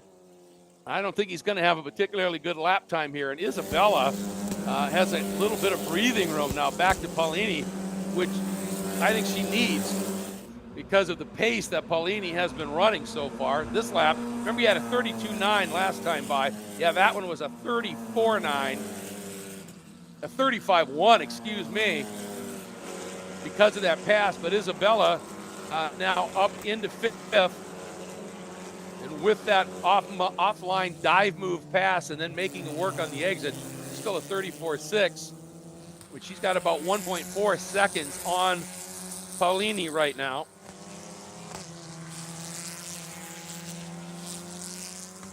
Kai Johnson, he did this before when he just got to the lead. You remember the first race, he burned off his tires, locked one of them up, and ended up with problems and just couldn't maintain the run. And Max McCarm put in an absolutely stellar drive. But in the second race, we watched Kai Johnson do a brilliant job of driving the gap.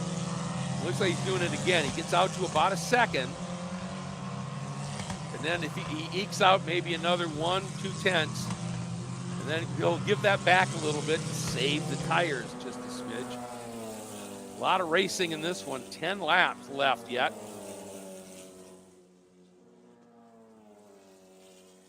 Bonatti is closing on Puto. It's only about a car length between them.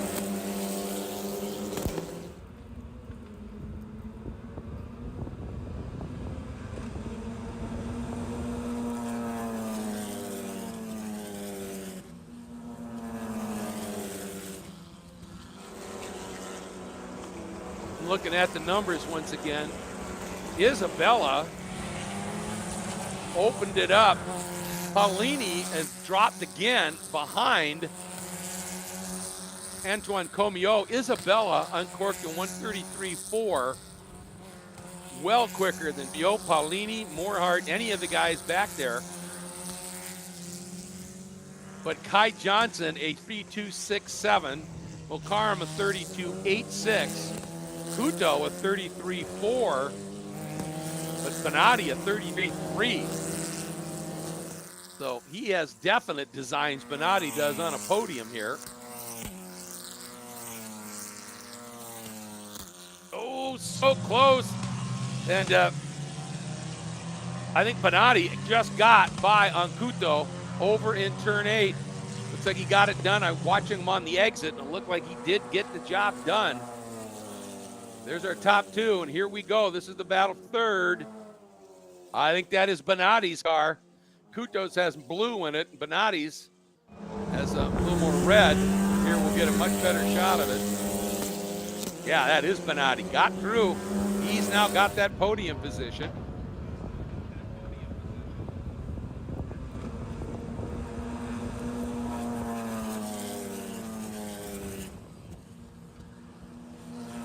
And with those two duking it out, Isabella took a full second out of the margin up to Victor Kuto from almost a full 3.5 to 2.7. And she also extended her margin back to Antoine Comio to almost 4 seconds. And again, Franco Paolini uncorks a really quick lap. This seems so random when he just pops a really fast lap in and then it fades. And then he pops a really fast lap in. I don't know what is going on there. Because I'm pretty sure he's got fast lap of the race. 32.6, 32.6. No, he's got third fastest lap of the race. On board with Matty Colleran.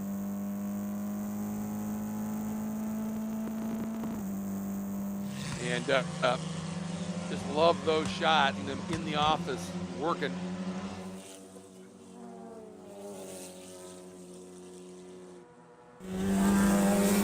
Looks to me like Max McCarron may have closed up, got under that second margin, not by much. Let's see as they come by. Nope, almost an identical. Wow, talk about close in lap times. Johnson just turned 32.82. McCarron a 32.83.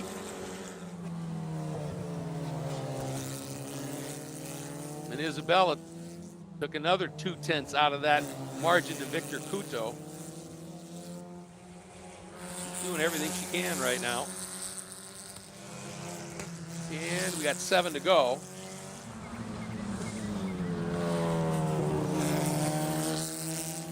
Paolini has gone around on Antoine Comio, but is 4.3 seconds back of Isabella. And he just set his fastest lap of the race at 32.8. Isabella's 33.4.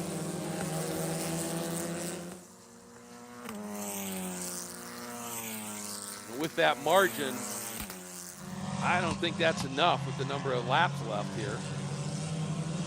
That's about a second and a half. Let's see. It could be close. It could be close.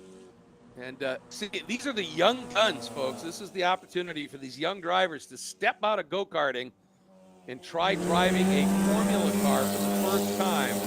Identical Ligier chassis, an upgraded chassis this year running the Halo with some upgraded aerodynamics, and these young guns are taking advantage of the extra performance here and having a great race. And if you're enjoying this, please hit like and subscribe.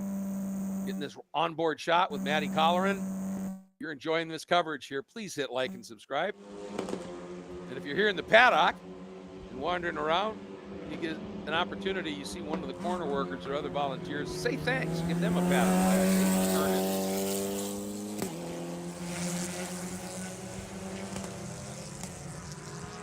back. Uh-oh. Isabella Abreu must have had a moment out there. She turned a 36.7, Paulini a 33.3, and that battle for, Paulini's through already.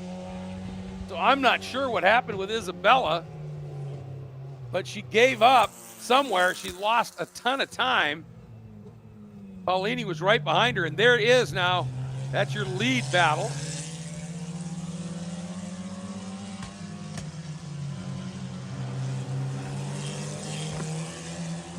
I'm not sure what happened with Isabella. She's been running consistent 33s, low 34s, suddenly a 36 with a very fast Franco Paulini behind her. And has already gone by her, I think. She's got a problem. She's just falling down the order. Well, Karam has knocked that lead margin down now to 0.8 from a second. Bonatti still in third.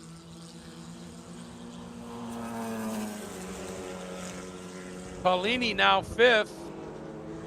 Comio sixth. Luca Day seventh, and Isabella Abreu eighth at a 1:40. Boy, I'll tell you, Isabella must be beside herself. She's driven such strong race. It looks maybe it's the end. He's got some kind of mechanical issue. She's just falling off the pace here. Boy, she has shown what she can do.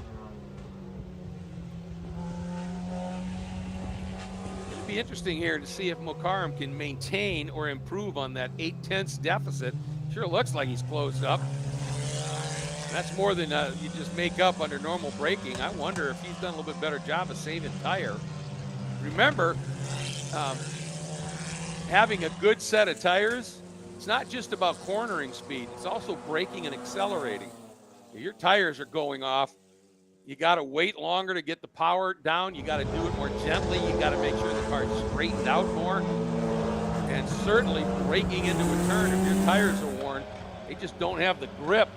And Mokaram is in attack mode right now. Let's see. He had a 1:32.5 for his best lap last time, and it is right at 0.8. Bonatti Macuto very close again, running a little bit quicker than Bonatti did that time.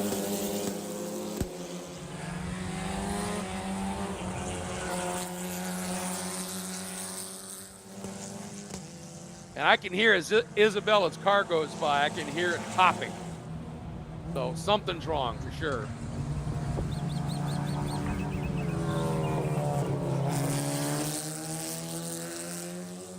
Well, I'll tell you, even though Max this time by was at the same 0.8 of a second, he's closer now than he has been.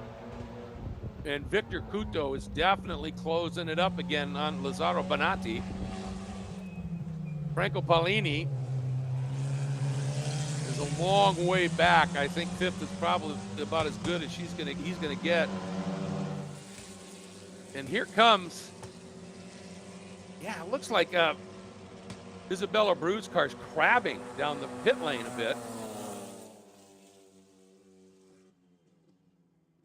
It just seems like the rear end of the car is out to the side a little bit. Mokaram, he's definitely under 0.8, I would think, this time by. Oh, yeah.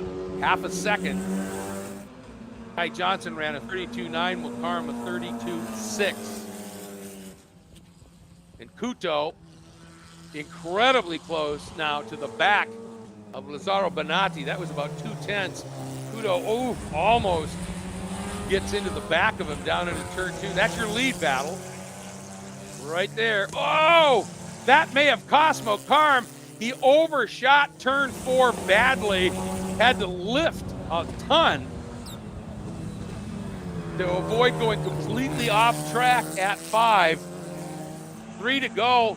He had worked so hard to get back there. And Ty Johnson suddenly is going to have at least a 1.5 second margin, I would think, because of that little moment. What a shame.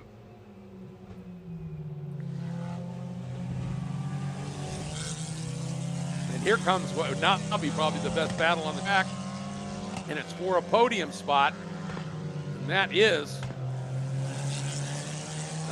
Lazzaro Benatti and Victor Couto.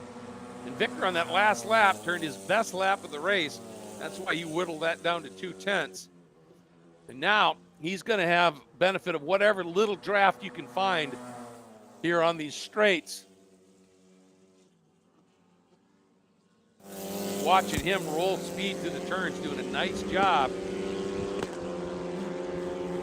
Using less racetrack to do it as well. Up front, that mark 2 seconds is what that ultimately cost Bocarum. And Benatti, at the right time, puts in a lap and opens that gap from 2/10 up to 5/10.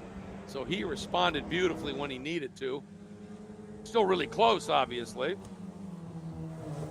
And this duo working out of turn 3, now heading into 4. Beautiful. Although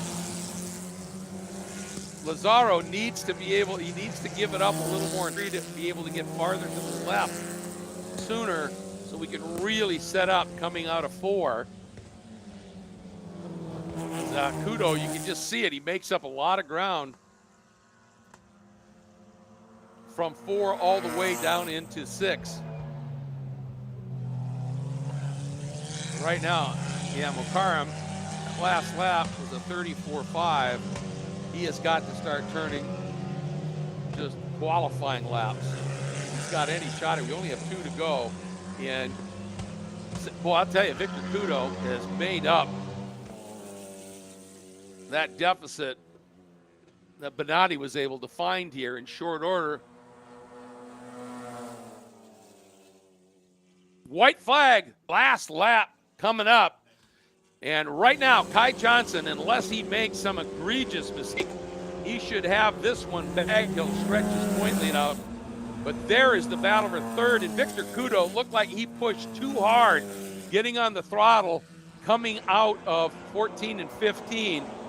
And you can see the car push a little bit, and it cost him. Yeah, that margin went up to 0.6. He had it down again, I think, to 0.3 at least. And you could just see him get on the throttle a little bit too soon. Still had too much steering input in, and the car just, you can see it push a little wide.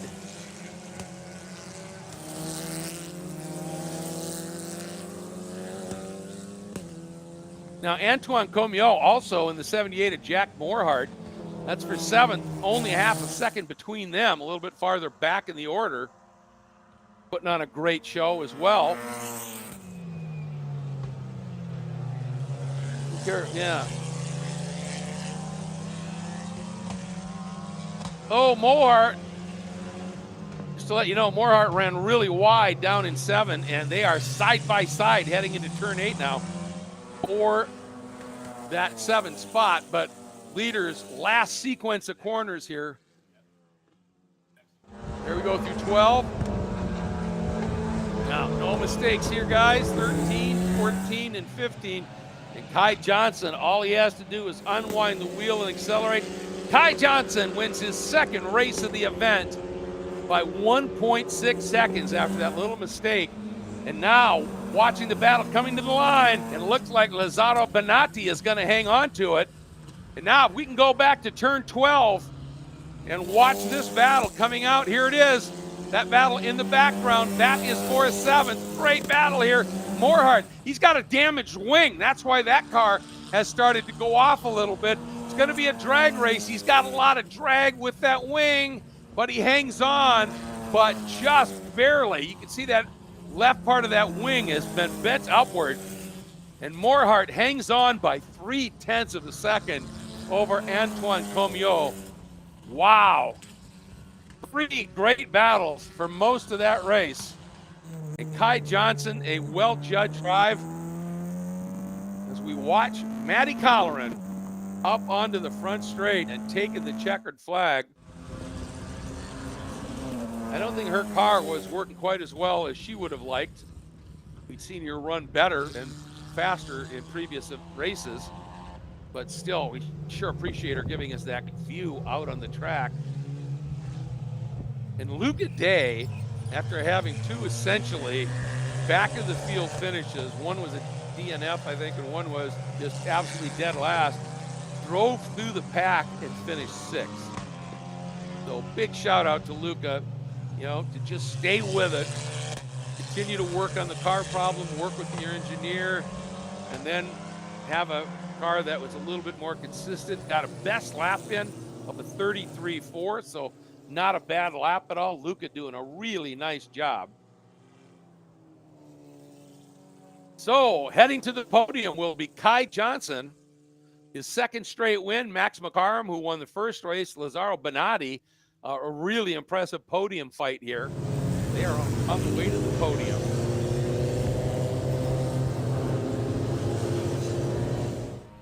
So while we take a little bit of a break here, just to let you know, Super Lap Series coming up for their last appearance, then HPDE, Novice and Intermediate Advanced, and we wrap up the competition with the GT and Prototypes final 30-minute sprint.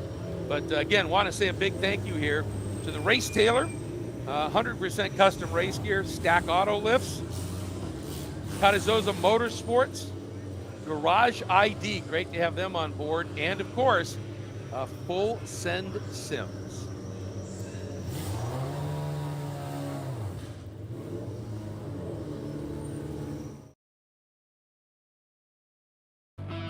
Simulation will never replace real world racing, and I don't want it to. Full Send Sims provides custom-built, top-notch simulators from whatever your budget is. We want to find the best fit for you.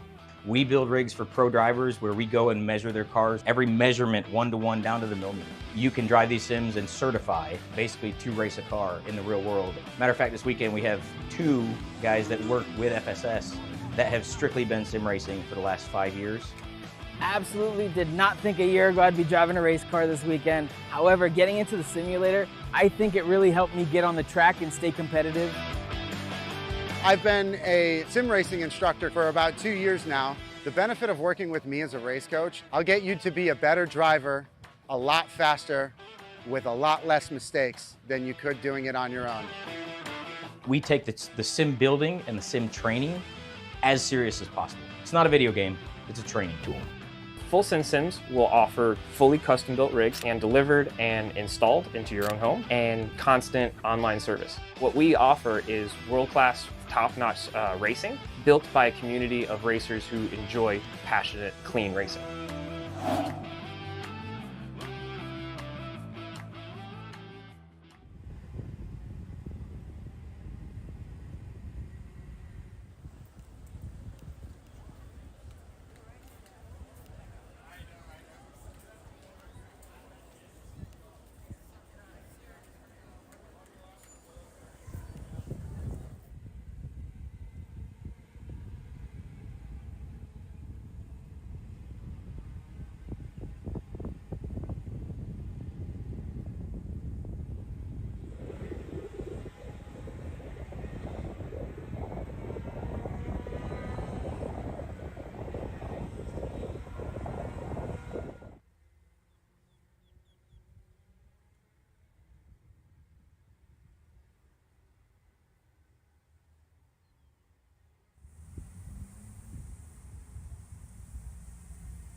Simulation will never replace real world racing.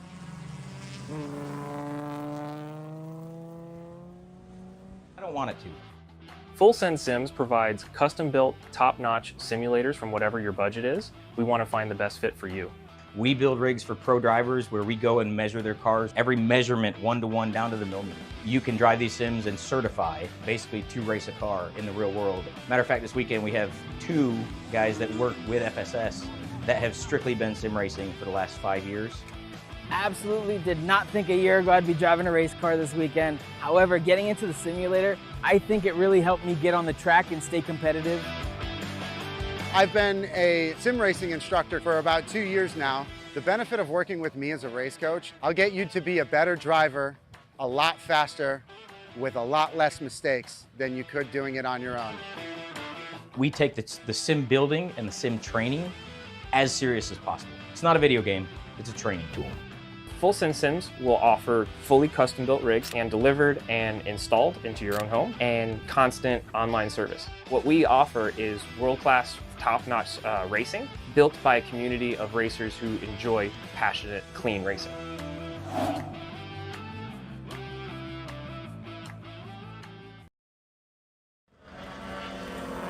Full Send Sims, one of the great partners of the FARA Championship Series. Hi everybody, welcome back as we are getting ready to go for the final of our 4 sprint races, the final door-to-door competition of this event.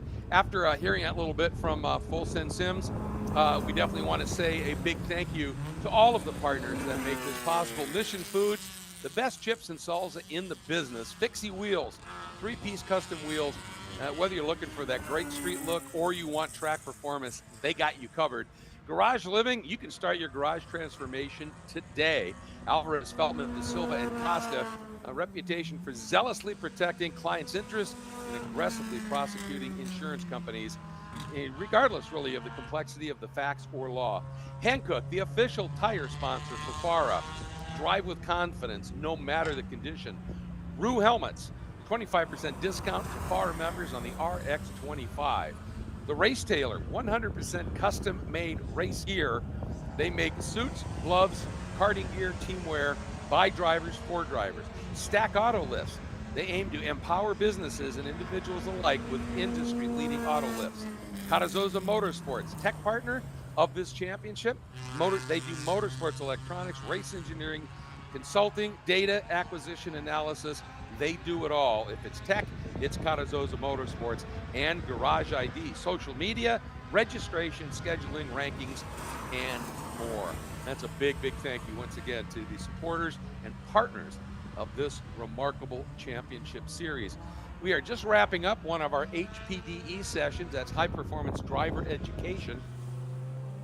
And then we'll be getting ready to go with our final race of the second event of the FARA Championship. And before we get into that too far, I do want to just talk a little bit about the schedule that's coming up. This is the first season that FARA, in its 3rd year under their new ownership, this is the first season they're going to be leaving Florida. Everybody very excited about that.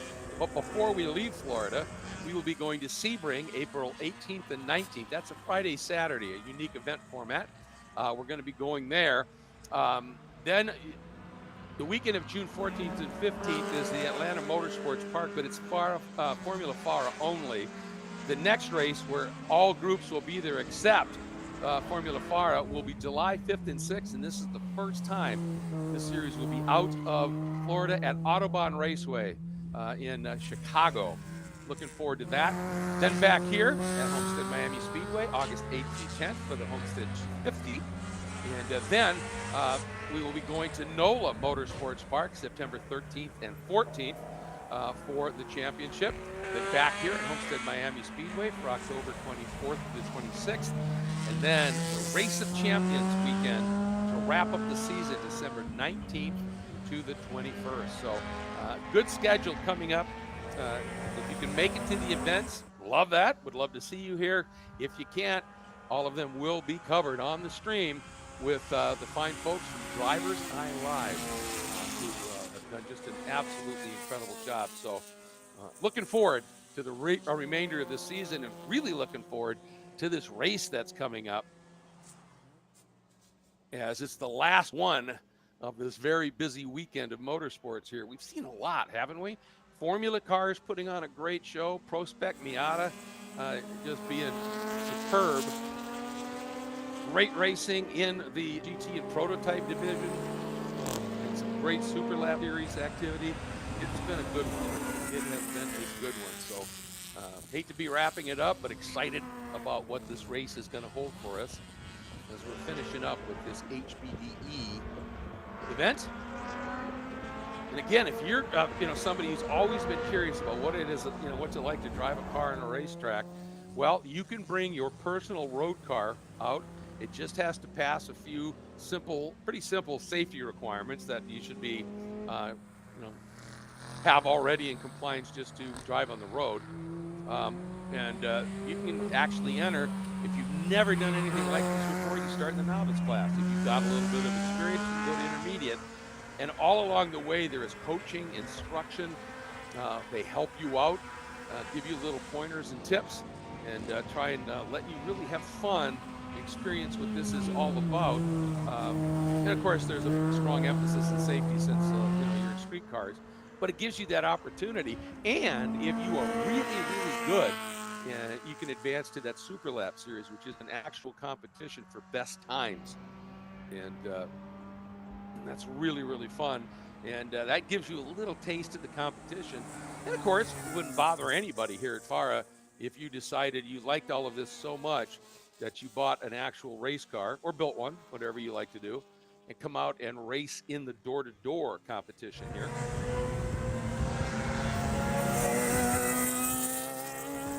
Because it's pretty good stuff. A lot of variety. I absolutely love that. Diversity, variety.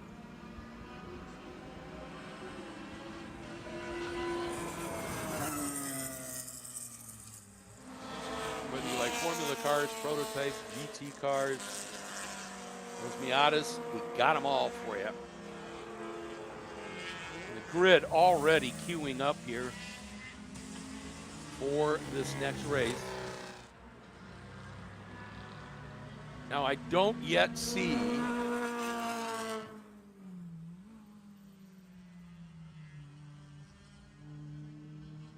that LMPC car of Matthew Miller.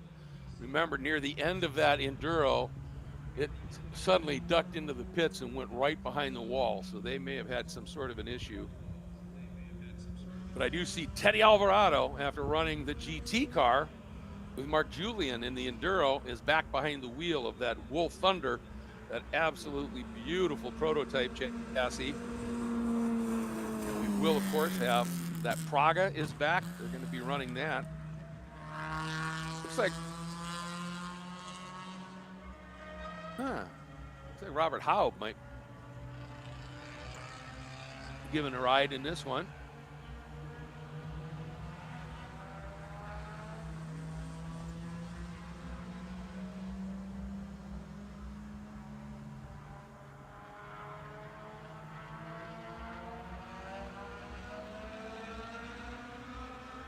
Mark Julian is out and in position and getting ready to go. And that Stack Auto Lifts machine. Black, white, red. Pretty cool looking. I do not see the orange and blue Porsche of Mr. Tuati. We were informed that it was Tuati ran that Enduro solo and did a very nice job. Let's see if he's going to come out and run here. He just may be incredibly winded from doing all the podiums. Because I swear he puts out more energy doing that than he does driving.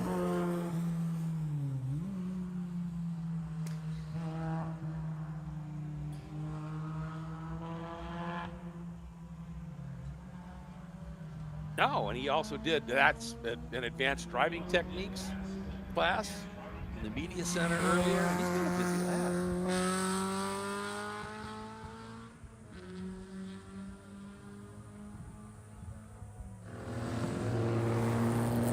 Yeah, he literally finished that Enduro and had to sprint almost into the media center for that it. So that's probably why he drove so fast.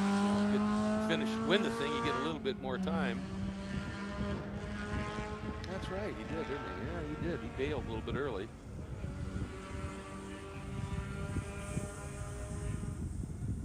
Hopefully for everybody attending his lecture, it was to shower. Not that I'm saying anything. Never do that. And this is a big fingers crossed moment because I see that Ginetta of Cipriani and Rossi is back out.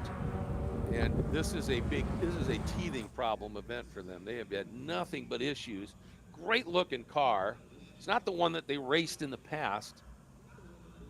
I'm not even sure if that's the G55 or if that's the next level up, but just been having some problems with it. That one is the V6. They were saying on the grid that this is the oldest car they have. Okay. So this is an older one that was pressed into service, I suppose. Okay. But it is not the V8 powered one. Gotcha. 6-cylinder. All right. It has been a bit of a struggle for them to get laps in. But seeing it's just a great group of cars, great people, a lot of fabulous graphics, and then that, I don't know if Tiffany can hear me, but if you do, text me the color, the official color of that McLaren. I know they like to do it right. I just call it glossy bronze, but I know there's some, it's gorgeous either way. But I'm sure, there's some technical name for it.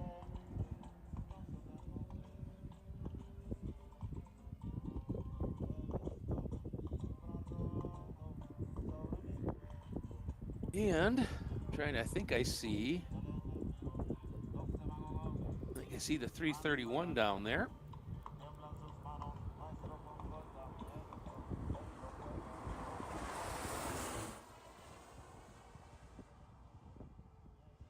Just that fast. Burnt orange metallic. All right, I'll take that. Burnt orange metallic.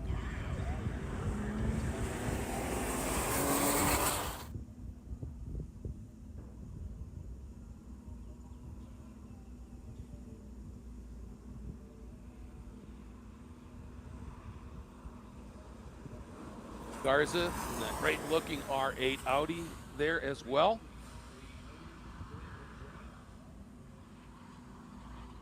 And it looks like there's a few cars that have opted to pass here on this last race. And that happens every once in a while.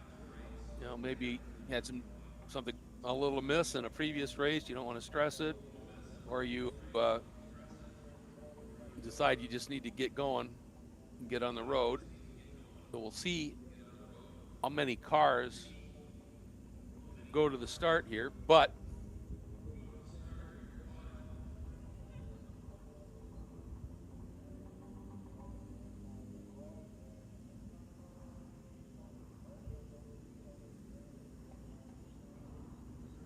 I'm wondering if the number 5 is going to compete.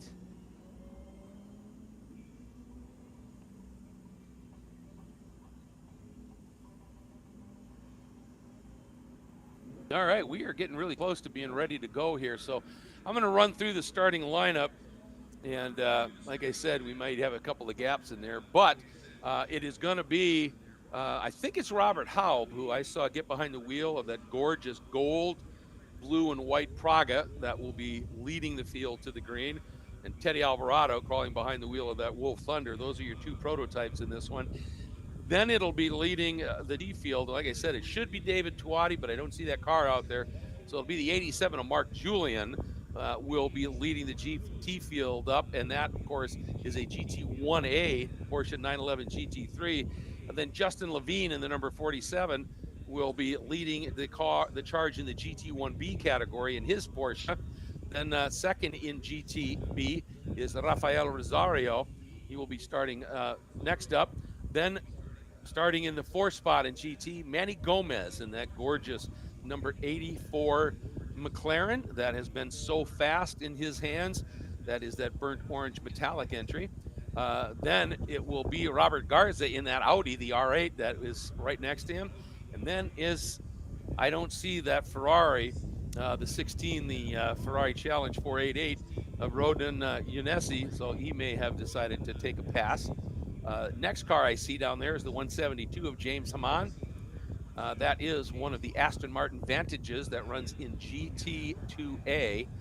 Then next up on the pole in GT2B is the number 410 of Jose and Alfonso Santiago in their BMW M2.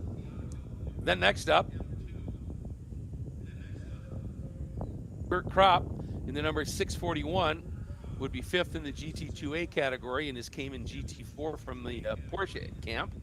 Then the 375 of Avi Cohen would start sixth in GT2A in his M4. Then on the pole in GT3 would be the 33 of Elijah Thompson in the M3 over the number 46 of Luigi Faro in the same class. Then seventh in GT2A, the 888 of Gould and his Aston Martin. Then third in GT1B, the 08 of Miguel Marcano Jr. in the Cayman. Then on the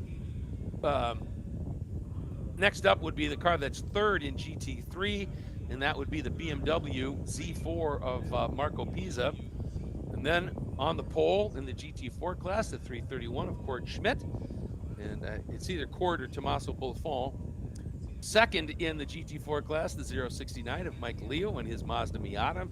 Third is the 087 of Mike Janisch in his MX-5, the Mazda MX-5. Then the 338, fourth in GT4, is Mike Grenobles in a Honda S2000. Then starting fourth and way down where he should be, fourth in GT1A is the 241 of Adan Ramos in his Porsche 911. And then Honda Wars, starting from the pole, gentleman who's been really impressive today, the 089, or just 89 of Luis René Canahuate in his Honda Civic. Starting next in Honda Wars in the number 6, Wilbur Perez in the Civic. Then Riley Haig is scheduled to start in a Mazda Miata. I'm not sure if they're going to make it. Then third in Honda Wars, the 725 of Moises Cordero or Carlos Lazaro in their Honda Civic. And then Sophia Basler is going to be starting. Now they have moved, if it makes sense, they've moved the G4 and the GT1B car, Sophia, and the GT2B car, Michael Conte, up in front of those Honda Wars cars, just because they just don't have the straight line speed, period. And it's better to not, at the start of these races, have a really fast car scuffing through slower category cars. Nothing against the drivers, obviously. So, field is out and on the pace lap for the last time this weekend. Wow, what a busy weekend it has been. And thoroughly enjoyable. Such great racing unfolding out there. And I'm just going to take a peek here. See where we are temperature-wise out there. All right, it's 83, but the humidity has dropped a little bit, so that's nice.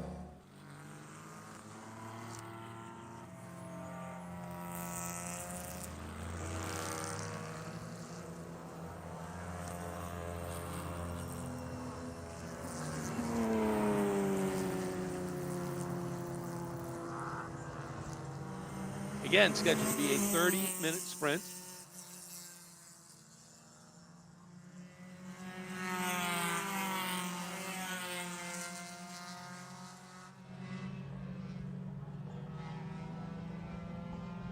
I really hope for a good race for the 69 of Aline Cipriani and Adolfo Rossi. I'm not sure he's going to be driving that car.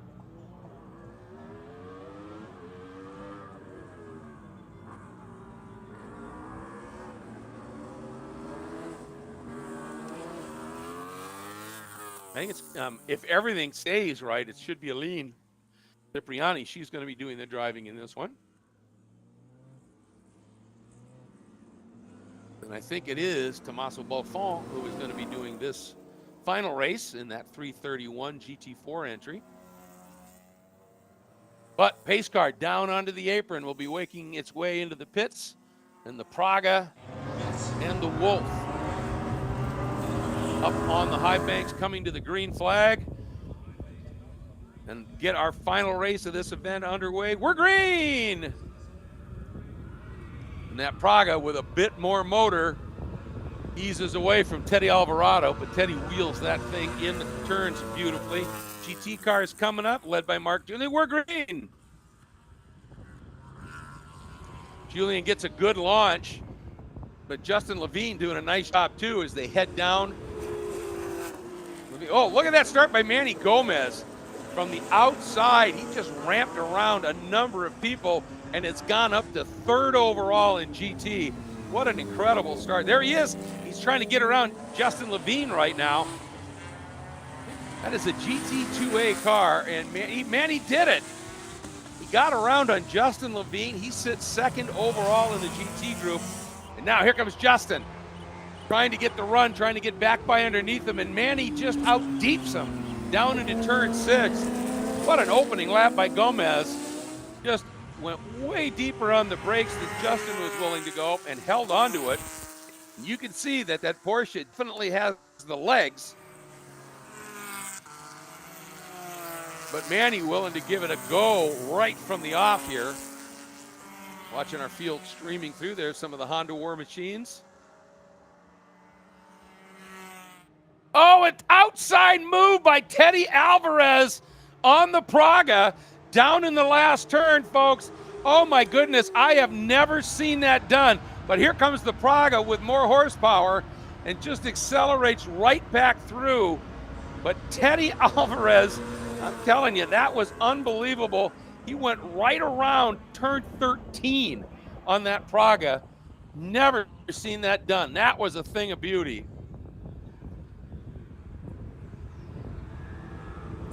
His lap was quicker than Bruhat's or Haub's. He went a 132.1 to the 132.4 for the opening lap.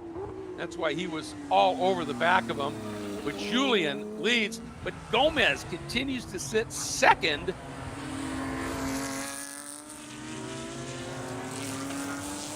Continues to sit 2nd in the GT overall order in that GT2A McLaren. That is a truly impressive go here.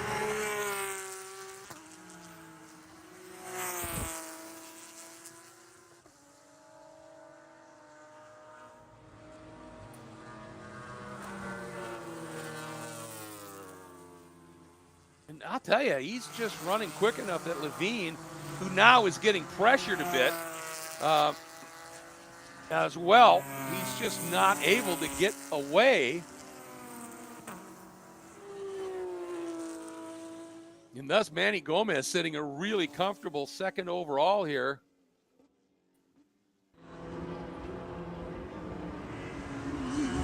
Here they come up onto the banking. Here's your leader, Mark Julian. Then that brilliantly colored McLaren. Then Justin Levine and Robert Garza. And Garza is sticking right in Levine's mirror. And again, that is a GT2A car pressuring a GT1B car.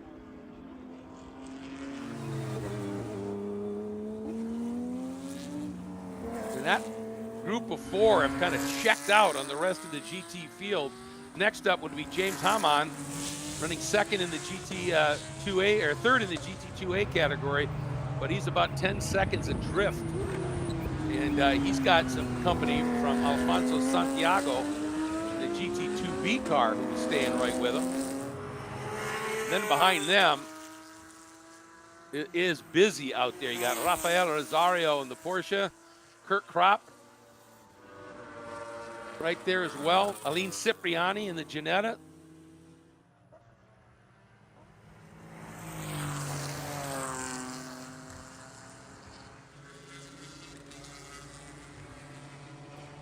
And Alvarado has been able to get back around on Bruhat.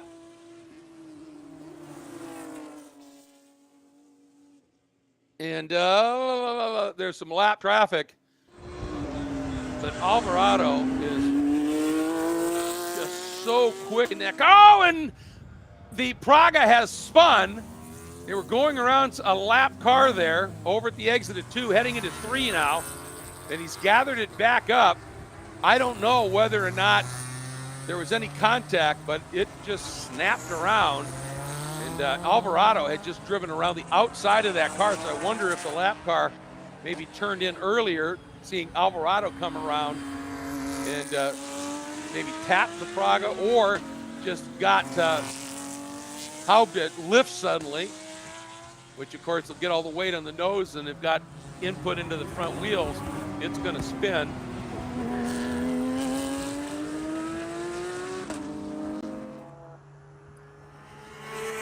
And now Julian has been able to open up about 3 seconds on Gomez, and Justin Levine has trimmed that margin now down to about a second as he's been able to put a little gap on Garza.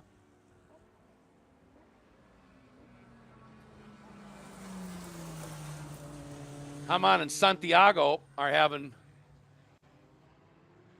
a great scrap.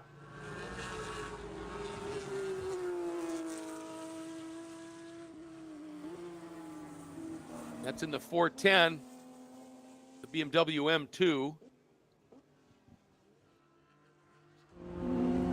Take a look at battles in class. Garza, even with a car between he and Gomez, is only 2 seconds adrift.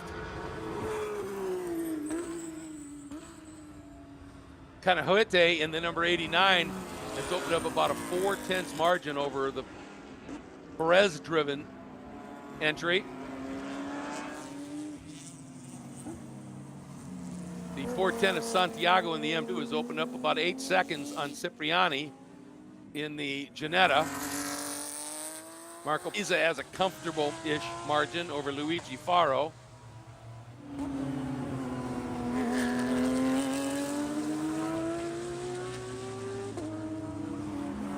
GT4, the 79 of Mariano Heim, has gone to the front of that category.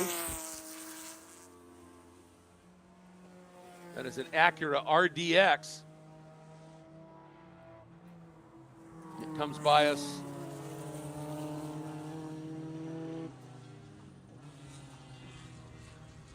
right now as we're watching the back straight. And again, last race of this great weekend. If you've enjoyed the coverage here on DriverSeye Live, please hit like and subscribe. Let everybody know you're enjoying it. Let's build those numbers up a little bit. Keep this program going. We sure love doing it for you. I'll tell you, Manny Gomez continues to hang on in front of Justin Levine in a GT1B car, but it's Gomez, Levine, and then Garza are that close. The two GT2A cars with that GT1B car right smack in the middle. You're working through there. You can see Gomez go through. There's Levine. There is that Audi.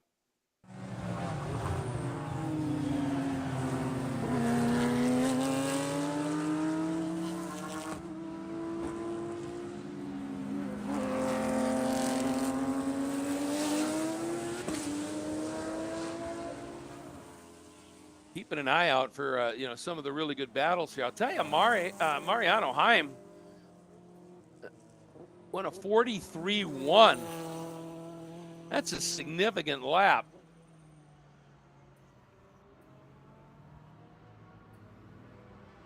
And Tommaso Balfon in that 331, the full Sims Rosetta Bakeries car at a 145 flat. Mike Leo at a 45-2. And Leo is closing on the 331.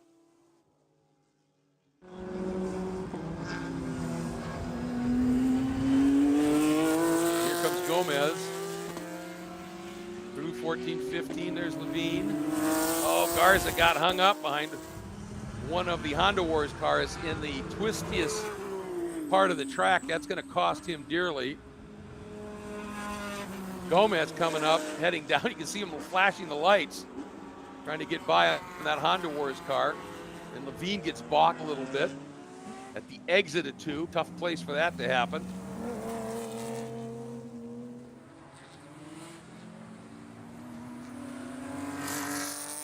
But generally, I mean, right now, it is up front in GT. It is all Mr. Julian.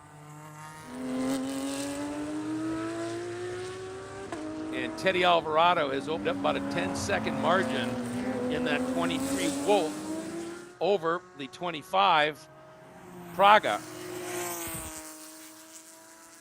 And like I said, I talked to Teddy on Thursday or Friday, and he said, I want overalls. I think I can do it here.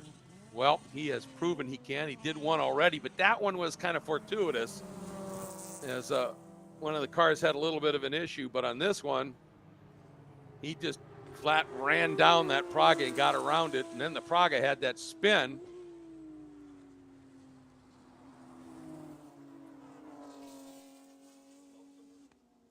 And Alvarado's throwing down some laps here. Uh-oh, one of our Honda Wars, I think. Has come down pit lane, has some sort of an issue.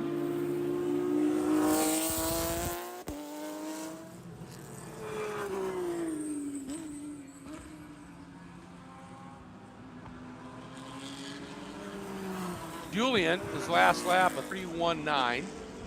Gomez, a 33.3. Levine, a 34.1. Garza, a 33.2.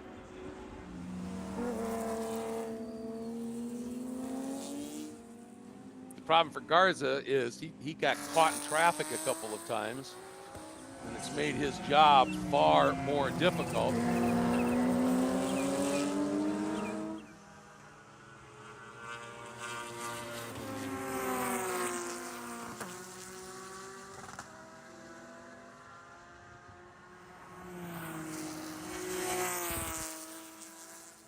Really, the best class battle that's going on right now is the battle for second in GT4 behind Mariano Heim. And that is the 331 of Tommaso Buffon, being chased by the 069 of Mike Leo.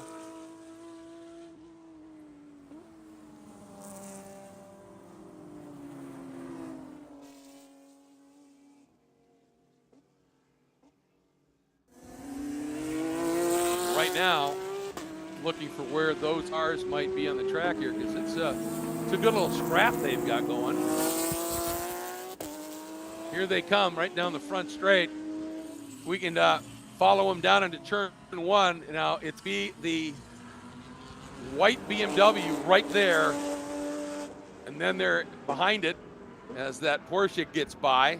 Oh, that's going to park Buffon a little bit and might get Mike Leo an opportunity. And Leo in that black and white right there, that Mazda MX-5, now is within just a car length of Tommaso Buffon in that full Sims Rosetta car. As Garza again gets held up a little bit. He made up some ground on Levine as he's trying to get to and past Levine so he can go after Gomez. There's Gomez. There's Levine. There's Garza. And then here's this battle for second in GT4. And Tommaso Buffon is doing everything he can to try and hang on. And again, that white BMW is the car that won GT4 in the sprint and the Enduro after qualifying on pole in GT4.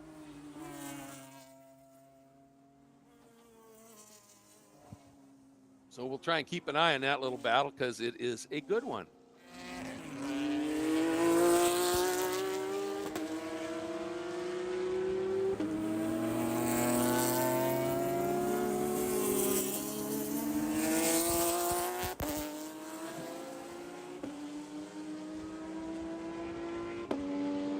Gomez, Levine, I want to see now what the margin is.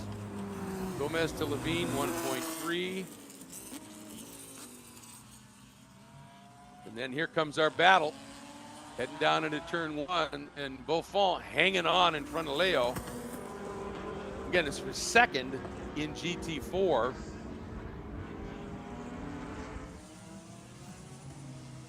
But a ways behind the class leader, that's the 79.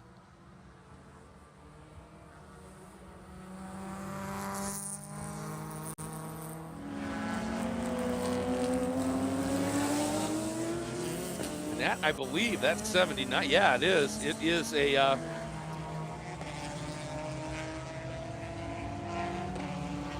Acura RDX. Excuse me, RSX, and they've had some problems with it, but they got it working here, and Mariano is giving it a great run here.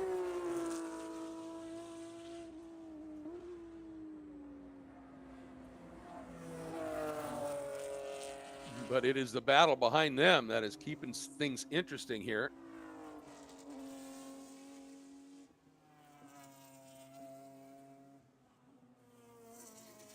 Meanwhile, our leader in GT goes by. Julien is stretching that margin out now.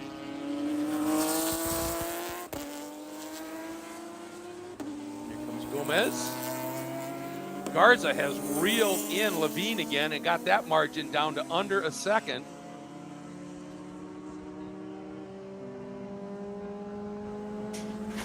Got somebody off over in the turn up.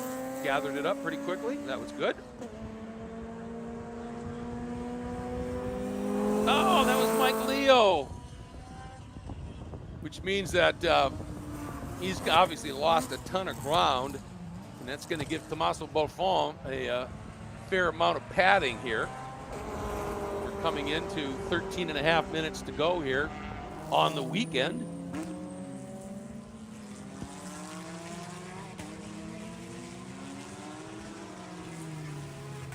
Comes your leader overall, Teddy Alvarado, down the front straight. As we were watching, keep an eye out here. He has just really up the ante here. Just floating so much speed through the corners.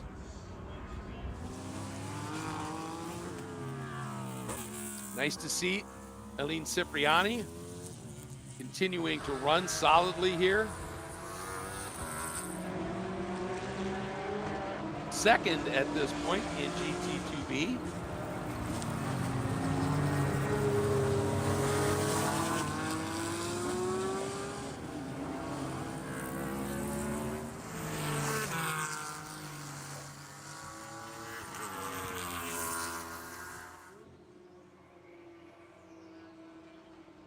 Uh-oh. Oh man, Garza got absolutely parked somehow. They said he had that margin down to under a second, and he got trapped. That went from 9/10 of a second in one lap to 15.4 seconds. He turned to 151.3. I don't think you can lose that much getting held up through any sequence here at the track. He must have had a minor off, but he's been pushing so hard trying to get after Levine. You got to give him a lot of credit for getting after it. Like, oh, Alvarado going to get around a couple of GT cars, and one of them moved out, trying to get by on Hamann. That was Hal Gould, and that is a battle for third in the final for fourth in GT2A. Hal Gould moved over to try and pass Hamann right as Alvarado popped to the inside. Got a bit dicey for a minute there.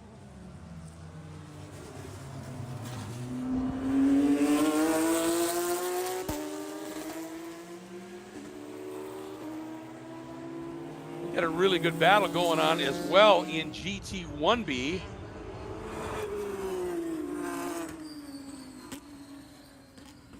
Sophia Basler, Rodolfo Rosario duking it out for second in GT1B. There she is. Let's follow around here, heading into 3, now up into 4. There she is, exiting out of 5.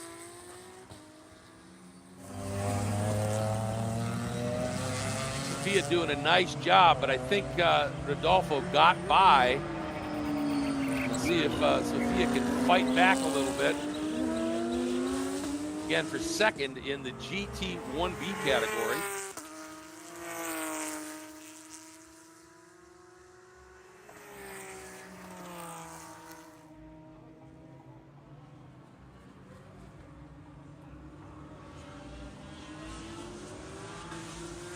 Here goes Teddy.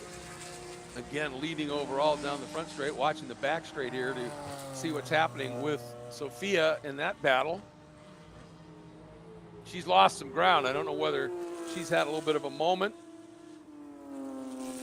but she's starting to give away a fair amount of space here.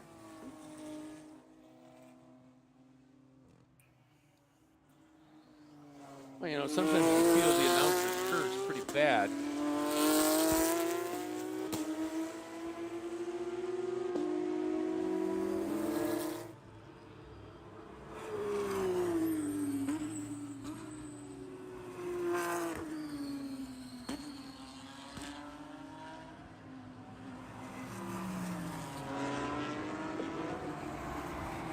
Actually, Sophia just took her best lap of the race, and she's opened margin up a little bit on Rosario.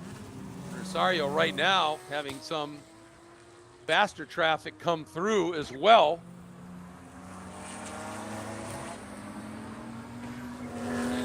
Yeah, he turned to 39 that time, so that's why Baszler was able to build that gap so quickly.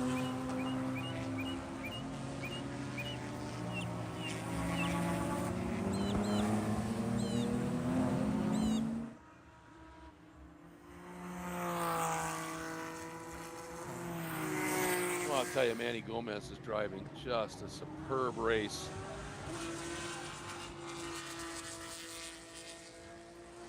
And the telltale is, you know, late in the going, right? And we have, what, 8 minutes to go. Gomez is still clicking off consistent 135s. But his closest competitor in class, Garza's, slipped into the 37s.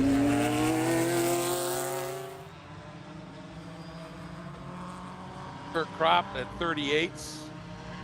I'm on at 140s, and what that really talks about is the fact that they may have run off the tires here.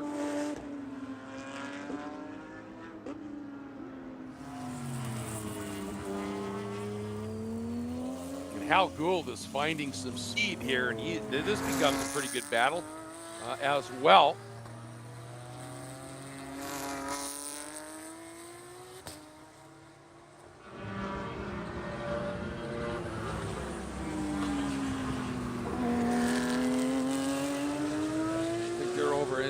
Turn 8 areas. We're watching turn 6 right now. You can see Sophia Baszler there in that yellow car following the Ginetta. They're different classes. Sophia hanging on right now. Strong run for her in this GT1B category.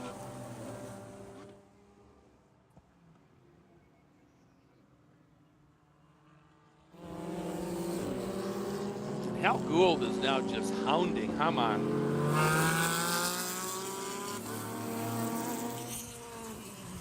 For that 4th spot as they come onto the front stretch here. And it is Aston Martin on Aston Martin as they dive down. There you can see them as they get by that BMW. Again, this is for 4th, so it's not even a battle with the podium, but they are racing fiercely. Believe me, if you're out there driving and you're in a similar car to somebody else, you always want to dig deeper. You want to be the fastest of that car class, if you will, or car category.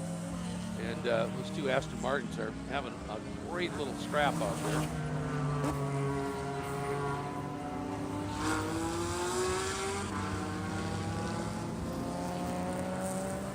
Yeah, and Tommaso Balfon just cannot match the pace right now of Mariano Helm.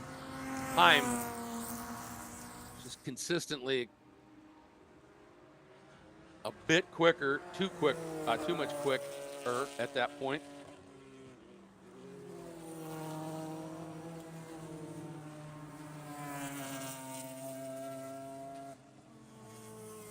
I'll tell you, Sophia Baszler is clocking off some marvelous laps here. He just got around the Ginetta, picked up another overall spot.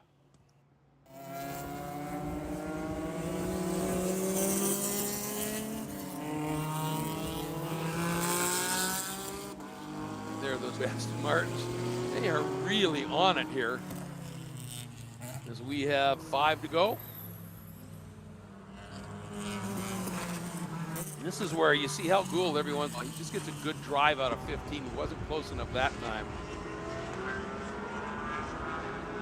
But oftentimes he gets a great run and just gives it a look. Now they're dealing with traffic. Oh, and Hamann got through cleanly. Look at that. He's going to have a free run through 4. And Gould has got to time it a little bit. Now swings out, sneaks around on that Honda Wars entry. As they head down into turn 6. There goes Hamann, second car. There's Gould. Ooh, that Honda Wars car just went straight off the outside. He gathered it up.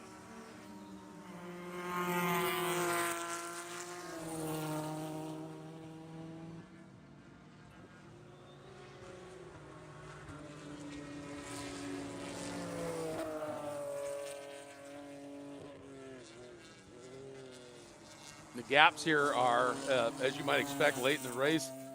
Things kind of ease back a little bit, except for that battle for 4th in GT2A. Those two guys are still going at it with Viga. It's the best battle on the track, so kind of keep following it all. Again, Hamann gets a little bit of a break in traffic. And Gould has to negotiate as they come out, has to really wait to pick up the throttle. And when you're waiting to pick up the throttle on a straight, you lose big chunks of time. And that is exactly what happened as they come by this time. And that gap, which was 0.3, last lap balloons up to 1.7.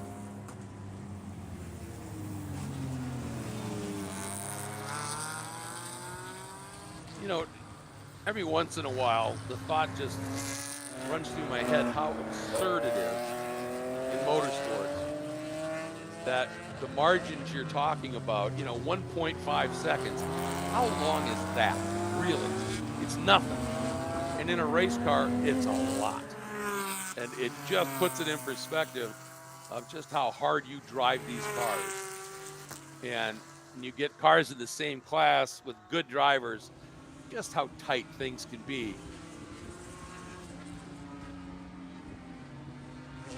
Two and a half minutes to go. Teddy Alvarado has comfortable control overall, and in the prototype division, Mark Julian has a very comfortable margin now in the GT division in that 87, the GT1A machine. Oh, this time it could be Hamann who gets balked a little bit. Coming up onto the straight. I didn't get held up too much here, but he was super cautious. And Gould gets a bit of a run. And that margin, which I said in that one lap had blown up to that 1.7, is now back down to 0.6. As I would think we should have what's left of this lap and 1 to go. So keep an eye out for where Mr. Alvarez is. And he's got a bit of a lap to go here.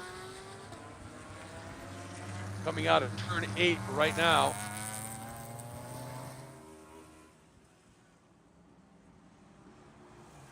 So he should be coming around to pick up, I would think here, timing-wise, the white flag for sure. And he's head down into turn number 12.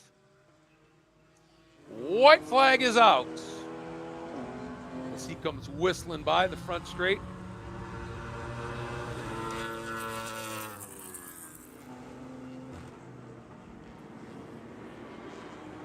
Uh-oh, something happened here with Justin Levine. He was just sort of limping down the front straight. Garza just blew by him as they went down the straight. I wonder if something's gone a little off with Justin Levine's GT1B Porsche.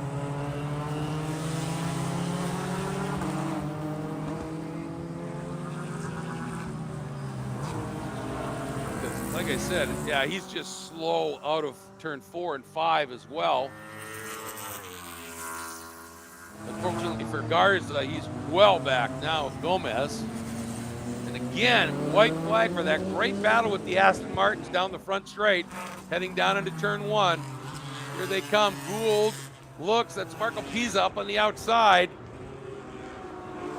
Oh, the Aston Martin of Haman's gonna get blocked. No, nice job by that car. Just got way down to the inside, let everybody go through. That was a great piece of racing. Seeing what was happening, and again, huge kudos to our flaggers, corner workers out there. They've been out in the heat for 2 straight days, doing a great job. All the volunteers deserve a big round of applause. But those flaggers out in harm's way providing that key information as the checker flag flies. Teddy Alvarado gets his 2nd overall win on the weekend. Here comes Martin Bruhat, or Robert Howe potentially, and takes that 2nd spot in the prototype division. Now we're looking for Mark Julian, who is over in turn number, heading into 12, is Mark Julian. Working his way through turn 12. Here he comes. There he is. That will be your GT overall winner. And winner in GT 1A. Powers it up. That Stack Auto Lifts entry. Winner in GT 1A and overall in GT. And right at the end, Hal Gould got through on James Hamann, takes that spot, and ends up 4th. Wow, Hamann fought so hard for so long. You wonder what happened there to create that little bit of a moment. Justin Levine was struggling at the end, but hangs on, wins in GT1B. But a great drive by Sophia Basler to finish 2nd in GT1B. Great job for her.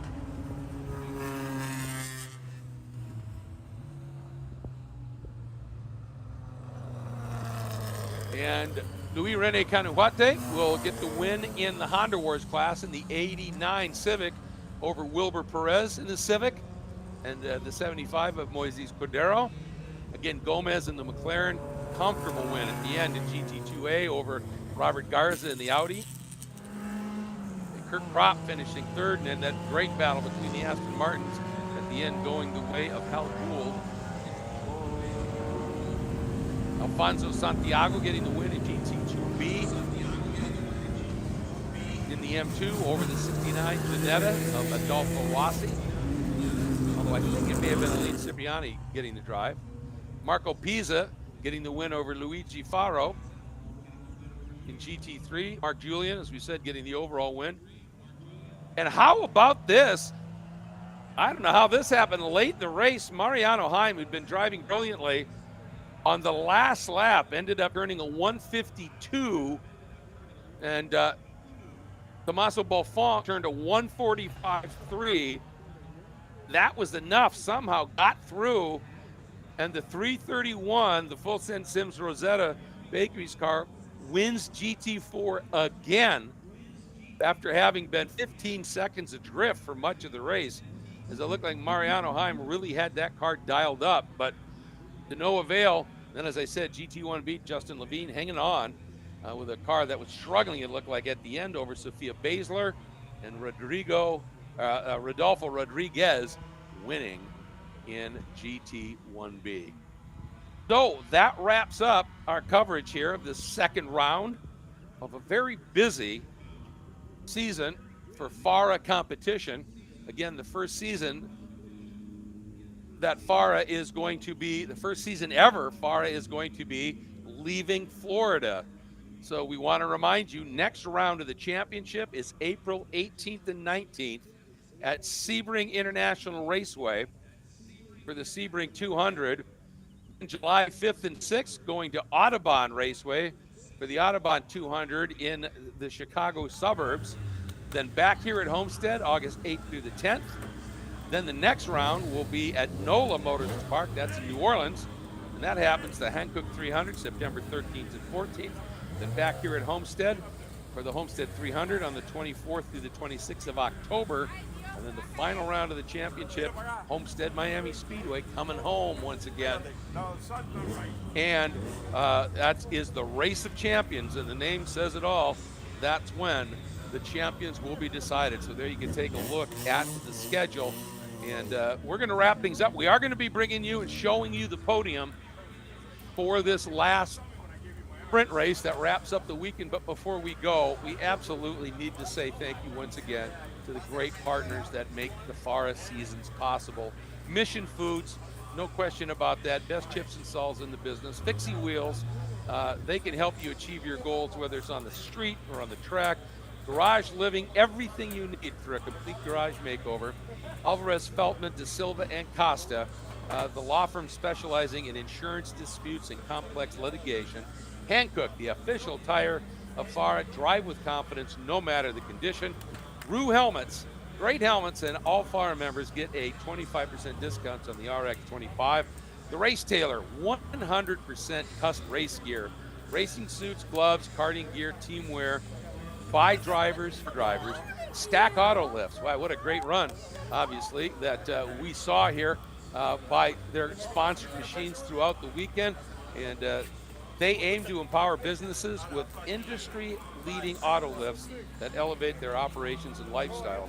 And again, Cardozosa Motorsports, the tech partner, Juan Manuel Cardozosa doing tech, overseeing tech for FARA. But Cardozosa Motors does motorsports electronics, tremendous race engineering and consulting, data acquisition and analysis.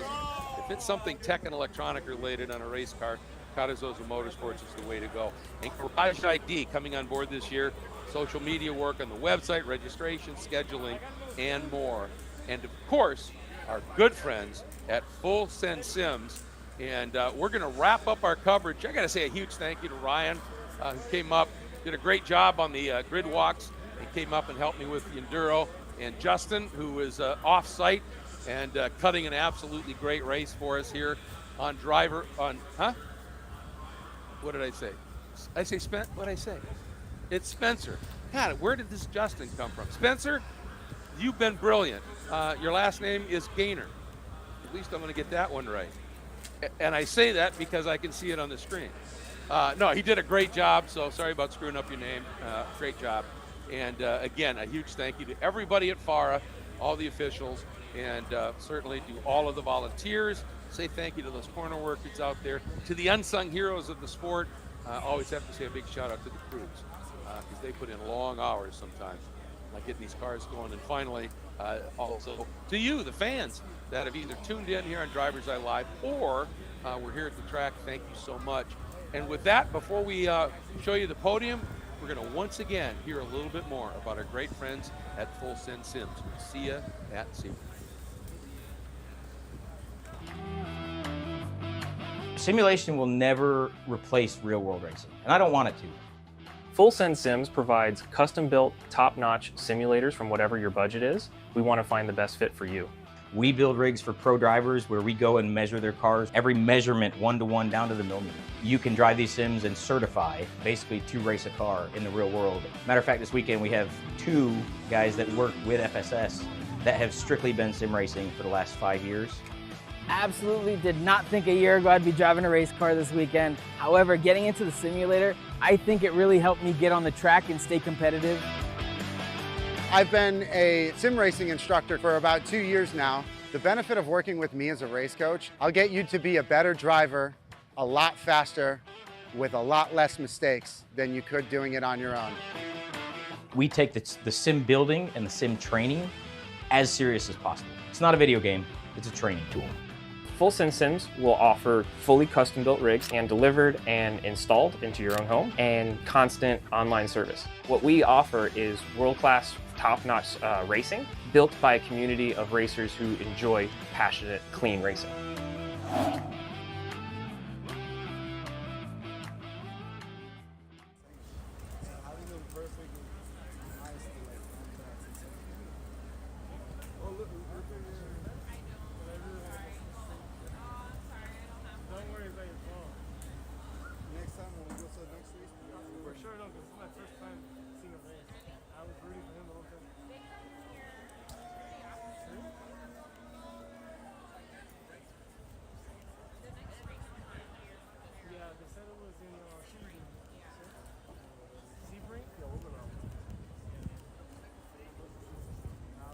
Do they have different racers?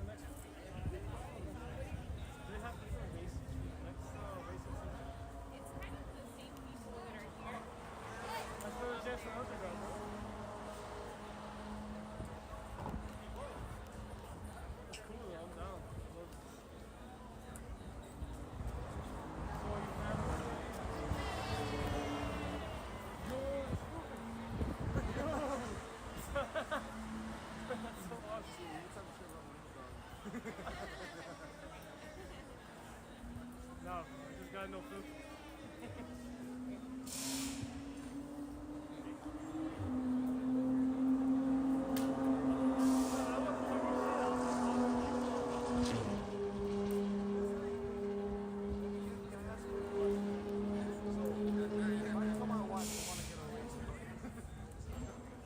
How does that work?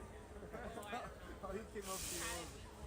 He had before? Okay, alright, so no excuses. If I tell my wife right now, babe, well, let me get into racing. I'll work in mental health. I can give you some of my tips. You know, so she doesn't freak out.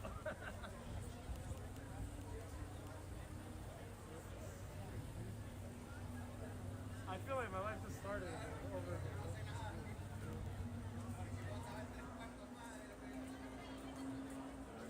This would be a good shot for all the cars to go.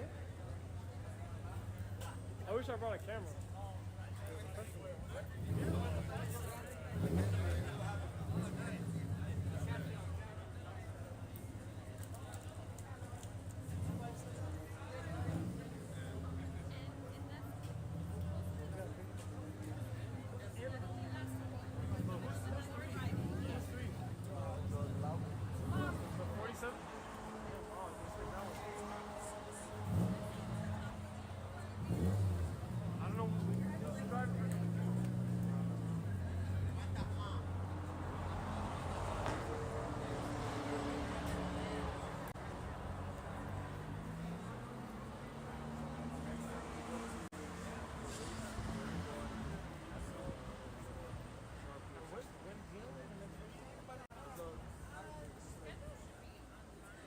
Oh, yeah, they have the schedule, right? In 2 weeks? Where is he? Like 2 hours? Okay.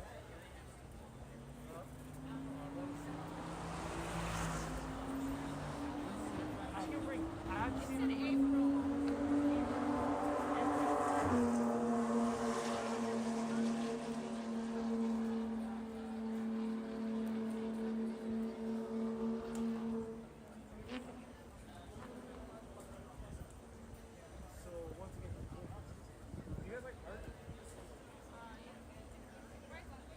Because, I mean, like, I make art. I don't know. I was thinking like, make this art.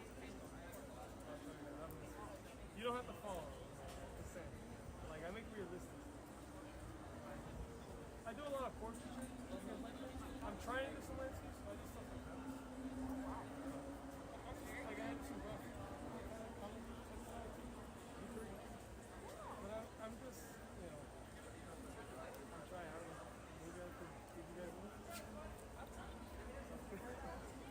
Yeah, I don't know. Do you guys see me again next time? I'll be like, I'll give it to you guys. Sign it.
What's up, people? I forgot my thing for a second.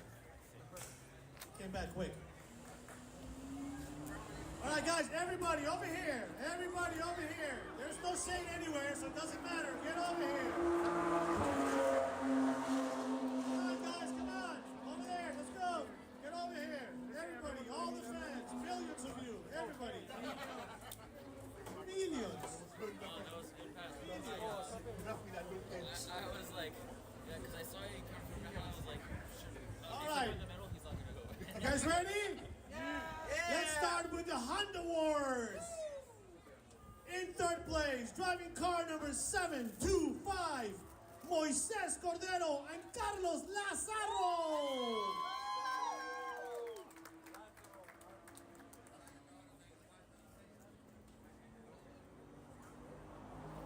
In second place, driving car number 6, Wilbert Richard Perez.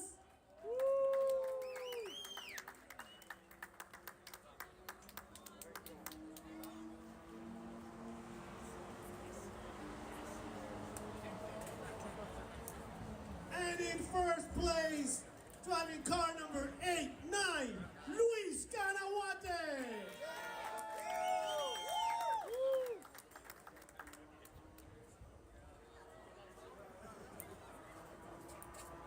Moises and Carlos, so are you guys coming to Sebring to dethrone these guys?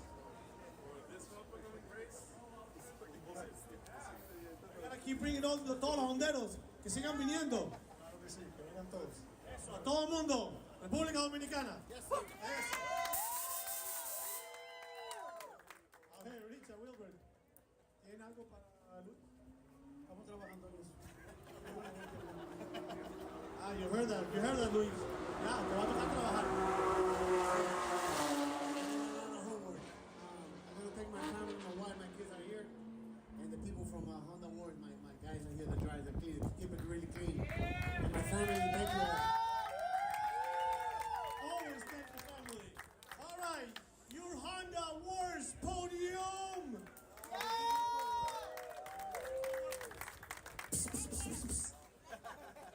All right, guys. That's the last time we let Gustavo Yacaman use our stuff. Yacaman took it all, bro.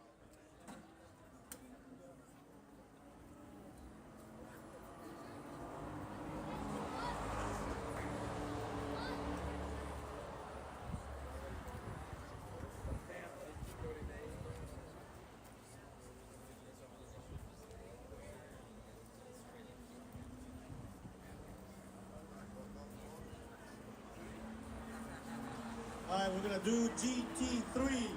In third place, driving car number 55, Jose de las Casas. He tells me to do GT3 because he's busy doing something else and I have to call him. In second place, driving car 33, Elijah Thompson.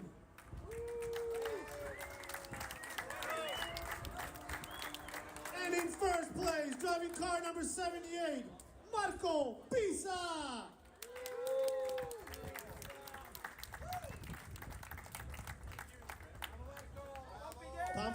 Thompson going once, Thompson going twice.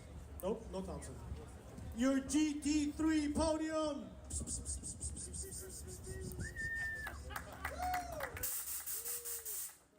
think we get the noises.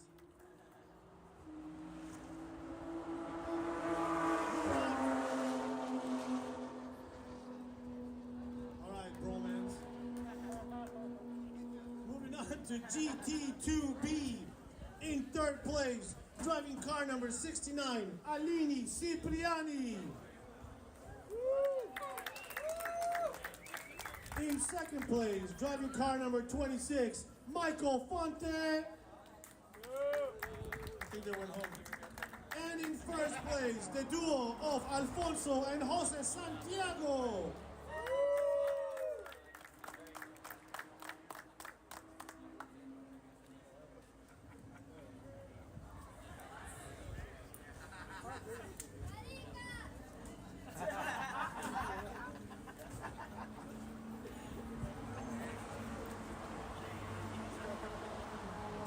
Your GT2B Podium. GT2A in third place, driving car number 888, Hal Gould. In second place, driving the beautiful Audi R8, the car number 67, Robert Garza.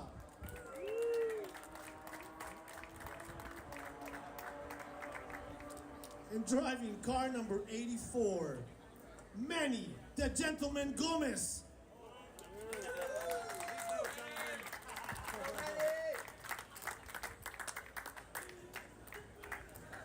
Hal, come over. There you go. All right, your GT2A podiums, race them up.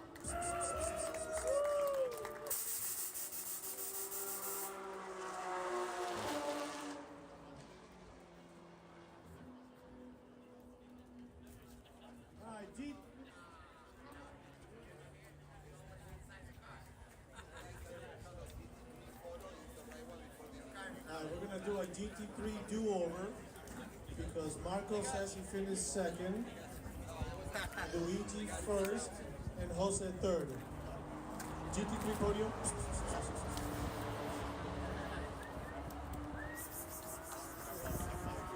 All right, congratulations. Good luck. Good job, Luigi. All right, GT1B. In third place, driving car number 91, Rafael Rosario. In second place, driving car number 132, Sofia Basler. And in first place, driving car number 47, Justin Levine.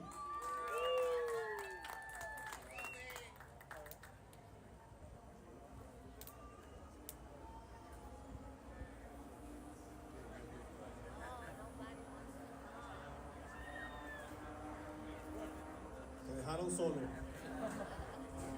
Right? Yeah. There we go. There's Justin. Where's Sophia? Sophia! She's on the way. There she is. All right. Your GT1B podium!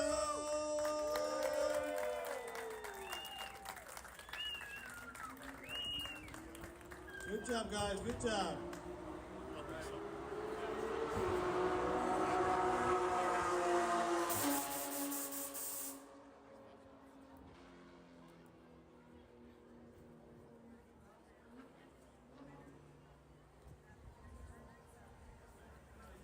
Moving on to GT4. In third place, driving car number 79, Mariano Heim. In second place, driving car number 331, Court Smith. And in first place, driving car number 69, Mike Leo.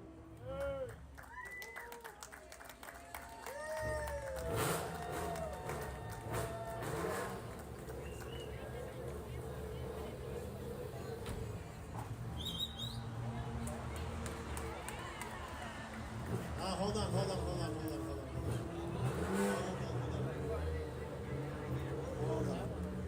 So,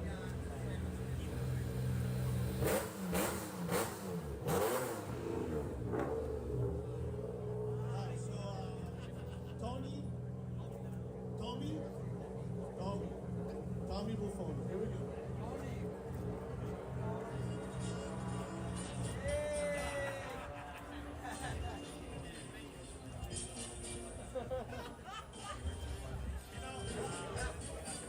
There's a tradition in FARA that the first time you ever come to a podium, you have to dance.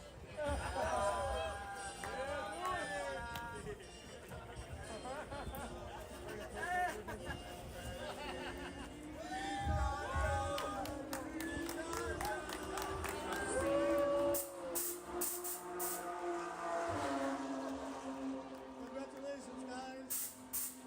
Your GT4 podium.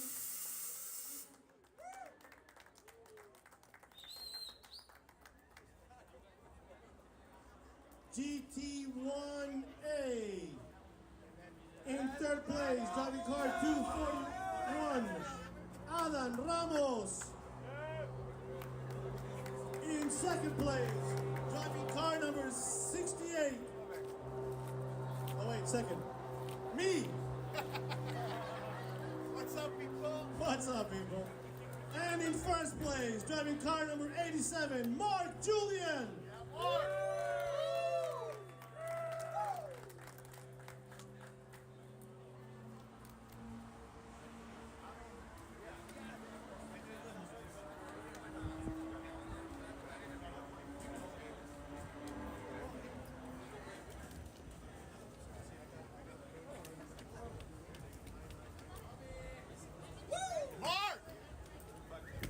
That's what happens. You gotta do all the races.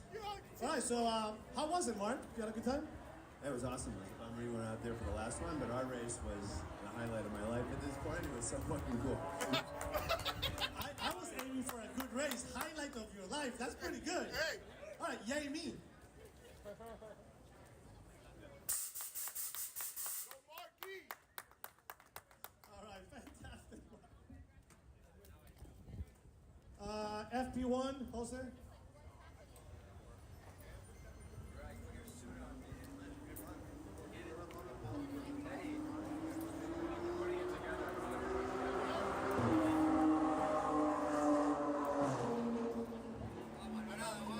In FP2, in first place, Teddy Alvarado. And in FP1, first place, Martin Bruja.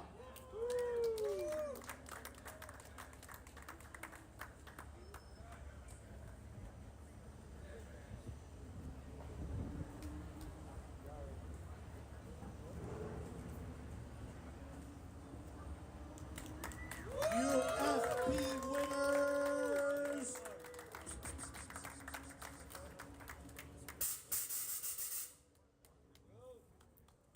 And that's all, folks.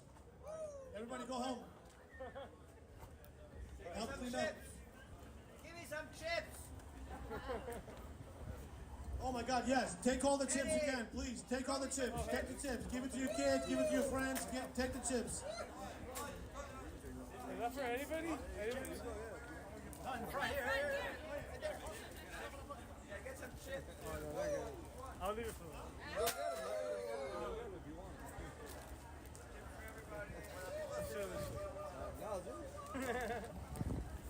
Who's still here that didn't win anything? Who's a driver here that hasn't won anything? You know what?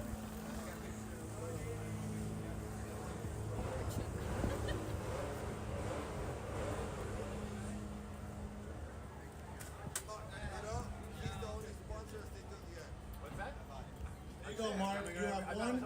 You have one. You have one a bag. Come over here, take a picture.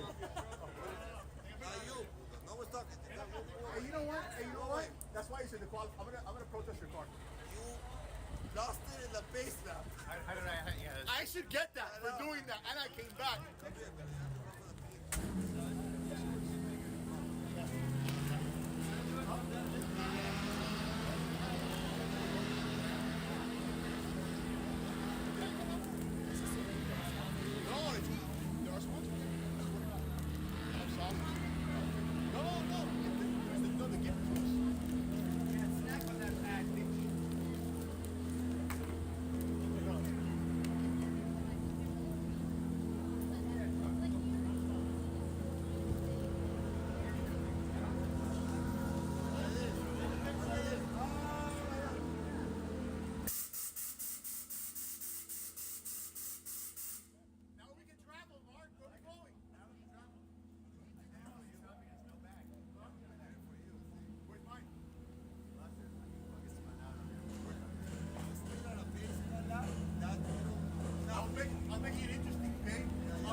down here to catch it. Okay.